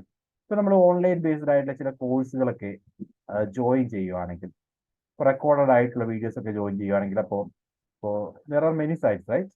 ഇപ്പോൾ Swayam based ആയിട്ടുള്ള course MOOCs ഉണ്ട്, അതേപോലെ ഉഡമിയുടെ ഒരുപാട് courses ഉണ്ട്, course ഉണ്ട്. ഇവിടെയൊക്കെ നമ്മൾ join ചെയ്യുമ്പോൾ അവർ പ്രൊവൈഡ് ചെയ്യുന്നത് പ്രോഗ്രാംഡ് ഇൻസ്ട്രക്ഷൻ ആണ്. അതായത് ഓൾറെഡി പ്രീ പ്രോഗ്രാം ചെയ്തിരിക്കുന്ന ഡിഫറെന്റ് വീഡിയോസ് അവൈലബിൾ ആയിരിക്കും. ആദ്യത്തെ ഒരു വീഡിയോ നമ്മൾ കാണുന്നു, രണ്ടാമത്തെ വീഡിയോ കാണുന്നു. ഓരോ വീഡിയോ കഴിയുമ്പോഴും ദെയർ വിൽ ബി ടെസ്റ്റ്, അല്ലെ, ചെറിയ ചെറിയ ടെസ്റ്റുകൾ ഉണ്ടാവും. ആ വീഡിയോ ബേസ് ചെയ്തിട്ട് ചില ക്വസ്റ്റ്യൻസ് നമ്മൾ സോൾവ് ചെയ്യേണ്ടി വരും. അത് സോൾവ് ചെയ്ത് കഴിയുമ്പോഴായിരിക്കും അടുത്ത സ്റ്റെപ്പിലേക്ക് പോകുന്നത്. ഇത്തരത്തിലൊരു സ്ട്രക്ചേർഡ് ആയിട്ടുള്ള ആ ഇൻസ്ട്രക്ഷൻ മെത്തേഡിനെയാണ് നമ്മൾ പ്രോഗ്രാംഡ് ഇൻസ്ട്രക്ഷൻ എന്ന് പറയുന്നത്. ഓക്കെ, ഇത് സെൽഫ് പേസ്ഡ് ആണെന്ന് പറയാനുള്ള കാരണം എന്താ? നമുക്ക് നമ്മളുടെ ഇഷ്ടത്തിന് ആ വീഡിയോ കണ്ടാൽ മതി. നമ്മൾ എപ്പോഴാണ് സമയം കിട്ടുന്നത് അതിനനുസരിച്ച് നമ്മൾ ആ വീഡിയോസ് കാണുന്നു, ഓരോ ക്ലാസ്സസും അറ്റൻഡ് ചെയ്യുന്നു. ആ ക്ലാസ് അറ്റൻഡ് ചെയ്തതിനു ശേഷം ഒരു ടെസ്റ്റ് എഴുതുന്നു, ദെൻ അടുത്ത ക്ലാസ്സിലേക്ക് പോകുന്നു. ആ ഒരു രീതിയിലായിരിക്കും പ്രോഗ്രാംഡ് ഇൻസ്ട്രക്ഷൻ വരുന്നത്. Advantages, there is A regular feedback. നമുക്ക് ആ ടെസ്റ്റുകൾ എന്ന് പറയുന്നത്, ഇൻ ബിറ്റ്വീൻ ടെസ്റ്റ് എന്ന് പറയുന്നത് റെഗുലർ ഫീഡ്ബാക്കിനുള്ള ഓപ്പർച്യൂണിറ്റിയാണ്. Then it ensures active participation of learner and can be used in any subject. ഏത് സബ്ജക്റ്റ് വേണമെങ്കിലും നമുക്ക് ഈ ഒരു പ്രോഗ്രാംഡ് ഇൻസ്ട്രക്ഷൻ ക്രിയേറ്റ് ചെയ്യാൻ സാധിക്കും. ലേണറുടെ ആക്റ്റീവ് പാർട്ടിസിപ്പേഷൻ ഈ ഒരു മെത്തേഡുമായി ബന്ധപ്പെട്ട് എൻഷുർ ചെയ്യാൻ സാധിക്കും. ദ ലിമിറ്റേഷൻ, ലേണേഴ്സ് മോട്ടിവേഷൻ, അതൊരു പ്രശ്നമാണ്. എന്തുകൊണ്ടാണെന്ന് വെച്ച് കഴിഞ്ഞാൽ ആദ്യം നല്ലവണ്ണം ഒരു കോഴ്സ് നമ്മൾ ജോയിൻ ചെയ്ത് കഴിഞ്ഞാൽ ആദ്യത്തെ 2-3 വീഡിയോ കാണാൻ നല്ല ഇൻട്രസ്റ്റ് ഉണ്ടാവും. പിന്നെ പതുക്കെ പതുക്കെ ആ ഒരു മോട്ടിവേഷൻ ലെവൽ കുറഞ്ഞുകൊണ്ടിരിക്കുന്നതായിട്ട് കാണാൻ സാധിക്കും. ഇതാണ് പ്രോഗ്രാംഡ് ഇൻസ്ട്രക്ഷന്റെ ലിമിറ്റേഷൻസ്. ദെൻ അടുത്തത് personalised system of instruction. Programmed instruction തന്നെയാണ്, അതിൻ്റെ ഒരു വേറെ വെർഷൻ ആയിട്ട് പറയാം, personalised system of instruction. The personalized system of instruction is a system that helps learners to control and manage their own learning. Students set their own learning goals, manage their learning, and communicate with others the process of learning. അതായത് ഓരോ സ്റ്റുഡൻസും അവരുടെ learning method പൂർണ്ണമായിട്ട് സ്വന്തമായിട്ട് define ചെയ്യുകയാണെങ്കിൽ, എപ്പോഴായിരിക്കും ഞാൻ പഠിക്കേണ്ടത്, ഏതായിരിക്കും ഞാൻ ഏത് ടൈമിൽ പഠിക്കും തുടങ്ങിയതിൻ്റെ അകത്തൊക്കെ കൃത്യമായിട്ടുള്ള ഒരു ഡിസിഷൻ ലേണറുമായി ബന്ധപ്പെട്ടാണ് നടക്കുന്നതെങ്കിൽ അതൊരു പേഴ്സണലൈസ്ഡ് സിസ്റ്റം ഓഫ് ഇൻസ്ട്രക്ഷൻ ആണ്. So Keller created personalised system of instruction in the late 1960s in order to help students in Brazil to be able to learn course material without an instructor standing by their side. അതായത് ഇവിടെ ഒരു ഇൻസ്ട്രക്ടറുടെ സഹായം ഇല്ലാതെ തന്നെ അവരുടെ സൗകര്യത്തിനനുസരിച്ച്, സ്റ്റുഡൻസിന്റെ സൗകര്യത്തിനനുസരിച്ച് students ഓരോ കോഴ്സും പഠിക്കും. ആ ഒരു മെത്തേഡാണ് PSIയിൽ വരുന്നത്. സ്റ്റുഡൻറ് ഓരോ സബ്ജക്റ്റുകളും അല്ലെങ്കിൽ ഓരോ ലെവലുകളും കംപ്ലീറ്റ് ചെയ്യുന്നത് വിത്തൗട്ട് ഒരു ഇൻസ്ട്രക്ടറുടെ ഇന്റർമീഡിയേഷൻ ഇല്ലാതെ തന്നെയാണ്. അവരുടെ സൗകര്യത്തിനനുസരിച്ച് അവരുടെ ടൈമിനനുസരിച്ചായിരിക്കും ലേൺ ചെയ്യുക. അതാണ് ഈ മെത്തേഡിന്റെ speciality. So can see soon after he bought this PSI system to United States are. ഇദ്ദേഹമാണ്, കെല്ലറാണ് ഈ ഒരു PSI personalised system of instruction concept create ചെയ്തത്. അത് ബ്രസീൽ സ്റ്റുഡൻസിന് വേണ്ടിയായിരുന്നു ഇനിഷ്യലി ക്രിയേറ്റ് ചെയ്തിരുന്നത്. ദെൻ എലമെന്റ്സ് പറയുകയാണെങ്കിൽ ഇതിൽ മാസ്റ്ററി ലേണിംഗ് ആണ് ഹാപ്പൻ ചെയ്തത്. മാസ്റ്ററി ലേണിംഗ് എന്ന് പറഞ്ഞു കഴിഞ്ഞാൽ നമ്മൾ നേരത്തെ പറഞ്ഞ പോലെ ഒരു മൊഡ്യൂൾ അല്ലെങ്കിൽ ഒരു യൂണിറ്റ് കഴിഞ്ഞ് അതിനുശേഷം ഒരു ടെസ്റ്റ് അറ്റൻഡ് ചെയ്ത് ആ ടെസ്റ്റിൽ നമ്മൾ ക്ലിയർ ആയി കഴിഞ്ഞാൽ മാത്രമേ മാസ്റ്ററി ആയുള്ളൂ, ഇല്ലെങ്കിൽ നമ്മൾ അത് വീണ്ടും അറ്റൻഡ് ചെയ്യണം. സോ അത് ക്ലിയർ ചെയ്തതിന് ശേഷം അടുത്ത ലെവലിലേക്ക് പോകുന്നു. ഒരു ലെവല് നമ്മൾ ഫിനിഷ് ചെയ്യുന്നു, ആ ലെവലുമായി ബന്ധപ്പെട്ട ഒരു ഫീഡ്ബാക്ക് ടെസ്റ്റ് അറ്റൻഡ് ചെയ്യുന്നു, ഫീഡ്ബാക്ക് ടെസ്റ്റ് അറ്റൻഡ് ചെയ്തതിനു ശേഷം നെക്സ്റ്റ് ലെവലിലേക്ക് പോകുന്നു. ആ മെത്തേഡിനെയാണ് മാസ്റ്ററി ലേണിംഗ് എന്ന് പറയുന്നത്. So this is again it's A mastery learning technique. Then self pacing ആണ്, ബിക്കോസ് ടീച്ചർ ഇന്റർമീഡിയറ്റ് ആയിട്ട് വരുന്നില്ല. നമ്മൾ നമ്മളുടെ സൗകര്യത്തിനനുസരിച്ചാണ് കോഴ്സ് കണ്ടന്റ് അല്ലെങ്കിൽ മെറ്റീരിയൽസ് പഠിക്കുന്നത്. Then stress on written material. ഇവിടെ കൂടുതലായിട്ടും ടീച്ചർ എന്ന് പറയുന്ന അല്ലെങ്കിൽ ഓഡിയോ കൺസെപ്റ്റുകളൊന്നുമല്ല. അതായത് നമ്മൾ പ്രോഗ്രാംഡ് ഇൻസ്ട്രക്ഷനിൽ പറഞ്ഞത് പൂർണ്ണമായിട്ടും ഒരു വീഡിയോ ക്ലാസ്സസ് ഒക്കെ അവൈലബിൾ ആയിരിക്കും. അങ്ങനെ ഒരു ടീച്ചറുടെ ഇന്റർമീഡിയേഷൻ അവിടെ ഉണ്ട്. എന്നാൽ PSI എന്ന് പറയുന്ന സിസ്റ്റം ഇൻട്രൊഡ്യൂസ് ചെയ്തിരിക്കുന്നത് അത്തരത്തിലൊരു വേയിലല്ല. ഇവിടെ റിട്ടേൺ മെറ്റീരിയൽസ് ആണ്. മെറ്റീരിയൽസ് റിട്ടേൺ ആയിട്ടുണ്ട്. അത് സ്റ്റുഡൻസിന് സൗകര്യമുള്ളതുപോലെ അവരത് വായിച്ച് മനസ്സിലാക്കി കാര്യങ്ങൾ പഠിക്കുന്നു. ഒരു ലെവൽ പഠിച്ചു കഴിയുമ്പോൾ they will have to write an exam. അത് എഴുതിയതിനു ശേഷം അവർ ക്വാളിഫൈ ചെയ്ത് കഴിഞ്ഞാൽ അടുത്ത ലെവലിലുള്ള മെറ്റീരിയൽ അവർ കണ്ടിന്യൂ ചെയ്യുന്നു. അതാണ് പറഞ്ഞത്, there is a stress on written material. എഴുതി തയ്യാറാക്കിയ മെറ്റീരിയലിലായിരിക്കും അവർ കോൺസെൻട്രേറ്റ് ചെയ്യുന്നത്. Then there must be an invigilator. മെത്തേഡിനകത്ത് കംപ്ലീറ്റ് ചെയ്തോ നോക്കാൻ വേണ്ടി മാത്രം, അതായത് ഓരോ ലെവലിലും അവർ പാസ്സാവുന്ന മാസ്റ്റർ ലേണിംഗ് ആണല്ലോ, ഓരോ ലെവലിൽ അവർ കംപ്ലീറ്റ് ചെയ്തു എൻഷുർ ചെയ്യാൻ വേണ്ടി there must be an invigilator. Then there will be lectures. Lectures എന്ന് പറയുന്നത് ഈ മെറ്റീരിയൽ അധിഷ്ഠിതമായിട്ടുള്ള റിട്ടേൺ നോട്ട്സ് ആയിരിക്കും കൂടുതലായിട്ടും. അഡീഷണൽ റിക്വയർഡ് ആണെങ്കിൽ മാത്രം മെറ്റീരിയൽസ് ലെക്ചേഴ്സ് പ്രൊവൈഡ് ചെയ്യും. ഇതാണ് personalised system of instruction. Okay, advantages mastery learning ആണ്. രണ്ടാമതായിട്ട് സെൽഫ് പേസ്ഡ് ലേണിംഗ് ആണ്. Disadvantages not use suitable for rapidly changing course content. അതായത് ഓരോ കോഴ്സ് കണ്ടന്റും സ്ഥിരമാണെങ്കിൽ മെത്തേഡ് യൂസ് ചെയ്യാം. ബിക്കോസ് നമുക്കത് ക്രിയേറ്റ് ചെയ്ത് വെച്ച് കഴിഞ്ഞാൽ പിന്നീട് അത് കണ്ടിന്യൂ ചെയ്തുകൊണ്ടേയിരിക്കും. പക്ഷേ കോഴ്സ് കണ്ടന്റ് ചേഞ്ച് ചെയ്തുകൊണ്ടിരിക്കുകയാണെങ്കിൽ ഇത്തരത്തിലുള്ള മെത്തേഡ് എഫിഷ്യന്റ് ആയിരിക്കില്ല. And it is not suitable for psychomotor and affective domains. Okay, നമ്മൾ കാര്യങ്ങൾ ചെയ്തു പഠിക്കേണ്ട ആ ഒരു രീതിയിൽ, അല്ലെങ്കിൽ അങ്ങനെയുള്ള അഫക്റ്റീവ് ഡൊമൈൻസ് ഒക്കെ ആണെങ്കിൽ അവിടെയൊന്നും നമുക്ക് ഈ പറയുന്ന മെത്തേഡ് യൂസ് ചെയ്യാൻ സാധിക്കില്ല. ബിക്കോസ് ഇത് മിയർ റിട്ടൺ ഇൻസ്ട്രക്ഷൻസ് നമ്മൾ വായിച്ച് പഠിക്കുന്ന ഒരു രീതി, അല്ലെങ്കിൽ ബേസിക് ലെവലിലുള്ള ലെക്ചേഴ്സ് മാത്രമുള്ള ഒരു മെത്തേഡായിട്ട് നമുക്ക് പേഴ്സണലൈസ്ഡ് സിസ്റ്റം ഓഫ് ഇൻസ്ട്രക്ഷനെ പറയാൻ സാധിക്കൂ. സോ സൈക്കോമോട്ടർ ആൻഡ് അഫക്റ്റീവ് ഡൊമൈൻസിലൊന്നും ഇത് നമുക്ക് യൂസ് ചെയ്യാൻ സാധിക്കില്ല. ദെൻ അടുത്ത സിസ്റ്റമാണ് open learning. Open learning is an innovative method in education that emerged in the 1970s and evolved into fields of practice and study. അത് open learning എന്ന് പറഞ്ഞാൽ നമ്മൾ ഉദ്ദേശിക്കുന്ന ഓപ്പൺ സെഷൻസ്, ഓപ്പൺ ക്ലാസ്സുകളൊക്കെ ഉണ്ട്. ഇപ്പോൾ മൂക്ക് എന്ന് പറയുന്നത് ഒരു ഓപ്പൺ പ്ലാറ്റ്ഫോമാണ്, മാസീവ് ഓപ്പൺ ഓൺലൈൻ കോഴ്സസ്. എന്താണ് ഉദ്ദേശിക്കുന്നത്? നമ്മളുടെ മെയിൻ ഫ്രെയിം എഡ്യൂക്കേഷന്റെ ഭാഗമായി എത്താൻ സാധിക്കാത്തവർക്കും കോഴ്സുകൾ ചെയ്യാനുള്ള ഒരു ഓപ്പർച്യൂണിറ്റി ആയിട്ടാണ് ഓപ്പൺ കോഴ്സസ് പ്രൊവൈഡ് ചെയ്യുന്നത്. Okay, so the term refers generally to activities that either enhance learning opportunities within formal education system or broadening learning opportunities beyond the formal education system. Open എന്ന് പറയുന്ന ആ കൺസെപ്റ്റോട് ഉദ്ദേശിക്കുന്നതാണ് നമ്മൾ ആ formal education സിസ്റ്റത്തിനകത്ത് നിന്നുകൊണ്ട് കൂടുതൽ broaden ആക്കുന്നു, അല്ലെങ്കിൽ ഫോർമൽ എഡ്യൂക്കേഷന് പുറത്തേക്ക് എഡ്യൂക്കേഷനെ എത്തിക്കുക. ഈ ഒരു രീതിയിലാണ് നമ്മൾ ഓപ്പൺ ലേണിംഗ് പറയുന്നത്. സോ മൂക്ക് പ്ലാറ്റ്ഫോംസ് എല്ലാം ഓപ്പൺ ലേണിംഗിന് എക്സാമ്പിൾ ആണ്. Advantages flexibility, then education for all, എല്ലാവരിലേക്കും എഡ്യൂക്കേഷൻ എത്തിക്കുക എന്ന് പറയുന്ന concept. Limitation psychomotor and affective ഡൊമൈൻസിൽ കാര്യങ്ങൾ ചെയ്ത് പഠിക്കേണ്ട കൺസെപ്റ്റുകളിൽ നമുക്ക് ഈ ഓപ്പൺ ലേണിംഗ് കൂടുതലായിട്ട് ഉപയോഗിക്കാൻ സാധിക്കില്ല.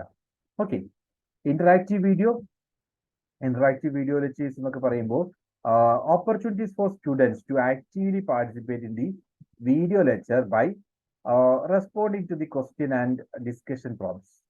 So video lectures അതുമായി ബന്ധപ്പെട്ട ക്വസ്റ്റ്യനും ഡിസ്കഷനുമായി ബന്ധപ്പെട്ട സ്പേസും ഒക്കെ ഉണ്ടാവും അത്തരത്തിലുള്ള video lectures. So robust analytics that shows data by student including responses to questions, viewing date, viewing time, etc.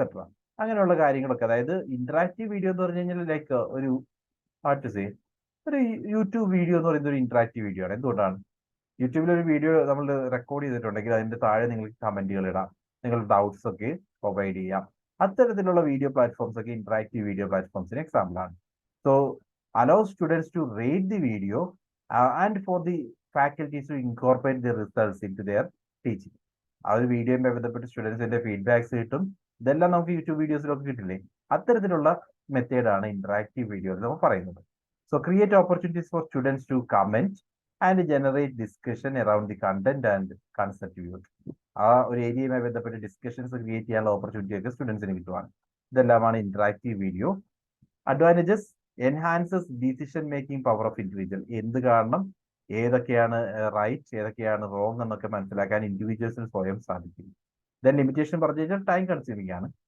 Then എക്സ്പീരിയൻസും എക്സ്പെർട്ടൈസും ഒക്കെ ആവശ്യമാണ്. അതൊക്കെയാണ് ഇന്ററാക്റ്റീവ് വീഡിയോയിൽ വരുമ്പോൾ ലിമിറ്റേഷൻ. ദെൻ അടുത്തത് ഹ്യൂറിസ്റ്റിക് മെത്തേഡ്സ്.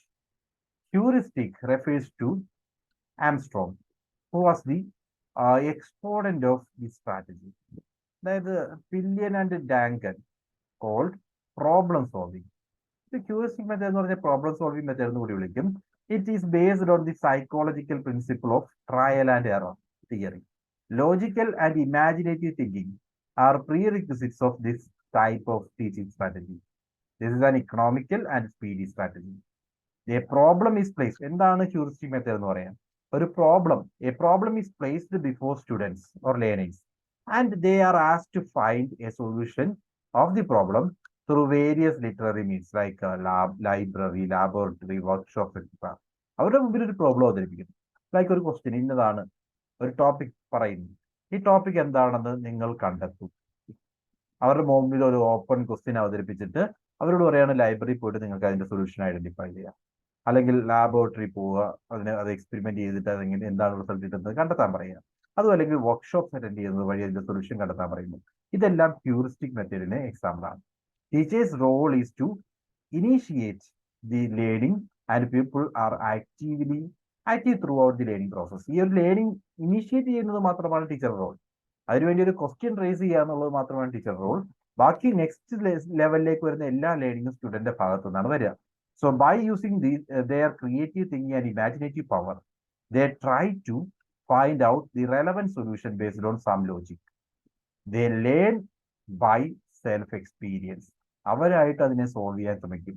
അവരായിട്ട് അതിന്റെ സൊല്യൂഷൻസ് ഏതൊക്കെ വഴിയിലൂടെ കണ്ടെത്താൻ സാധിക്കുന്നു പറഞ്ഞു തരുന്ന ഒരു വേ മാത്രമായിരിക്കും ടീച്ചർ ചെയ്യുന്നത്. ടീച്ചർ ജസ്റ്റ് ഒരു വഴികാട്ടിയായിട്ട് ആക്ട് ചെയ്യുന്നു. സ്റ്റുഡൻസ് സ്വന്തമായിട്ടായിരിക്കും അതിന്റെ സൊല്യൂഷൻസ് കണ്ടെത്താൻ വേണ്ടി ശ്രമിക്കുന്നത്. ഈ മെത്തേഡിനെയാണ് ഹ്യൂറിസ്റ്റിക് മെത്തേഡ് എന്ന് പറയുന്നത്. Okay. Advantages: it helps in achieving cognitive, affective and psychomotor objectives. Because അവരെല്ലാം ചെയ്ത് കണ്ട് മനസ്സിലാക്കിയൊക്കെയാണ് പഠിക്കുന്നത്. അത്തരം എയിം എല്ലാം സാധിക്കും. Then students are put into situation to learn by self experience. അവർ സ്വന്തമായിട്ട് ചെയ്ത് പഠിക്കുകയാണ്, അല്ലെങ്കിൽ സ്വന്തമായിട്ട് കണ്ടെത്തി പഠിക്കുകയാണ്. അത് അവരുടെ സെൽഫ് കോൺഫിഡൻസ്, സെൽഫ് റിലയൻസ് ഒക്കെ ഇംപ്രൂവ് ചെയ്യാൻ സഹായിക്കും. Then it helps in developing scientific attitude and creativity in the learner. ലേണറുടെ ഇടയിൽ ലേണർക്ക് സയന്റിഫിക് അപ്രോച്ച് എന്നുള്ള രീതിയിൽ ആ ഒരു ബേസ് ബിൽഡ് ചെയ്യാൻ വേണ്ടി സഹായിക്കും.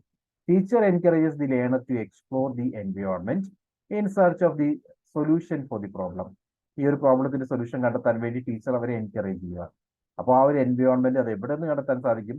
ലൈക്ക് ഇപ്പോൾ ലൈബ്രറിയിലുള്ള അത്തരം മെറ്റീരിയൽസ് എല്ലാം അവർ ക്രോസ് ചെക്ക് ചെയ്യും. അത്തരത്തിൽ അവർ സൊല്യൂഷൻസിലേക്ക് എത്താൻ വേണ്ടി ശ്രമിക്കുകയാണ്.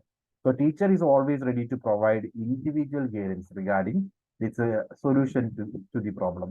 ആ പ്രോബ്ലത്തിനുള്ള സൊല്യൂഷൻ ഒരു ഇൻഡിവിജ്വൽ സപ്പോർട്ടോട് കൂടി ടീച്ചർ പ്രൊവൈഡ് ചെയ്യും. സോ ടീച്ചർ എവിടെ നിന്ന് കണ്ടെത്താൻ പറഞ്ഞാലും എങ്ങനെയൊക്കെ ഫോളോ ചെയ്യുമെന്ന് പറഞ്ഞാലും അത്തരത്തിലൊരു സപ്പോർട്ടീവ് റോളാണ് അവിടെ ടീച്ചർ പ്ലേ ചെയ്യുന്നത്. Disadvantages: it cannot be used in primary level of education. Higher ലെവൽസിലൊക്കെയാണ്, സെക്കൻഡറി ഓർ ഹയർ എഡ്യൂക്കേഷനിലാണ് നമുക്ക് ഈ മെത്തേഡ് യൂസ് ചെയ്യാൻ സാധിക്കുക.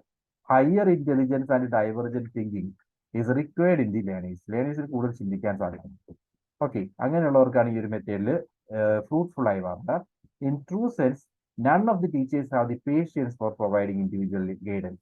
ഇൻഡിവിജ്വൽ ഗൈഡൻസ് ഈ രീതിയിൽ പ്രൊവൈഡ് ചെയ്യാനുള്ള ഒരു പേഷ്യൻസ് സാധാരണഗതിയിൽ ടീച്ചേഴ്സിന് ഉണ്ടാവാറില്ല. അതൊക്കെ ഈ ഒരു മെത്തേഡിന്റെ ലിമിറ്റേഷൻസ് ആണ്. Then finally differentiated instruction. Differentiated instruction may mean teaching the same material to all students using a variety of instructional strategies. Because നമുക്കറിയാം ഓരോ സ്റ്റുഡന്റ് ഡിഫറെന്റ് ആണ്. അപ്പോൾ ഒരേ മെറ്റീരിയൽ ഓരോ സ്റ്റുഡന്റിലേക്ക് എത്തുമ്പോഴും അത് ഡിഫറെന്റ് ആയിട്ട് എത്തണം. There may be visual learners ഉണ്ടാകാം, ഓഡിറ്ററി ലേണേഴ്സ് ഉണ്ടാകാം. അങ്ങനെ പല കാറ്റഗറിയിലുള്ള ലേണേഴ്സ് ആണ് നമ്മുടെ ചുറ്റുമുള്ളത്. ആ ഓരോ കുട്ടികൾക്കും അവർക്ക് മനസ്സിലാവുന്ന രീതിയിൽ കൺസെപ്റ്റിനെ അവതരിപ്പിക്കാൻ ശ്രമിക്കുകയാണെങ്കിൽ അതിനെയാണ് ഡിഫറൻഷിയേറ്റഡ് ഇൻസ്ട്രക്ഷൻ എന്ന് പറയുന്നത്. സോ ഇങ്ങനെ ഒരു ഇൻസ്ട്രക്ഷൻ നടത്തുന്നത് അത്ര ഈസി അല്ല. Teacher who practise differentiation in the class room name, അദ്ദേഹം എന്തൊക്കെ ചെയ്യും? Design the lessons based on students learning styles. Student learning style എന്താണെന്ന് മനസ്സിലാക്കി അതിനനുസരിച്ച് ഡിഫറെന്റ് ലെസൺ പ്ലാൻസ് ക്രിയേറ്റ് ചെയ്യും. Group students based on students by shared interest, topic or ability for assignments. സ്റ്റുഡൻസിനെ അവരുടെ എബിലിറ്റിക്ക് അനുസരിച്ച് ഗ്രൂപ്പ് ചെയ്യും. മേ ബി അവരുടെ ലേണിംഗ് സ്റ്റൈൽ ആകാം. വിഷ്വൽ ലേണേഴ്സിലേക്ക് ഒരുമിച്ച് അസൈൻ ചെയ്യുന്നു, ഓഡിറ്ററി ലേണേഴ്സിന് വേറെ ഗ്രൂപ്പ് ആയിട്ടിരിക്കുന്നു. അങ്ങനെ ഓരോ ടൈപ്പ് ഓഫ് ഓരോ സിമിലർ ക്വാളിറ്റീസ് ഉള്ളവരെയും നമ്മൾ ഡിഫറെന്റ് ഗ്രൂപ്പ് ആയിട്ട് ഡിവൈഡ് ചെയ്യും. അസെറ്റ്സ് students learning using formative assessment. Formative assessment എന്ന് പറഞ്ഞാൽ കണ്ടിന്യൂസ് അസസ്മെന്റ് ആണ്. അത് നടത്തിക്കൊണ്ട് സ്റ്റുഡന്റ് എബിലിറ്റി എത്രമാത്രം ലേണിംഗ് എത്രമാത്രം ഹാപ്പൻ ചെയ്യുന്നുണ്ടെന്ന് from time to time cross check ചെയ്യുന്നു. Then manage the class room to create a safe and supportive environment. ഒരു സേഫ് എൻവയോൺമെന്റ് ക്രിയേറ്റ് ചെയ്യാൻ വേണ്ടി ക്ലാസ് റൂം എഫിഷ്യന്റ് ആയിട്ട് മാനേജ് ചെയ്യുക എന്നുള്ളത് ടീച്ചറുടെ റോളാണ്. Continuously assess and adjust lesson content to meet students needs. സ്റ്റുഡൻസിന്റെ നീഡ്സ് മീറ്റ് ചെയ്യുന്ന രീതിയിൽ ലെസൺ കണ്ടിന്യൂസ്ലി നമ്മൾ അഡ്ജസ്റ്റ് ചെയ്തുകൊണ്ടിരിക്കും. ഇത്രയുമാണ് ഡിഫറൻഷിയേറ്റഡ് ഇൻസ്ട്രക്ഷനിൽ ഒരു ടീച്ചർ ചെയ്യേണ്ടത്. And it is very very difficult. നമ്മൾ ഓൾറെഡി പറഞ്ഞു എന്തുകൊണ്ടാണ് ഇത്. ഒരു ക്ലാസ്സിലെ പല രീതിയിൽ ക്ലാസ്സുകൾ എടുക്കുക എന്ന് പറയുന്നത് വളരെ ഡിഫിക്കൽട്ടാണ്. പക്ഷേ അഡ്വാൻറ്റേജ് പറയുകയാണെങ്കിൽ research shows differentiation instruction is effective for high ability students as well as students with mild to severe disabilities. പല രീതിയിലുള്ള സ്റ്റുഡൻസിന് പല രീതിയിൽ ക്ലാസ് കൊടുക്കുകയാണ്. അത് കൊണ്ട് ഇൻഡിവിജ്വൽ ഡിഫറൻസസിനെ അഡ്രസ് ചെയ്യുന്നുണ്ട് എന്ന് നമുക്ക് പറയാൻ സാധിക്കും. രണ്ടാമതായിട്ട് when students are given more options on how they can learn material, they take on more responsibility for their own learning. പല രീതിയിൽ അവർക്ക് അത് പഠിക്കാൻ പറ്റുമെന്ന് സ്റ്റുഡൻസിന്റെ മുമ്പിൽ എത്തിക്കഴിഞ്ഞാൽ അവർ ആ ലേണിങ്ങിനെ കൂടുതൽ ഇമ്പോർട്ടൻസ് ലേണിങ്ങിന് കൊടുക്കും. Students appear to be more engaged in learning and there are reportedly fewer discipline problems. കൂടുതൽ എൻഗേജ്ഡ് ആയിരിക്കും. അതുകൊണ്ട് തന്നെ ഡിസിപ്ലിനറി ഇഷ്യൂസ് ഒക്കെ കുറയുന്നതായിട്ട് ഈ ഒരു മെത്തേഡിൽ കാണാൻ സാധിക്കും. പക്ഷെ ലിമിറ്റേഷൻസ് പറയുകയാണെങ്കിൽ ഡിഫറൻഷിയേറ്റഡ് ഇൻസ്ട്രക്ഷൻ എന്ന് പറയുന്ന മെത്തേഡ് ക്രിയേറ്റ് ചെയ്യുന്നത് വളരെ ഡിഫിക്കൽട്ടാണ്. ലെസൺ പ്ലാനിങ് ആയാലും many teachers struggle to find extra time in their schedule creation ഒക്കെ വളരെ ഡിഫിക്കൽട്ടാണ്. Then learning curve can be steep and some schools lack professional development resources. Learning എന്ന് പറയുന്നത് ഇവിടെ വളരെ ഡിഫിക്കൽട്ട് ടാസ്ക് ആയിട്ട് മാറും. അത്തരം ലേണിങ്ങിനുള്ള ഒരു പ്രൊഫഷണൽ ഡെവലപ്മെന്റ് റിസോഴ്സസ് വളരെ ലിമിറ്റഡ് ആയിരിക്കും.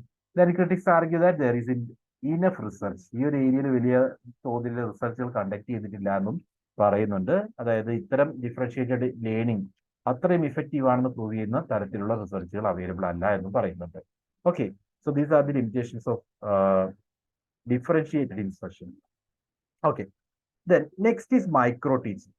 Micro teaching is a teacher training or faculty development technique whereby a teacher reviews a recording of a teaching session in order to get conclusive feedback from peers and or students about what has worked and what improvements can be made to their teaching technique. Micro teaching എന്ന് പറഞ്ഞാൽ ടീച്ചേഴ്സിനെ തന്നെ അവരുടെ teaching ടെക്നിക്കിനെ പറ്റി അല്ലെങ്കിൽ പഠിപ്പിക്കുന്നത് എങ്ങനെയാണെന്ന് മറ്റ് ടീച്ചേഴ്സിന്റെ മുമ്പിൽ അവതരിപ്പിക്കുകയാണെങ്കിൽ ഒരു മൈക്രോ ടീച്ചിങ് ആയിരിക്കും. മീൻസ് നമ്മൾ പഠിപ്പിക്കുന്നത് മറ്റുള്ളവരെ കാണിച്ചുകൊണ്ട് അവരോട് ഫീഡ്ബാക്സ് ചോദിക്കുന്നു. അങ്ങനെ നമ്മൾ കറക്റ്റ് ചെയ്യാൻ റെക്ടിഫൈ ചെയ്യാൻ ശ്രമിക്കുന്ന മെത്തേഡാണ് micro teaching. So micro teaching is A in micro teaching the trainee can demonstrate on practicing a specific well defined skill. അതായത് നമ്മളെ സംബന്ധിച്ച് ഇപ്പോൾ ടീച്ചേഴ്സ് തന്നെയാണ് ഇവിടെ സംഭവിക്കുന്നത്. അപ്പൊ ടീച്ചേഴ്സിന് ഒരു പർട്ടിക്കുലർ സ്കിൽ എങ്ങനെ ഇംപ്രൂവ് ചെയ്യാം അതിനു വേണ്ടിയാണ് മൈക്രോ ടീച്ചിങ് കണ്ടക്ട് ചെയ്യുന്നത്.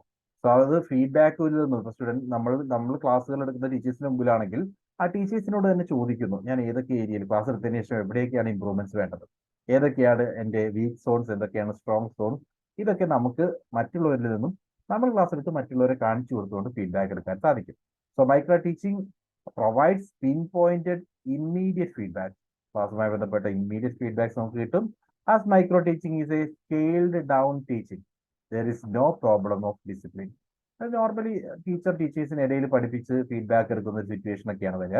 അതുകൊണ്ട് ഡിസിപ്ലിനറി ഇഷ്യൂസ് ഒന്നും ഉണ്ടാകേണ്ട ചാൻസ് ഇല്ല. Less administrative problems arise as teaching sessions are organised with peace. So അവർ ടീച്ചേഴ്സിന് ഇടയിൽ തന്നെയാണ് ടീച്ചിങ് സെഷൻസ് ഓർഗനൈസ് ചെയ്യുന്നത്. അതുകൊണ്ട് മറ്റ് പ്രോബ്ലങ്ങൾ ഉണ്ടാകാനുള്ള ചാൻസ് ഇല്ല.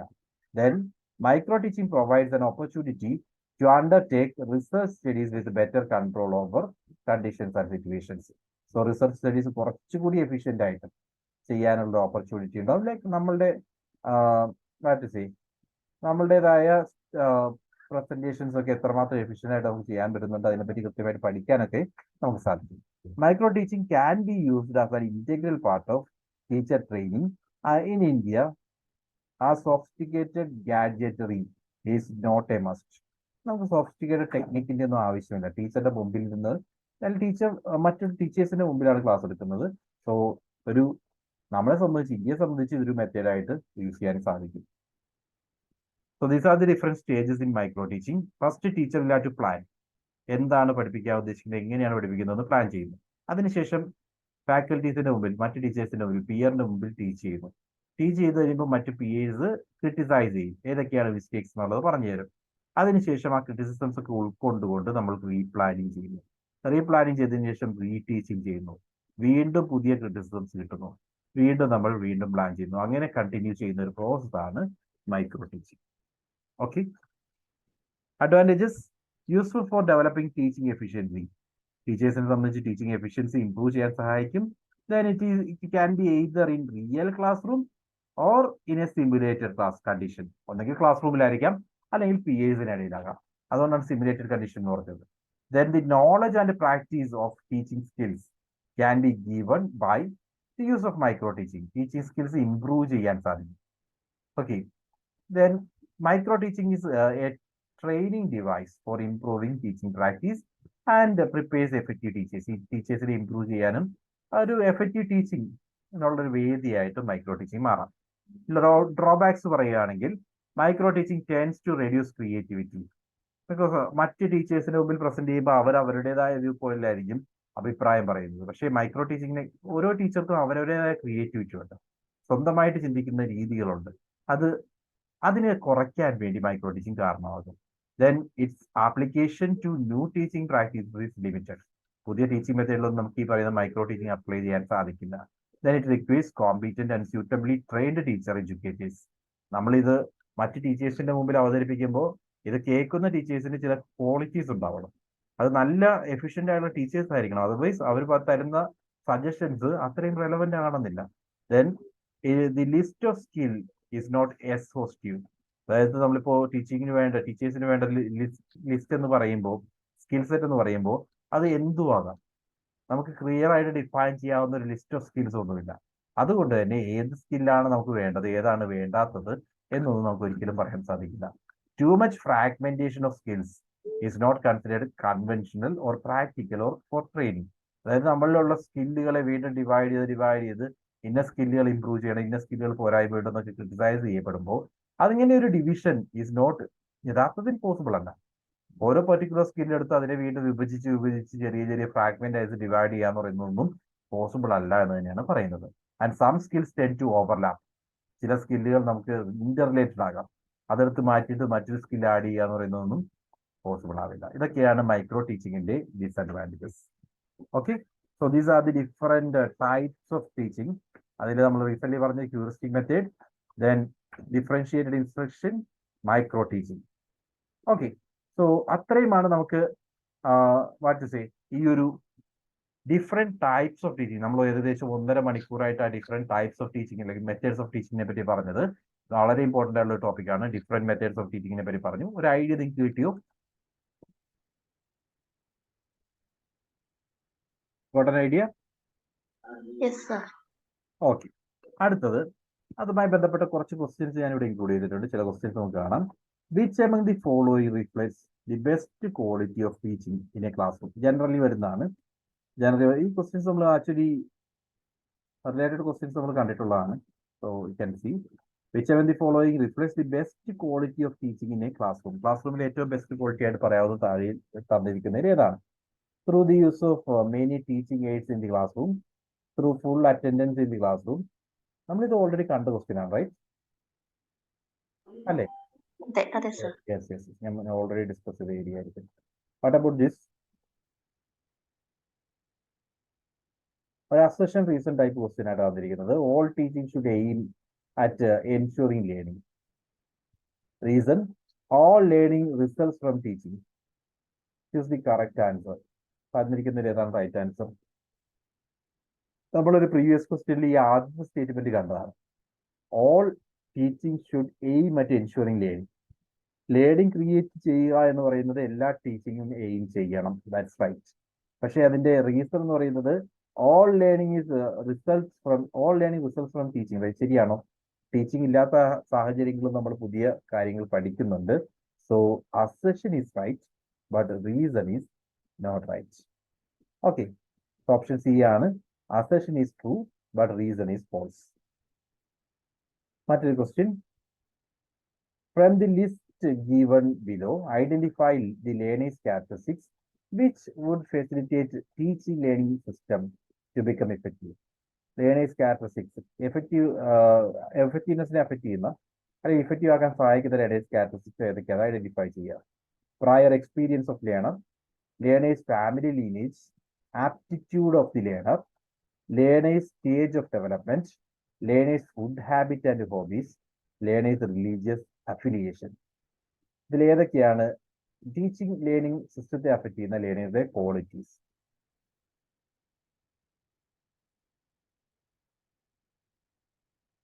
Okay, so can say prior experience ലേണിംഗിനെ അഫക്ട് ചെയ്യുന്ന കാര്യമാണ് prior experience of learner.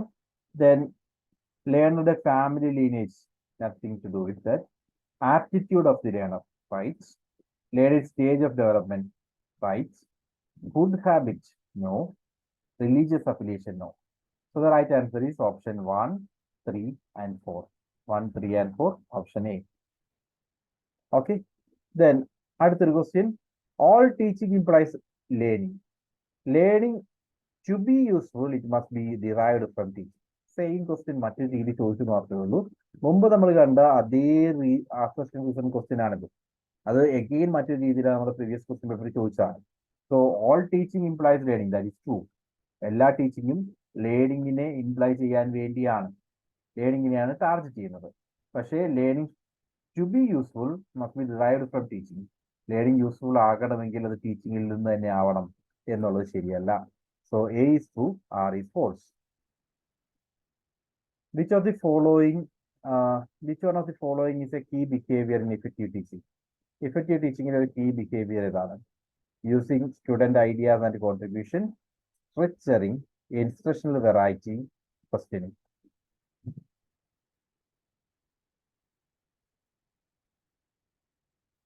Actually instructional variety ആണ്.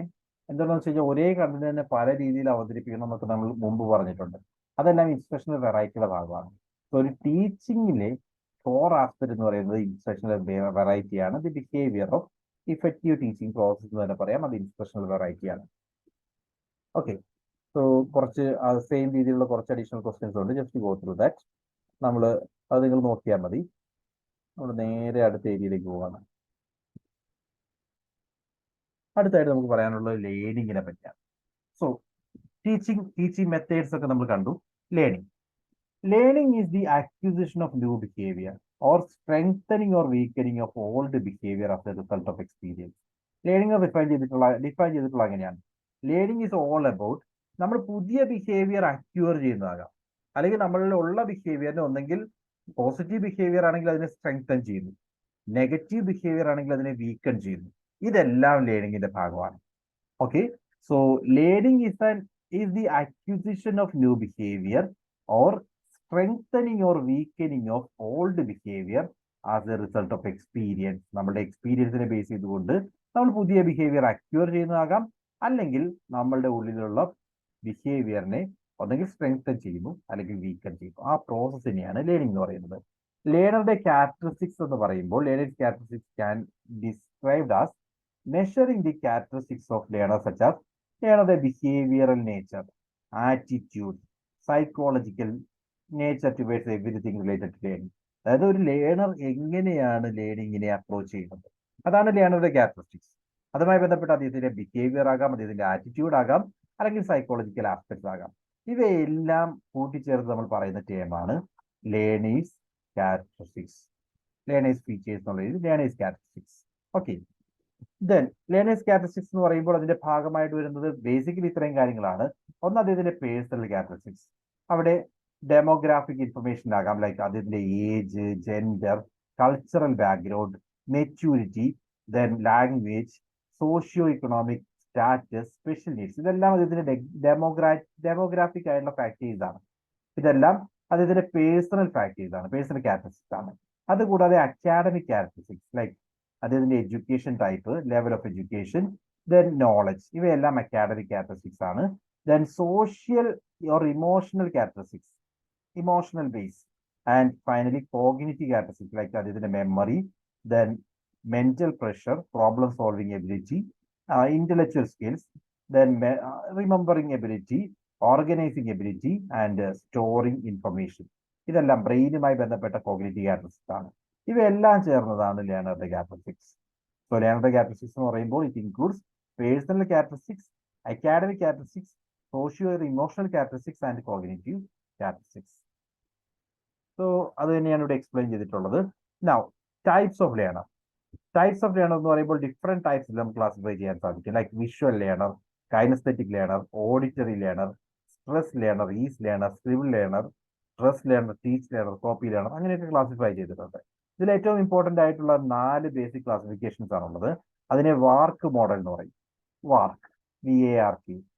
വാർക്ക് മോഡൽ എന്ന് പറഞ്ഞു കഴിഞ്ഞാൽ അത് ഉദ്ദേശിക്കുന്നത് visual learner, V for visual learner. Visual learner എന്ന് പറഞ്ഞാൽ അവർക്ക് കാര്യങ്ങൾ മനസ്സിലാക്കണമെങ്കിൽ ചാർട്ടുകളും ഗ്രാഫുകളും ഒക്കെ കാണുമ്പോഴായിരിക്കും പെട്ടെന്ന് കാര്യങ്ങൾ കിട്ടുന്നത്. So they process information using chart or graph. Need images to explain concept and ideas. ഇമേജസുകൾ കാണുമ്പോൾ പെട്ടെന്ന് കാര്യങ്ങൾ മനസ്സിലാവും. അങ്ങനെയുള്ളവരാണ് visual learners. Then auditory learners ആണെങ്കിൽ they learn best when information is spoken. Spoken information ആണെങ്കിൽ പെട്ടെന്ന് കാര്യങ്ങൾ കിട്ടും. Prefers, lectures and discussion. Lecture ആണ് കൂടുതൽ ഇമ്പോർട്ടൻസ് കൊടുക്കുക. കേൾക്കുന്നവർക്ക് ലെക്ചർ മെത്തേഡ് ആയിരിക്കും ഇഷ്ടമായി വരിക. So process information by talking through things. കാര്യങ്ങൾക്കിടയിലൂടെ സംസാരിച്ച് കാര്യങ്ങൾ മനസ്സിലാക്കിയെടുക്കാൻ വേണ്ടി ശ്രമിക്കും. റീഡ് ഓർ റൈറ്റ് ലേണർ ആണെങ്കിൽ they prefer to receive written words. എഴുതി തരുന്ന, അതായത് ബുക്കൊക്കെ വായിച്ച് മനസ്സിലാകുമ്പോൾ പെട്ടെന്ന് കാര്യങ്ങൾ കിട്ടും. സോ റിട്ടൺ വേർഡ്സിന് കൂടുതൽ സിഗ്നിഫിക്കൻസ് കൊടുക്കുന്നവരാണ് read or write learner. So they enjoy reading and writing assignments.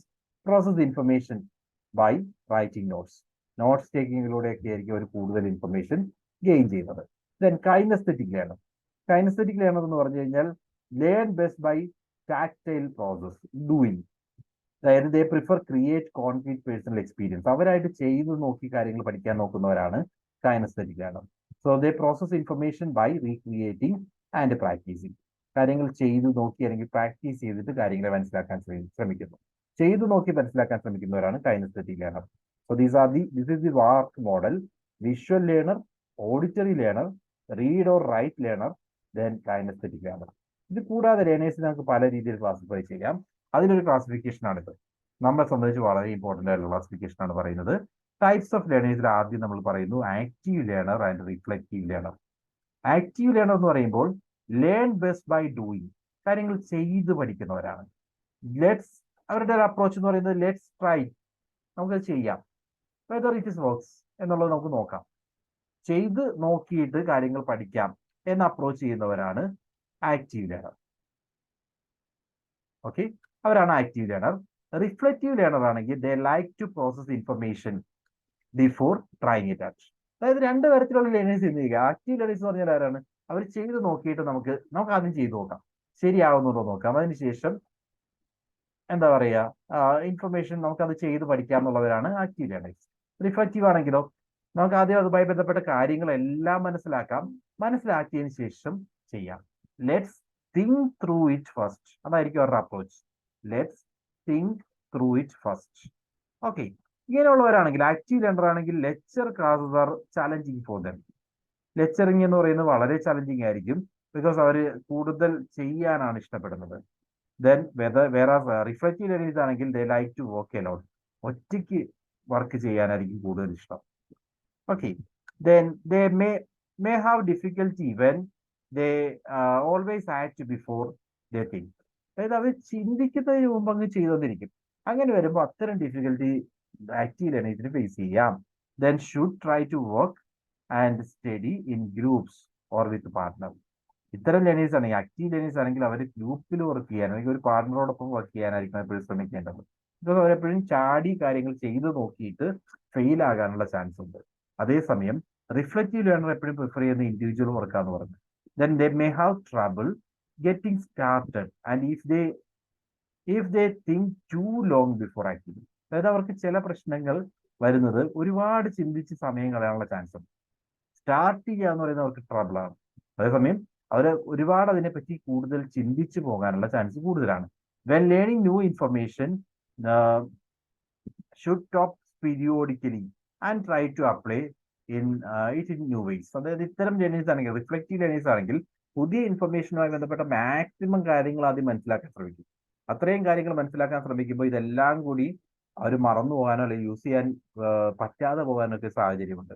അപ്പോൾ അവർ കൂടുതൽ എഫക്റ്റീവ് ആകണമെങ്കിൽ ഫ്രം ടൈം ടു ടൈം ചെറിയ ഇൻഫർമേഷൻസ് പഠിച്ചിട്ട് ആ പഠിച്ച ഇൻഫർമേഷനിൽ അപ്ലൈ ചെയ്യുക.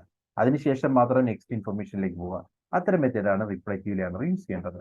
So that is the comparison between active learner and the reflective learner. Active learner learn by doing. Reflective learner processing information first, then they will try to do. ഇനി അടുത്തത് sensing ലേണറും intuitive ലേണറുമാണ്. Sensing learner എന്ന് പറഞ്ഞു കഴിഞ്ഞാൽ they likes to learn facts പഠിക്കാൻ ഇഷ്ടമാണ്. Then they like to use established methods, already available ആയിട്ടുള്ള മെത്തേഡുകൾ ഉപയോഗിക്കാൻ വേണ്ടി താല്പര്യപ്പെടുന്നു. പുതിയ മെത്തേഡുകൾ ഉപയോഗിച്ച് ചെയ്യാൻ താല്പര്യപ്പെടുന്നില്ല. സോ നിലവിലുള്ള മെത്തേഡുകൾ ഉപയോഗിച്ചുകൊണ്ട് പ്രോബ്ലം സോൾവ് ചെയ്യാനാണ് സെൻസിങ് ലേണർ താല്പര്യപ്പെടുന്നത്. Are patient with detailed work and are good at memorising. പതുക്കെ ഇരുന്ന് കാര്യങ്ങൾ ചെയ്യാനൊക്കെ താല്പര്യപ്പെടുന്നവരാണ്. മെമ്മറൈസ് ചെയ്യാനും ഇഷ്ടമുള്ള ആളുകളാണ്. They like hands on work, കാര്യങ്ങൾ ചെയ്ത് മനസ്സിലാക്കാൻ താല്പര്യപ്പെടുന്നു. They like learning things that have a direct connection to the real world. Real ലൈഫുമായി ബന്ധമുള്ള കാര്യങ്ങൾ പഠിക്കാൻ വേണ്ടി താല്പര്യപ്പെടുന്നവരാണ്. ദെൻ അവരെ സംബന്ധിച്ച് they should ask for specific example when that is not clear അല്ലാത്ത സിറ്റുവേഷൻസ് ഓഫ് ദാറ്റ്. സെൻസിങ് എന്ന് പറഞ്ഞു കഴിഞ്ഞാൽ ഇവർക്ക് ഓൾറെഡി എസ്റ്റാബ്ലിഷ് ആയിട്ടുള്ള കാര്യങ്ങൾ അല്ലെങ്കിൽ വേസ് വെച്ചുകൊണ്ട് പ്രോബ്ലം സോൾവ് ചെയ്താൽ മതി. അവരായിട്ട് പുതിയൊരു വഴി ഐഡന്റിഫൈ ചെയ്യുകയോ പുതിയതായിട്ടുള്ള സൊല്യൂഷൻസ് ഐഡന്റിഫൈ ചെയ്യുകയോ ഇല്ല. നിലവിൽ അവൈലബിൾ ആയിട്ടുള്ള മെത്തേഡുകൾ ഉപയോഗിച്ചുകൊണ്ട് സാഹചര്യം സോൾവ് ചെയ്യാൻ ശ്രമിക്കുന്നവരാണ് സെൻസിങ് ലേണർ. അതേസമയം ഇൻറ്റ്യൂട്ടീവ് ലേണർ എന്ന് പറഞ്ഞു കഴിഞ്ഞാൽ they prefer to discover new ideas and connections. നിലവിലുള്ള കാര്യങ്ങളിൽ കൂടുതൽ കോൺസെൻട്രേറ്റ് ചെയ്യാതെ പുതിയൊരു ഐഡിയ കണ്ടുപിടിക്കുക, പുതിയൊരു കണക്ഷൻ കണ്ടെത്താനൊക്കെ ശ്രമിച്ചുകൊണ്ടിരിക്കുന്നവരാണ് intuitive learner. They like abstract problem, detailed problems വേണ്ട, അവർക്ക് ഷോർട്ട് മതി. അബ്സ്ട്രാക്ട് പ്രോബ്ലംസിൽ നിന്നും അവർ വഴി കണ്ടുപിടിച്ച് അത് സോൾവ് ചെയ്യാനായിരിക്കും ശ്രമിക്കുക. They prefer to work quickly, പെട്ടെന്ന് ചെയ്യാൻ താല്പര്യപ്പെടുന്നവരാണ്.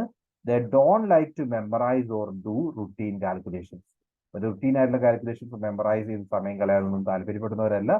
അവരെ സംബന്ധിച്ച് പുതിയ കാര്യങ്ങൾ കണ്ടുപിടിക്കാനായിരിക്കും താല്പര്യപ്പെടുന്നത്. They should try to discipline themselves to check the work to make sure careless mistakes are not been made. അതായത് ഈ ഒരു രീതിയിലുള്ള ഇൻറ്റ്യൂട്ടീവ് ലേണേഴ്സ് ആണെങ്കിൽ അവർ കാര്യങ്ങളൊന്ന് വ്യക്തമായിട്ട് പഠിക്കാൻ വേണ്ടി ശ്രമിക്കണം, അല്ലെങ്കിൽ അവർ മിസ്റ്റേക്സ് വരുത്താനുള്ള ചാൻസ് കൂടുതലാണ്. അതാണ് സെൻസിങ് ലേണേഴ്സും ഇൻറ്റ്യൂട്ടീവ് ലേണേഴ്സും തമ്മിലുള്ള കമ്പാരിസൺ. ഇനി വരുന്നത് വിഷ്വൽ ലേണേഴ്സും വെർബൽ ലേണേഴ്സും ആണ്. വിഷ്വൽ ലേണേഴ്സ് എന്ന് പറയുമ്പോൾ they remember what they see. അവർ കാണുന്ന കാര്യങ്ങൾ പഠിക്കും, like time lines, demonstration, flow chart. ഇതൊക്കെ അവർ കാണുമ്പോൾ അവർക്ക് പെട്ടെന്ന് കാര്യങ്ങൾ മനസ്സിലാവും. അതാണ് visual learner. Then they create time lines for project, paper and test. അവർ ടൈം ലൈൻസ് പ്രിപ്പയർ ചെയ്യുന്നത് ഇത് അവർക്ക് ഇഷ്ടപ്പെടുന്ന കാര്യമാണ്. അത് അവർക്ക് കൂടുതൽ ഹെൽപ്ഫുൾ ആയിരിക്കും. സോ കളർ കോഡ് പോലുള്ള കാര്യങ്ങളൊക്കെ, അത്തരം ടാസ്കുകളൊക്കെ ഇഷ്ടപ്പെടുന്നവരാണ് വിഷ്വൽ ലേണർ. വേറെ വെർബൽ ലേണേഴ്സ് ആണെങ്കിൽ they prefer written or spoken instructions. Spoken അല്ലെങ്കിൽ റിട്ടൺ ആയിട്ടുള്ള ഇൻസ്ട്രക്ഷൻസ് ആയിരിക്കും അവർ താല്പര്യപ്പെടുന്നത്. ഷുഡ് റൈറ്റ് സമ്മറീസ് ഓഫ് ടാസ്കുകളുടെ സമ്മറീസ് അവർ എഴുതി തയ്യാറാക്കാൻ വേണ്ടി തയ്യാറാകും. അതായത് എല്ലാ കാര്യങ്ങളും എഴുതപ്പെട്ടിരിക്കുന്ന ഇൻഫർമേഷൻ അനുസരിച്ച് വായിച്ച് പഠിക്കാനൊക്കെയാണ് വെർബൽ ലേണേഴ്സ് ട്രൈ ചെയ്യുന്നത്. They should try to work in groups or with partner whenever possible. Again verbal learners ആണ്. ആ വേർഡ്സുമായി ബന്ധപ്പെട്ട് ഒരുപാട് ടൈം സ്പെൻഡ് ചെയ്യാനുള്ള ചാൻസ് ഉണ്ട്. അങ്ങനെയുള്ളവർ ഒരു ടീമിൽ വർക്ക് ചെയ്യുകയാണെങ്കിൽ അവർക്കത് ബെനിഫിഷ്യൽ ആയിരിക്കും. ഓക്കെ, ഇതാണ് visual learner and verbal learner. അടുത്ത classification sequential learner and global learner. Sequential learner എന്ന് പറഞ്ഞു കഴിഞ്ഞാൽ അവരെല്ലാ സ്റ്റെപ്പുകളും ഫോളോ ചെയ്യും. ഓരോ സ്റ്റെപ്പുകളും കൃത്യമായിട്ട് മനസ്സിലാക്കി കാര്യങ്ങളെ പഠിക്കാൻ ശ്രമിക്കും. പക്ഷെ ഓൾ ടുഗദർ മനസ്സിലാക്കിയെടുക്കാൻ ബുദ്ധിമുട്ടായിരിക്കും. അത്തരം ആളുകളാണ് sequential learner. They like to follow steps in learning and finding solutions. ലേണിംഗിലായാലും സൊല്യൂഷൻസ് കണ്ടെത്തുന്നതിലായാലും കൃത്യമായിട്ടുള്ള സ്റ്റെപ്സ് അവർ ഫോളോ ചെയ്യാൻ വേണ്ടി ശ്രമിക്കും. സ്റ്റെപ്പ് ബൈ സ്റ്റെപ്പ് ആയിട്ടായിരിക്കും ഓരോ കാര്യങ്ങളും പഠിക്കുന്നത്. They may know a great deal about each steps. പ്രോസസ്സിലെ ഓരോ സ്റ്റെപ്പിനെ പറ്റിയും ഡീറ്റെയിൽഡ് ആയിട്ട് അവർക്ക് അറിയാൻ സാധിക്കും. പക്ഷേ but have a hard time understanding the big picture. Entire thing എന്താണ് എന്ന് മനസ്സിലാക്കുന്നതിന് വളരെ ബുദ്ധിമുട്ടായിരിക്കും. ഓരോ സ്റ്റെപ്പുകളും അല്ലെങ്കിൽ ഓരോ പോയിന്റുകളും കൃത്യമായിട്ട് മനസ്സിലാവും, പക്ഷെ എൻറ്റയർ തിങ്ങിനെ കൃത്യമായിട്ട് നിർവചിക്കാൻ സാധിക്കാതെ പോകുന്നവരാണ് സീക്വൻഷ്യൽ ലേണർ. അടുത്തത് they should try to fill the miss step. അതായത് ഇങ്ങനെയുള്ള സീക്വൻഷ്യൽ ലേണേഴ്സിനെ സംബന്ധിച്ച് അവർ ആ സീക്വൻസ് കിട്ടിയില്ലെങ്കിൽ അവർ കാര്യങ്ങൾ പഠിക്കില്ല. സോ ആ സീക്വൻസ് മിസ്സായിരുന്ന എവിടെയാണോ അവിടെ ഒന്ന് ഫില്ല് ചെയ്യാൻ വേണ്ടി അവർ ട്രൈ ചെയ്തുകൊണ്ടിരിക്കുക. അതാണ് അവർക്ക് ചെയ്യാൻ സാധിക്കുക. ഗ്ലോബൽ ലേണേഴ്സ് ആണെങ്കിൽ ഇത് ജസ്റ്റ് ഓപ്പോസിറ്റ് ആണ്. ഗ്ലോബൽ ലേണേഴ്സ് പറഞ്ഞു കഴിഞ്ഞാൽ they tend to learn large leaps, മൊത്തം കാര്യം പഠിക്കും. പക്ഷെ അതിന്റെ ഡിഫറെന്റ് സ്റ്റെപ്സ്, അതിനകത്ത് വരുന്ന ഓരോ കണ്ടന്റുകളും മനസ്സിലാക്കുക എന്ന് പറയുന്നത് ഡിഫിക്കൽട്ട് ആണ്. So without necessary processing all steps, എല്ലാ സ്റ്റേജസും മനസ്സിലാക്കാതെ എൻറ്റയർ തിങ് എന്താണെന്നുള്ളത് കിട്ടും. അതായത് സ്റ്റെപ്പുകൾ മൊത്തം നോക്കാതെ ആൻസറിലേക്ക് എത്തുന്ന രീതിയാണ് ഗ്ലോബൽ ലേണേഴ്സ് ചെയ്യുന്നത്. So they have some aha moments. എന്തുകൊണ്ടാണ് അവര് പെട്ടെന്ന് തന്നെ ആൻസറിലേക്ക് എത്തിയിരിക്കും, പക്ഷെ ഇത് എങ്ങനെയാ എത്തിയെന്ന് ചോദിച്ചു കഴിഞ്ഞാൽ they may not know. Sequential learner ആണെങ്കിൽ ഓരോ സ്റ്റെപ്പുകൾ വെച്ചിട്ട് മാത്രമേ അവർക്ക് ആൻസറിലേക്ക് പോകാൻ പറ്റൂ. എൻ്റെ തിങ്ങിന് ഒരു ബ്രോഡ് കൺസെപ്റ്റ് ഐഡന്റിഫൈ ചെയ്യാന്ന് പറഞ്ഞാൽ സീക്വൻഷ്യൽ ലേണർക്ക് ഡിഫിക്കൽട്ട് ആണ്. Sometimes they have difficulty in explaining how they reach conclusions. ആ കൺക്ലൂഷനിൽ എങ്ങനെ എത്തിയതെന്ന് ചോദിക്കുമ്പോൾ അവിടെ ഡിഫിക്കൽട്ടി ഉണ്ടാവും. അതാണ് ഗ്ലോബൽ ലേണേഴ്സിന്റെ limitation. So they are not detail oriented. Sequential learners ആണെങ്കിൽ ഡീറ്റെയിൽ ഓറിയന്റഡ് ആണ്. ഗ്ലോബൽ ലേണേഴ്സ് ആണെങ്കിൽ ഷോർട്ട് ആണ്. അവർക്ക് ആ മൊത്തം കൺസെപ്റ്റിനെ അറിയാം, പക്ഷെ അതിനകത്ത് ഡീറ്റെയിൽ ചെയ്യാൻ സാധിക്കില്ല. അങ്ങനെയുള്ളവരാണ് global learners. Then adolescent and adult learner. Difference പറയുകയാണെങ്കിൽ അഡോളസെന്റ് ലേണർ നോർമലി ഇമോഷണൽ ആണ്. ദെൻ കോഗ്നിറ്റീവ് ഇന്റലക്ച്വൽ എബിലിറ്റീസ് കൂടുതലാണ്. സോഷ്യൽ ആൻഡ് മോറൽ സ്കിൽ സൈഡുകളിൽ അഡോളസെന്റ് ലേണർ കൂടുതൽ കോൺസെൻട്രേറ്റഡ് ആയിരിക്കും. എന്നാൽ അഡൽട്ട് ലേണറുമായിട്ട് കമ്പയർ ചെയ്യുമ്പോൾ അഡൽട്ട് ലേണർ എന്ന് പറയുന്നത് എക്സ്പീരിയൻസും നോളജും രണ്ടിനും പ്രിഫർ ചെയ്യുന്നതാണ്. ഇമോഷനേക്കാൾ കൂടുതൽ എക്സ്പീരിയൻസ് പ്രിഫർ ചെയ്യുന്നവരായിരിക്കും adult learner. Then they are goal oriented and relevancy oriented and they are practical than moral. ഇതൊക്കെയാണ് രണ്ട് അഡോളസെന്റ് ലേണറും അഡൽട്ട് ലേണറും തമ്മിലുള്ള difference. Okay, so these are the different types of learner. ഒരു comparison ആണ് നമ്മൾ നടത്തിയത്. Active learner, reflective learner, കൺസെപ്റ്റുകൾ മനസ്സിലാക്കുക. Sensing learner, intuitive learner, then visual learner and verbal learner, sequential learner and global learner, finally adolescent learner and adult learner. Concept clear ആണോ?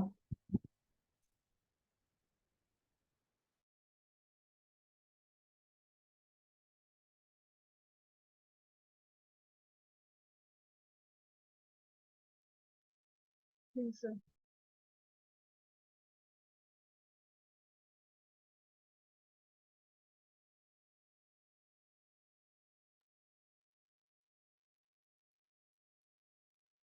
Okay, then നമ്മൾ അടുത്ത ഏരിയയിലേക്ക് പോകുന്നു. സോ ലേണർ ക്യാരക്ടറിസ്റ്റിക്സ് കൺസെപ്റ്റുകളൊക്കെ നമ്മൾ പറഞ്ഞു. അടുത്തായിട്ട് നമുക്ക് ഡിസ്കസ് ചെയ്യാനുള്ള ഇവാലുവേഷനെ പറ്റിയാണ്. Education is a changing process that requires to be continuously evaluated. Evaluation എന്ന് പറഞ്ഞു കഴിഞ്ഞാൽ ആ ഒരു പ്രോസസ്സിലേക്ക് വരുമ്പോൾ നമ്മൾ മനസ്സിലാക്കിയിരിക്കേണ്ടത് രണ്ട് ബേസിക് ടൈപ്പിലുള്ള ഇവാലുവേഷൻ ഉണ്ട്. ഒന്ന് നോം referenced evaluation, then second one is criterion referenced evaluation. നോം റെഫറൻസ്ഡ് ഇവാലുവേഷൻ എന്ന് പറഞ്ഞാൽ it is a type of evaluation in which the performance of students is measured by comparing the relation with a hypothetical average students. അതായത് ഇതിനകത്ത് നമ്മൾ എന്ത് വെച്ചിട്ടാണ് measure ചെയ്യുക? ഒരു ഹൈപ്പോത്തറ്റിക്കൽ സ്റ്റുഡൻറ്, ഒരു ആവറേജ് സ്റ്റുഡൻറ്, അദ്ദേഹത്തിന്റെ പെർഫോമൻസുമായിട്ട് കമ്പയർ ചെയ്തിട്ടാണ് മറ്റ് സ്റ്റുഡൻസിന്റെ മാർക്ക് നമ്മൾ അല്ലെങ്കിൽ ആ പെർഫോമൻസിനെ അസസ് ചെയ്യുന്നതെങ്കിൽ അതിനെ നോം റെഫറൻസ്ഡ് ഇവാലുവേഷൻ എന്ന് പറയും.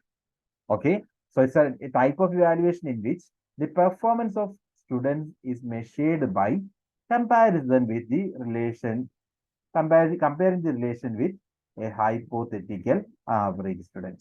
ആവറേജിനേക്കാൾ കൂടുതലാണ്, ആവറേജിനേക്കാൾ കുറവാണ്, അങ്ങനെയുള്ള കൺസെപ്റ്റുകളൊക്കെ ഈ നോം റെഫറൻസ്ഡ് ഇവാലുവേഷനിലാണ്. Then there is criterion reference evaluation. രണ്ടാമത്തെ method.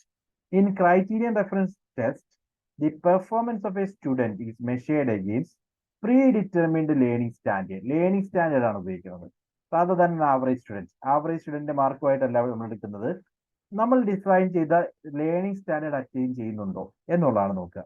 These tests are extensively used in higher education.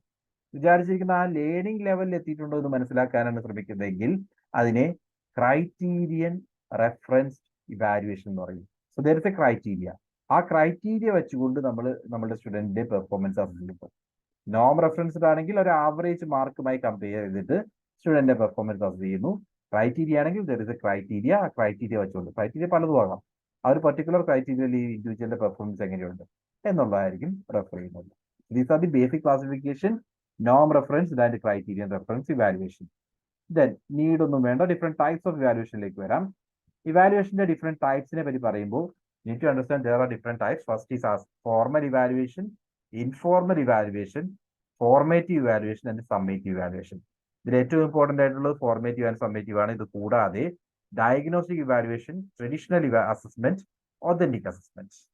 So first formal evaluation. Formal evaluation എന്ന് പറഞ്ഞു കഴിഞ്ഞാൽ നിങ്ങൾ ഓർക്കുക, ഒരു ക്ലാസ് റൂമിൽ സ്റ്റുഡന്റിന് ഫോർമൽ ലൈൻസിലുള്ള എല്ലാ ഇവാലുവേഷനും ഫോർമൽ ഇവാലുവേഷൻ എക്സാമ്പിൾ ആണ്. Like have A data that supports the conclusion made എന്ന് ടെസ്റ്റ്. ഒരു ടെസ്റ്റ് നടത്തും. ആ ടെസ്റ്റിനകത്ത് നിന്നും ആ ഇൻഡിവിജ്വലിന്റെ സ്കോർ അനുസരിച്ച് ആ ഇൻഡിവിജ്വലിനെ നമ്മൾ ആ സ്റ്റുഡന്റിനെ നമ്മൾ അസസ് ചെയ്യുകയാണെങ്കിൽ ഫോർമൽ ഇവാലുവേഷൻ ആണ്. So usually refers to these types of test are standardized machines. ഒരു സ്റ്റാൻഡേർഡൈസ്ഡ് മെഷർ ഉപയോഗിച്ചുകൊണ്ട് സ്റ്റുഡന്റ് പെർഫോമൻസ് ഇവാലുവേറ്റ് ചെയ്യുന്ന രീതി. So these test have been tried before on students and have statistics which support the conclusion such as student is reading below average of his age. അതായത് reading lines, reading speed ഒക്കെ assess ചെയ്യുന്ന standardised measure ഉണ്ട്, standardised test ഉണ്ട്. ആ standardised ടെസ്റ്റുകൾ നോക്കിയിട്ട് അതിനകത്ത് പറയുന്നത് ഇത്ര ലൈൻ ഒരു മിനിറ്റിൽ ഈ ഒരു ഏജിലുള്ള സ്റ്റുഡന്റ് വായിക്കണം എന്നാണ് എന്ന് വിചാരിക്കുക. അതൊരു സ്റ്റാൻഡേർഡാണ്. ആ സ്റ്റാൻഡേർഡിൽ കൂടുതൽ ചെയ്യുന്നുണ്ടെങ്കിൽ ഓക്കെ, ഫോർമൽ അസസ്മെന്റ് വഴി സ്റ്റാൻഡേർഡിൽ കൂടുതലുണ്ട്. ദെൻ ഫോർമൽ അസസ്മെന്റ് വഴി സ്റ്റാൻഡേർഡ് കുറവാണെങ്കിൽ അത് നോട്ട് ഓക്കെ. ആ രീതിയിൽ അസസ് ചെയ്യുന്നതിനെയാണ് ഫോർമൽ അസസ്മെന്റ് എന്ന് പറയുന്നത്. സോ ഓൾറെഡി എസ്റ്റാബ്ലിഷ് ചെയ്ത ഒരു ക്രൈറ്റീരിയ പ്രകാരം അസസ്മെന്റ് നടത്തുവാണെങ്കിൽ that is formal assessment. Then informal assessment എന്ന് പറഞ്ഞാൽ the criteria is not already set. അതായത് it is not based on data, rather the content and performance driven. For example, running records are informal assessment because they indicate how well a student is reading a specific book. Scores such as 10 correct out of 15, percentage of words read correctly, the most Rubik scores. And ഇങ്ങനെയുള്ള കുറെ examples പറയാം. Like നമ്മളിപ്പോൾ class റൂമിൽ അവരെ കൊണ്ട് വായിപ്പിച്ചിട്ട് 15 mistake വന്നു. അവിടെ ഒരു സ്റ്റാൻഡേർഡിനെ വെച്ചുകൊണ്ടല്ല, നിങ്ങളിപ്പോൾ വായിച്ചതിനകത്ത് 100 വേർഡ് വായിച്ചപ്പോൾ 15 മിസ്റ്റേക്ക് വന്നു. അതെന്താ, വായനയിൽ വന്നിട്ടുള്ള മിസ്റ്റേക്കുകൾ എന്ന് മാത്രമാണ്. അതേപോലെ അങ്ങനെ ഒരു കമ്പാരിസൺ ക്ലാസ് റൂമിൽ തന്നെ നമ്മൾ ഫോർമൽ ലൈൻസിൽ അല്ലാതെ ഒരു കമ്പാരിസൺ നടത്തുവാണെങ്കിൽ അല്ലെങ്കിൽ ഇവാലുവേഷൻ നടത്തുവാണെങ്കിൽ അതിനെ ഇൻഫോർമൽ അസസ്മെന്റ് എന്ന് പറയും. റണ്ണിങ് റെക്കോർഡ്സ് അതിന് എക്സാമ്പിൾ ആണ്. അല്ലെങ്കിൽ റൂബിക് സ്കോർസ്, അതൊക്കെ അതിന് എക്സാമ്പിൾ ആയിട്ട് നമുക്ക് പറയാം.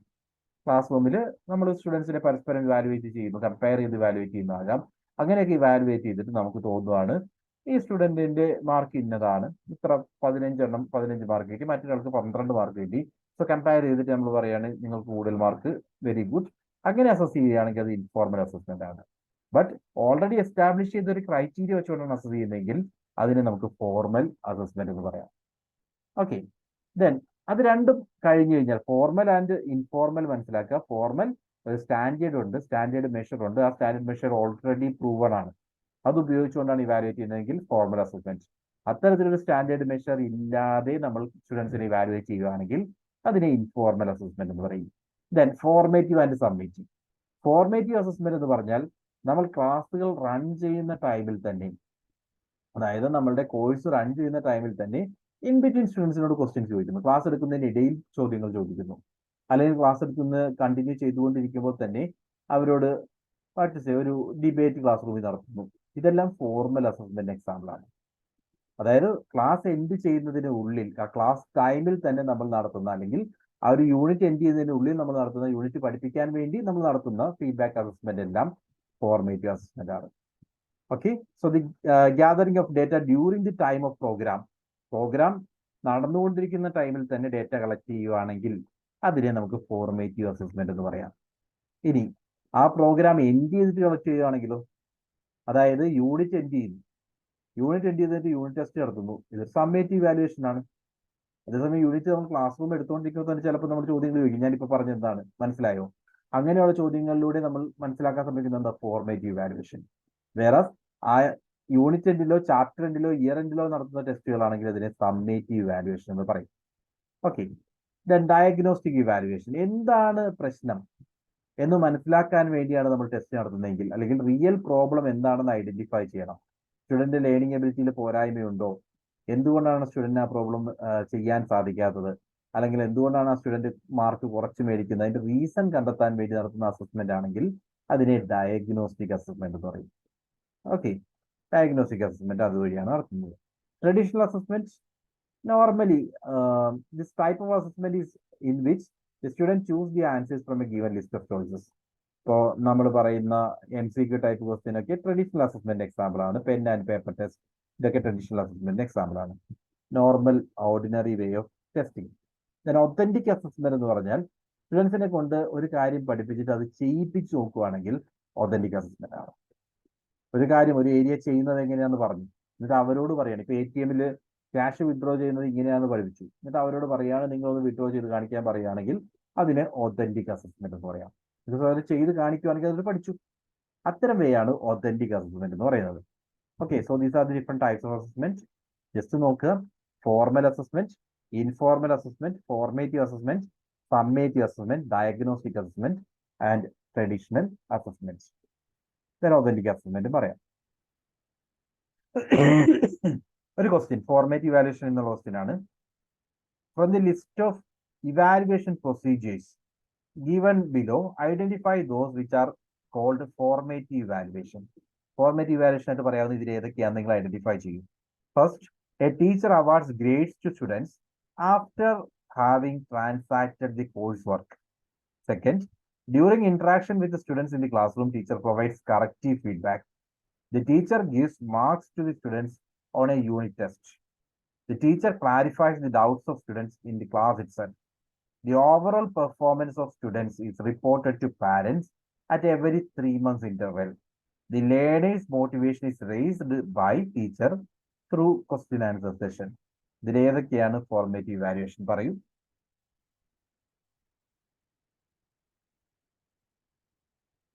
ഫോർമേറ്റീവ് അവിടെ നിങ്ങൾ ഓർക്കേണ്ടത് എന്താണ്? എപ്പോഴും ഓർക്കുക, ക്ലാസ് റൂമിലാണ്, ക്ലാസ് റൺ ചെയ്യുമ്പോഴാണ്, എൻഡിലല്ല.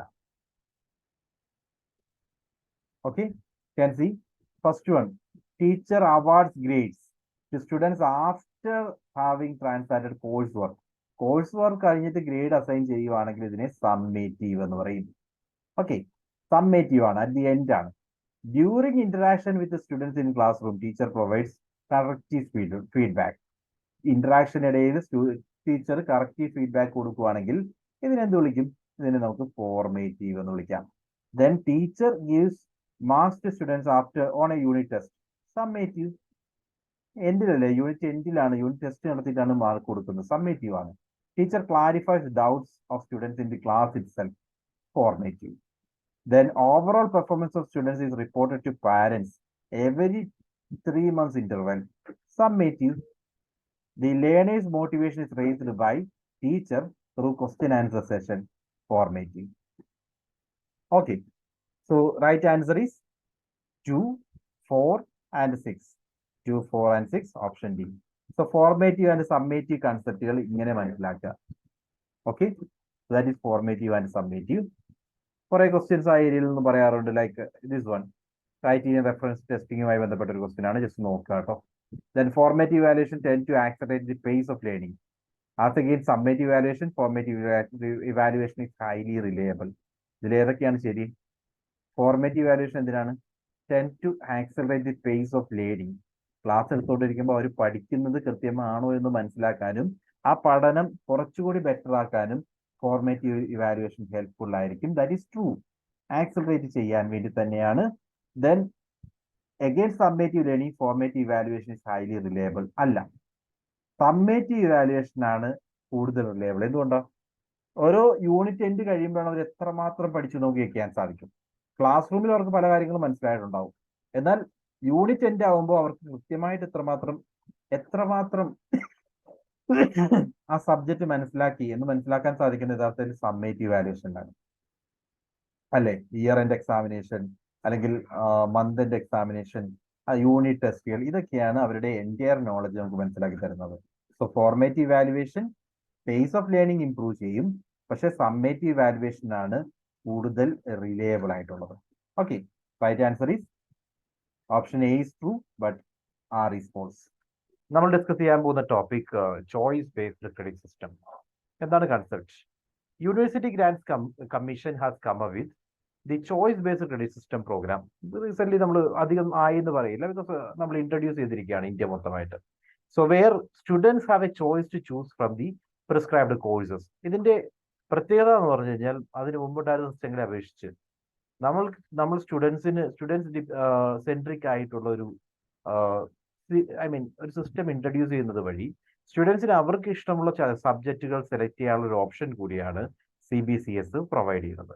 Okay, so which are referred to as, ഈ സബ്ജക്ട്സിനെ 3 ആയിട്ട് ക്ലാസിഫൈ ചെയ്തിട്ടുണ്ട്: core courses, elective courses and foundation courses.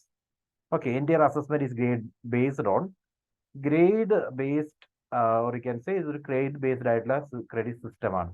Okay, now features പറയുകയാണെങ്കിൽ ഇപ്പോൾ ഓൾറെഡി റണ്ണിങ് ആണ്. ഈ ഒരു CBCS ആണ് ഇന്ത്യയിലുള്ള യൂണിവേഴ്സിറ്റീസിൽ കോമൺലി വരുന്ന രീതിയിൽ ഇൻട്രൊഡ്യൂസ് ചെയ്തിരിക്കുന്നത്.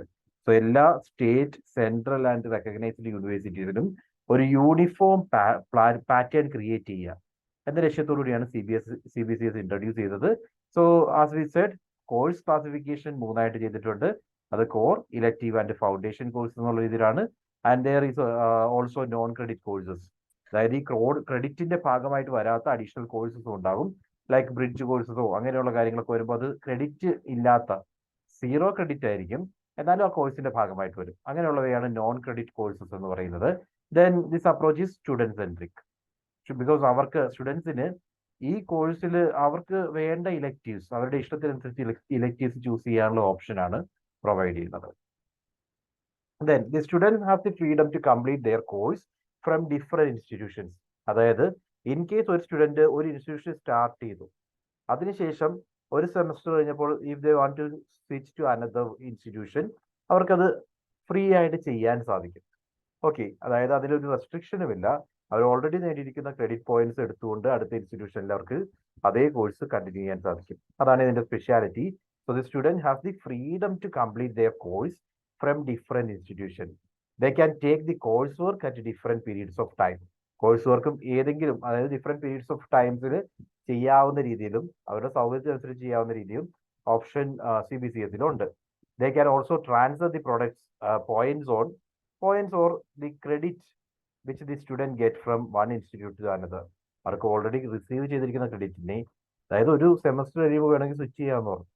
അതായത് ഓൾറെഡി അവർക്ക് കിട്ടിയിരിക്കുന്ന ക്രെഡിറ്റ് സ്കോർ കൈവശം വെച്ചുകൊണ്ട് അവർക്ക് അടുത്ത ഇൻസ്റ്റിറ്റ്യൂട്ടിലേക്ക് പോകാൻ സാധിക്കും. ഇതൊക്കെയാണ് CBCS-ന്റെ ബേസിക് ഫീച്ചേഴ്സ് അല്ലെങ്കിൽ ഇമ്പോർട്ടൻസ് ആയിട്ട് നമുക്ക് പറയാവുന്നത്. Okay, then basic elements of CBCS-ന്റെ എലമെന്റ്സ് പറയുകയാണെങ്കിൽ ആദ്യത്തത് സെമസ്റ്റർ ആണ്. The assessment is done semester wise. ഇതിന് മുമ്പുണ്ടായിരുന്ന ഇയർ വൈസ് സിസ്റ്റത്തെ പൂർണ്ണമായിട്ടും മാറ്റിയിട്ടാണ് ഇന്ത്യ മൊത്തം ഈ സെമസ്റ്റർ ബേസ്ഡ് ആയിട്ടുള്ള evaluation system introduce ചെയ്തിരിക്കുന്നത്. Okay, so as per the concept, assessment is done semester wise. The students progress on the basis of courses taken rather than time like 3 or 4 years. ഇവിടെ assess ചെയ്യുന്നത് ഓരോ കോഴ്സിലും എത്രമാത്രം progress ചെയ്യുന്നുണ്ട്. അതുകൊണ്ടാണ് ഓരോ സെമസ്റ്ററിലും ഓരോ സബ്ജക്റ്റുകൾ പഠിക്കുന്നത്. ആ ഓരോ സബ്ജക്റ്റുകൾ ക്ലിയർ ചെയ്യുമ്പോഴും അവർ ഓരോ ക്രെഡിറ്റ് പോയിന്റ്സ് നേടുവാണ്. അതായത് അതാണ് ആ സ്റ്റുഡന്റിന്റെ പ്രോഗ്രസ് കാണിക്കുന്നത്. അല്ലാതെ ഓരോ വർഷങ്ങൾ കംപ്ലീറ്റ് ചെയ്യുന്നത് കൊണ്ട് ഇയർ വൈസ് കൺസെപ്റ്റ് എടുത്തു കളയുകയാണ്. Okay, each semester will have a 15 to 18 weeks of academic work which is equal to 90 teaching days. Minimum വേണ്ട ഡേയ്സ് ആണ് 90 ടീച്ചിങ് ഡേയ്സ് എങ്കിലും ഒരു സെമസ്റ്ററിൽ ഉണ്ടാവണം. അതായത് 15 മുതൽ 18 വീക്സ് ഓഫ് അക്കാഡമിക് വർക്കാണ് ഓരോ സെമസ്റ്ററും പറയുന്നത്. There is a flexibility in creating curriculum and assigning credit based on the course content. Course content create ചെയ്യുന്ന, അല്ലെങ്കിൽ ഒരു കരിക്കുലം ക്രിയേറ്റ് ചെയ്യുന്നതിനൊക്കെ യൂണിവേഴ്സിറ്റീസിന് അവരുടേതായ ഇഷ്ടത്തിന് കരിക്കുലം ക്രിയേറ്റ് ചെയ്യാം. ദെൻ ക്രെഡിറ്റ്, ഓരോ കോഴ്സുകൾക്കും ക്രെഡിറ്റ്, കോഴ്സ് എന്ന് പറഞ്ഞാൽ സബ്ജക്ട്സ് ആണ് യഥാർത്ഥത്തിൽ. സോ ഓരോ കോഴ്സുകൾക്കും ക്രെഡിറ്റ് അസൈൻ ചെയ്യുന്നതും ആ യൂണിവേഴ്സിറ്റീസിന്റെ രീതിക്ക് അനുസരിച്ച്, യൂണിവേഴ്സിറ്റിക്ക് ഇഷ്ടമുള്ള രീതിയിൽ അസൈൻ ചെയ്യാനും സാധിക്കും. അതാണ് പറഞ്ഞത്, there is a flexibility in creating curriculum and assigning credit based on the course content. So that is semesters. Then credit system. Each course is assigned a certain credit. ഓരോ സബ്ജക്റ്റുകളും ക്രെഡിറ്റ് ആണെന്ന് നമ്മൾ, course ആണെന്ന് നമ്മൾ പറഞ്ഞു. ഈ ഓരോ സബ്ജക്റ്റുകൾക്കും ഒരു credit points ഉണ്ട്. ലൈക്ക് 4 ക്രെഡിറ്റിന്റെ സബ്ജക്ട്, 3 ക്രെഡിറ്റ്സിന്റെ സബ്ജക്ട്, അങ്ങനെ ഡിവൈഡ് ചെയ്തിട്ടുണ്ട്. Okay, so each course is assigned A certain credits. When the student passes that course, she or he earns the credits which are based on that course. ആ course അദ്ദേഹം പാസ്സാകുവാണെങ്കിൽ അദ്ദേഹത്തിന് ആ credit കിട്ടിക്കഴിഞ്ഞു. Okay, so if a student passes a single course in a semester, ഒരു ഒറ്റ course മാത്രമാണ് ഒരു സെമസ്റ്ററിൽ പാസ്സായിട്ടുള്ളൂ എങ്കിൽ കൂടിയും he do not have to repeat that course later, because അത് ഓൾറെഡി അദ്ദേഹം ക്ലിയർ ചെയ്ത് കഴിഞ്ഞു. വീണ്ടും ആ എൻറ്റയർ കോഴ്സ് റിപ്പീറ്റ് ചെയ്യേണ്ട ആവശ്യമില്ല. അതൊക്കെയാണ് ക്രെഡിറ്റ് സിസ്റ്റത്തിന്റെ അഡ്വാൻറ്റേജ്. ദെൻ ഗ്രേഡിംഗിലേക്ക് വന്നു കഴിഞ്ഞാൽ UGC has introduced a 10-point grading system. ഇത് ഇന്ത്യ മൊത്തം എല്ലാ യൂണിവേഴ്സിറ്റീസിലും ഒരേപോലെ ഇൻട്രൊഡ്യൂസ് ചെയ്യാനാണ് ഈ ഒരു ഗ്രേഡിംഗ് സിസ്റ്റം വന്നിരിക്കുന്നത്. സോ ദാറ്റ് നമ്മൾ ഈ പറയുന്ന ഒരു യൂണിഫോം പാറ്റേൺ ഓഫ് എഡ്യൂക്കേഷൻ ഇന്ത്യയിൽ മൊത്തം എത്തിക്കുക എന്നുള്ള ലക്ഷ്യത്തോടു കൂടിയാണ് UGC ഒരു സ്കെയിൽ കൊണ്ടുവന്നിരിക്കുന്നത്. 10 പോയിന്റ്സിൽ O stands for outstanding, then A+ excellent, A very good, B+ ആണെങ്കിൽ good, then B above average, C average, P pass, then F ആണെങ്കിൽ ഫെയിൽ ആണ്, O ആണെങ്കിൽ അത് ആബ്സെന്റ് ആണ്. ഓക്കെ, ഇതിന്റെ സ്കോർ വന്നിരിക്കുന്നത് ഔട്ട്സ്റ്റാൻഡിംഗ് ആണെങ്കിൽ they will get 10 grade points, then 9, 8, 7 അങ്ങനെ 0 വരെ കണ്ടിന്യൂ ചെയ്യും. ആ ഒരു രീതിയിലാണ് ഗ്രേഡ് പോയിന്റ്സ് അസൈൻ ചെയ്തിരിക്കുന്നത്. ദെൻ അഡ്വാൻറ്റേജസ്, എന്തുകൊണ്ടാണ് CBCS ഇൻട്രൊഡ്യൂസ് ചെയ്തത്, അതുകൊണ്ടുള്ള അഡ്വാൻറ്റേജ് എന്തൊക്കെയാണ്? First of all, CBCS offers A cafeteria approach in which the students can choose courses of their on choice.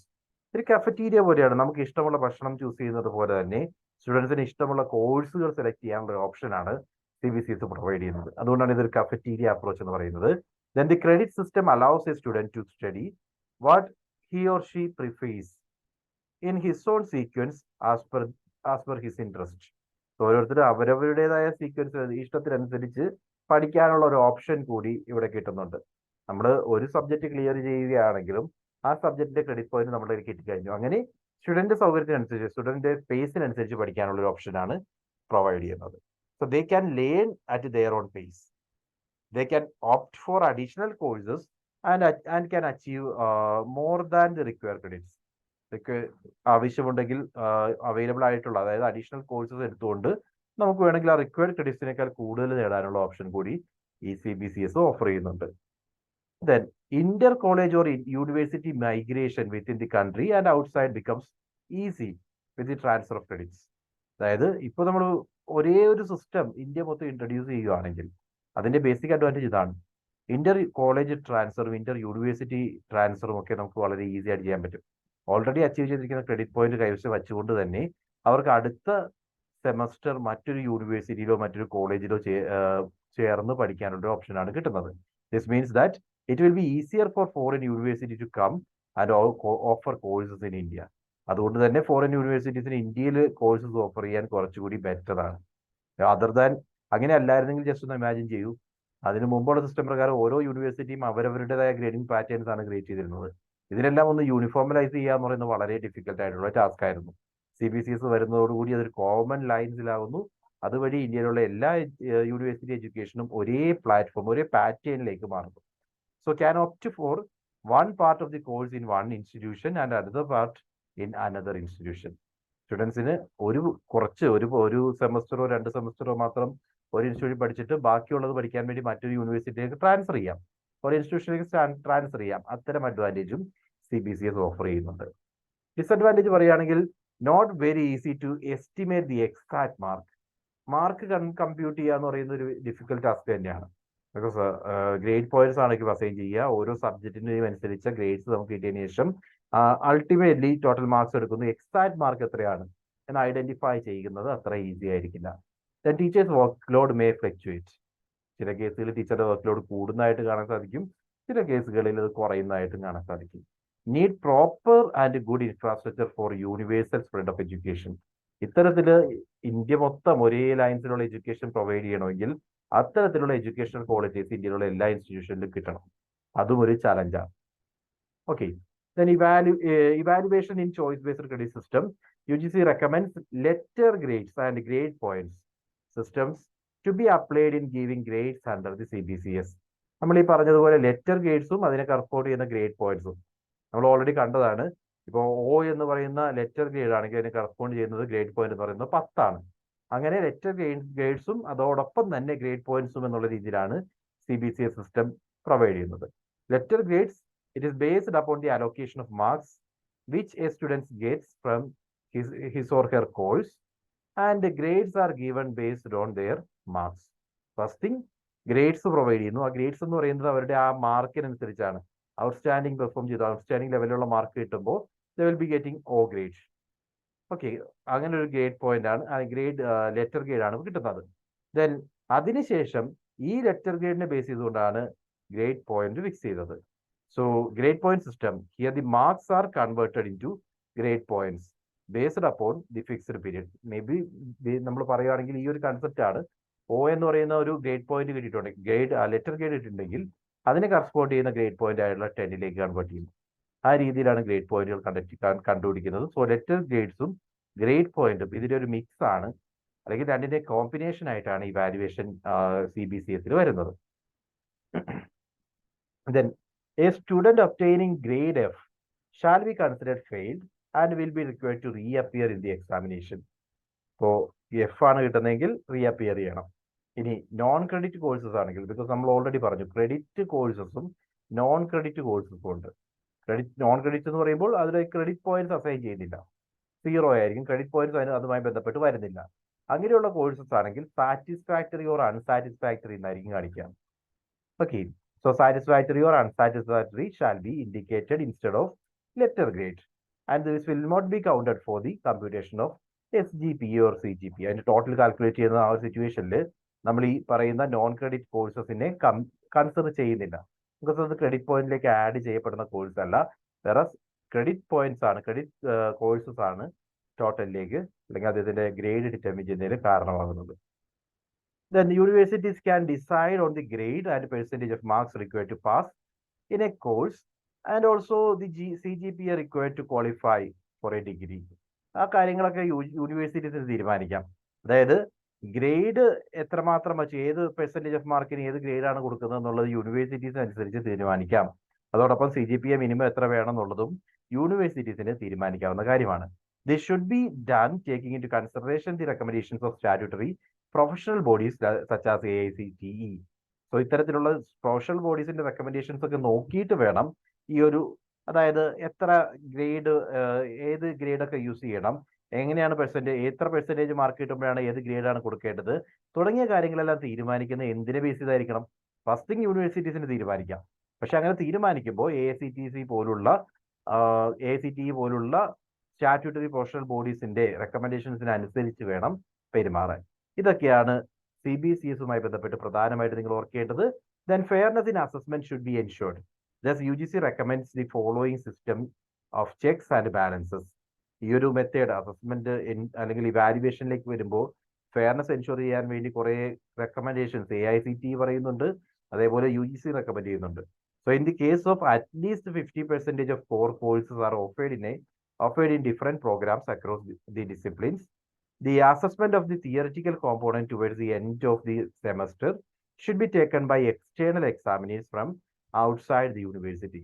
അതായത് 50% കോഴ്സിന്റെ 50% കോർ കോഴ്സുകളാണ് വരുന്നതെങ്കിൽ അങ്ങനെയുള്ള സിറ്റുവേഷനിൽ സെമസ്റ്ററിന്റെ എക്സാമിനേഷന് എക്സ്റ്റേണൽ എക്സാമിനേഴ്സ് വേണം എന്നാണ് UGC പറയുന്നത്. Okay, so these are the things. ഇത്രയൊക്കെയാണ് പ്രധാനമായിട്ട് CBCSുമായി ബന്ധപ്പെട്ട് നിങ്ങൾ ഓർക്കാനുള്ളത്. ഓക്കെ, CBCS കൺസെപ്റ്റ് പറഞ്ഞു, ഫീച്ചേഴ്സ് പറഞ്ഞു, എലമെന്റ്സ് പറഞ്ഞു, അതോടൊപ്പം അഡ്വാൻറ്റേജസും ഡിസഡ്വാൻറ്റേജസും, ദെൻ ഇവാലുവേഷൻ കൺസെപ്റ്റ് എന്താണെന്ന് പറഞ്ഞു. എന്തെങ്കിലും ഡൗട്ട് ഉണ്ടോ?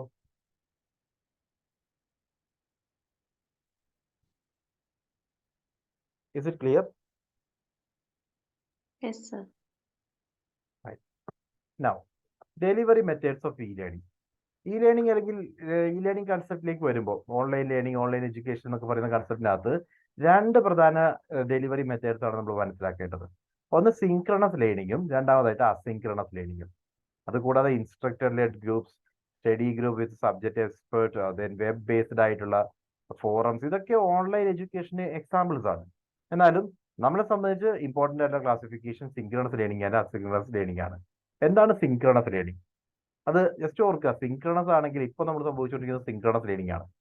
അതായത് learning and teaching takes place in the real time or same time, while the teacher and the learner are physically separated from each other. Whereas ടീച്ചറും ലേണറും different പ്ലേസസിലാണ്, even though ലേണിംഗും ടീച്ചിങ്ങും ഒരേ ടൈമിലാണ്. Live classes എന്നൊക്കെ പറയുന്ന concept synchronous learning ആണ്. So it includes listening to a live radio broadcast, watching a live television broadcast, audio or video conferencing, then internet telephony, online lectures, then two way live satellite broadcast. ഇവയെല്ലാം synchronous ആണ്. Because രണ്ട് എൻഡിലും ഒരു എൻഡിൽ ടീച്ചറും മറ്റേ എൻഡിൽ ലേണറും ഉണ്ട്. അങ്ങനെയുള്ള സിറ്റുവേഷനിലാണ് സിൻക്രണസ് ലേണിംഗ് വരുന്നത്. ദെൻ അസിൻക്രണസ് ആണെങ്കിലോ, characteristics of asynchronous learning is the fact that the trainer prepares the courseware material before the course takes place. അതായത് ഈ പറയുന്ന കോഴ്സ് മെറ്റീരിയൽസ് പൂർണ്ണമായിട്ടും ട്രെയിനർ ട്രെയിനർ ലൈവായിട്ട് പ്രൊവൈഡ് ചെയ്യുന്നതല്ല, മെറ്റീരിയൽസ് എല്ലാം പ്രിപ്പയർ ചെയ്യുന്നു, അതിനുശേഷം അതൊരു പ്ലാറ്റ്ഫോം വഴി പ്രൊവൈഡ് ചെയ്യുന്നു, അതിന് പിന്നീട് സ്റ്റുഡൻ്റ് അത് കാണുന്നു. അങ്ങനെയുള്ള സിറ്റുവേഷൻ ആണെങ്കിൽ അത് അസിൻക്രണസ് ആണ്. The learner is free to decide when he want to study the courseware. എപ്പോഴാണ് പഠിക്കേണ്ടത്, എപ്പോഴാണ് ഫോളോ ചെയ്യേണ്ടതെന്നൊക്കെ തീരുമാനിക്കുന്ന ആരായിരിക്കും? ലേണറുടെ സൗകര്യത്തിനനുസരിച്ചായിരിക്കും. എക്സാമ്പിൾസ് ആയിട്ട് പറയാവുന്നത് സെൽഫ് ബേസ്ഡ് കോഴ്സസ്. ഇപ്പോൾ ഇന്റർനെറ്റ് വഴി എടുക്കുന്ന സെൽഫ് ബേസ്ഡ് ആയിട്ടുള്ള കോഴ്സസ് ഒരുപാടുണ്ട്. അല്ലെങ്കിൽ നമ്മളിപ്പോൾ സ്വയം വഴി ചെയ്യുന്ന കോഴ്സസ്, അല്ലെങ്കിൽ മറ്റ് പ്ലാറ്റ്ഫോംസ് വഴി നമ്മൾ കാണുന്ന കോഴ്സസ് എല്ലാം, അല്ലെങ്കിൽ CD-ROM വഴിയോ പെൻഡ്രൈവ്സ് വഴിയുള്ള കോഴ്സസ് ഒക്കെ ഇന്ന് ഓഫർ ചെയ്യുന്നുണ്ട്. അവയെല്ലാം അസിൻക്രണസ് ലേണിംഗിന് എക്സാമ്പിളാണ്. Then video taped classes, stored audio, video, web presentations of seminar, recorded audio tapes, Q&A mentoring, reading email messages. ഇതിലെല്ലാം തന്നെ 2 ടൈമിലായിരിക്കും. ഇപ്പോൾ ടീച്ചർ ഓൾറെഡി മെറ്റീരിയൽസ് ക്രിയേറ്റ് ചെയ്തിട്ട് ഇപ്പോൾ യൂട്യൂബ് വീഡിയോസ് ഒക്കെ എങ്ങനെയാണ്, ഓൾറെഡി വീഡിയോ അപ്ലോഡഡ് ആണ്, അതിനുശേഷം പിന്നീടായിരിക്കും നമ്മളത് കാണുന്നത്. അങ്ങനെയുള്ളതെല്ലാം അസിൻക്രണസ് ലേണിംഗിന് എക്സാമ്പിൾ ആണ്. ഓക്കെ, സോ ആ 2 കൺസെപ്റ്റുകളാണ് നമ്മൾ ഇമ്പോർട്ടൻ്റ് ആയിട്ട് അറിഞ്ഞിരിക്കേണ്ടത്, സിൻക്രണസ് ലേണിംഗും അസിൻക്രണസ് ലേണിംഗും. നൗ ചില ക്വസ്റ്റ്യൻസ് കാണാം. Instructions which encourage live participation and interaction through online classes are called synchronous instruction, asynchronous instruction, traditional or theoretical instructions. ഏതാണ് right answer? Yes, synchronous. Live classes എന്ന് പറയുന്ന concept synchronous ലേണിംഗിന്റെ ഭാഗമാണ്. മറ്റൊരു question, in which among the following is best advantage of choice based system? CBCSന്റെ best advantage ആയിട്ട് പറയാവുന്ന ഏതാണ്?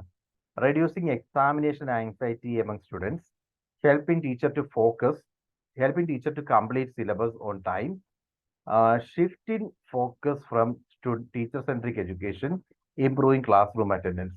ഏതാണ് CBCSന്റെ ബേസിക് അഡ്വാൻറ്റേജ് ആയിട്ട് പറയാവുന്നത്? എക്സാക്ട്ലി ടീച്ചർ സെൻട്രിക് കൺസെപ്റ്റുകളിൽ നിന്നും മാറി സ്റ്റുഡൻറ് സെൻട്രിക് ആയിട്ടുള്ള ഒരു അപ്രോച്ചാണ് CBCS ഇൻട്രൊഡ്യൂസ് ചെയ്തിരിക്കുന്ന വഴി കിട്ടുന്നത്. ദെൻ അടുത്തത്, which among the following is the best field of study to improve the ability of students to experiment and analysis? Experiment and analyze. എക്സ്പെരിമെന്റും അനാലിസിസും ഒക്കെ ബന്ധപ്പെട്ട് വരുന്ന ഏറ്റവും ഇമ്പോർട്ടൻറ്റ് ഫീൽഡ് ഓഫ് സ്റ്റഡി ഏതാണ്? ഒരു പ്രീവിയസ് ക്വസ്റ്റ്യൻ പേപ്പറിൽ കണ്ടതാണ്, അതുകൊണ്ടാണ് അത് ഇൻക്ലൂഡ് ചെയ്യുന്നത്. Answer is science. Okay, simple direct question. ഒരു assertion reason, the purpose of higher education is to promote critical and creative thinking abilities among students. Reason, these abilities ensure job placements. Okay, what do you think?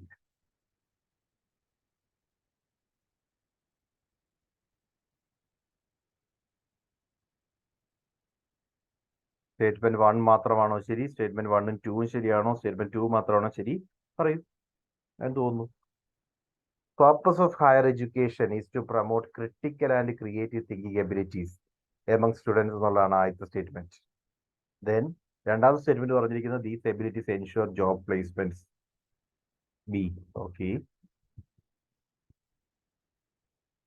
Right, very good. അതായത് നമ്മൾ ഈ പറയുന്ന 2 വേരിയബിളും നമ്മൾ നോക്കുകയാണെങ്കിൽ 2 ശരിയായിട്ട് തോന്നാം. പക്ഷെ ഹയർ എഡ്യൂക്കേഷൻ എന്ന് പറയുന്നത് it's not about job placements. അങ്ങനെ ഒരു കൺസെപ്റ്റ് അല്ല. ജോബ് പ്ലേസ്മെന്റ് അതിന്റെ റിസൾട്ട് ആയിരിക്കാം. ജോബ് പ്ലേസ്മെന്റിന് വേണ്ടി അല്ല ഹയർ എഡ്യൂക്കേഷൻ വരുന്നത്. ഹയർ എഡ്യൂക്കേഷൻ പ്രൊമോട്ട് ചെയ്യുന്നത് ക്രിട്ടിക്കൽ ആൻഡ് ക്രിയേറ്റീവ് തിങ്കിങ് ആണ്.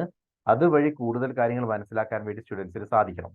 പക്ഷേ അതുകൊണ്ട് ജോബ് പ്ലേസ്മെന്റ് കിട്ടുമെന്ന് പറയുകയാണെങ്കിൽ അതിന്റെ സ്കോപ്പ് വളരെയധികം കുറയ്ക്കുകയാണ് ചെയ്യുന്നത്. Not about job placement alone. Okay, ഇത്രയും കാര്യങ്ങളാണ് നമുക്ക് ടീച്ചിങ് ആപ്റ്റിറ്റ്യൂഡ് ഏരിയയിൽ ഡിസ്കസ് ചെയ്യാനുണ്ടായിരുന്നത്. സോ ടീച്ചിങ് ആപ്റ്റിറ്റ്യൂഡ് നമ്മൾ ഇവിടെ വൈൻഡപ്പ് ചെയ്യുന്നു. Now let's move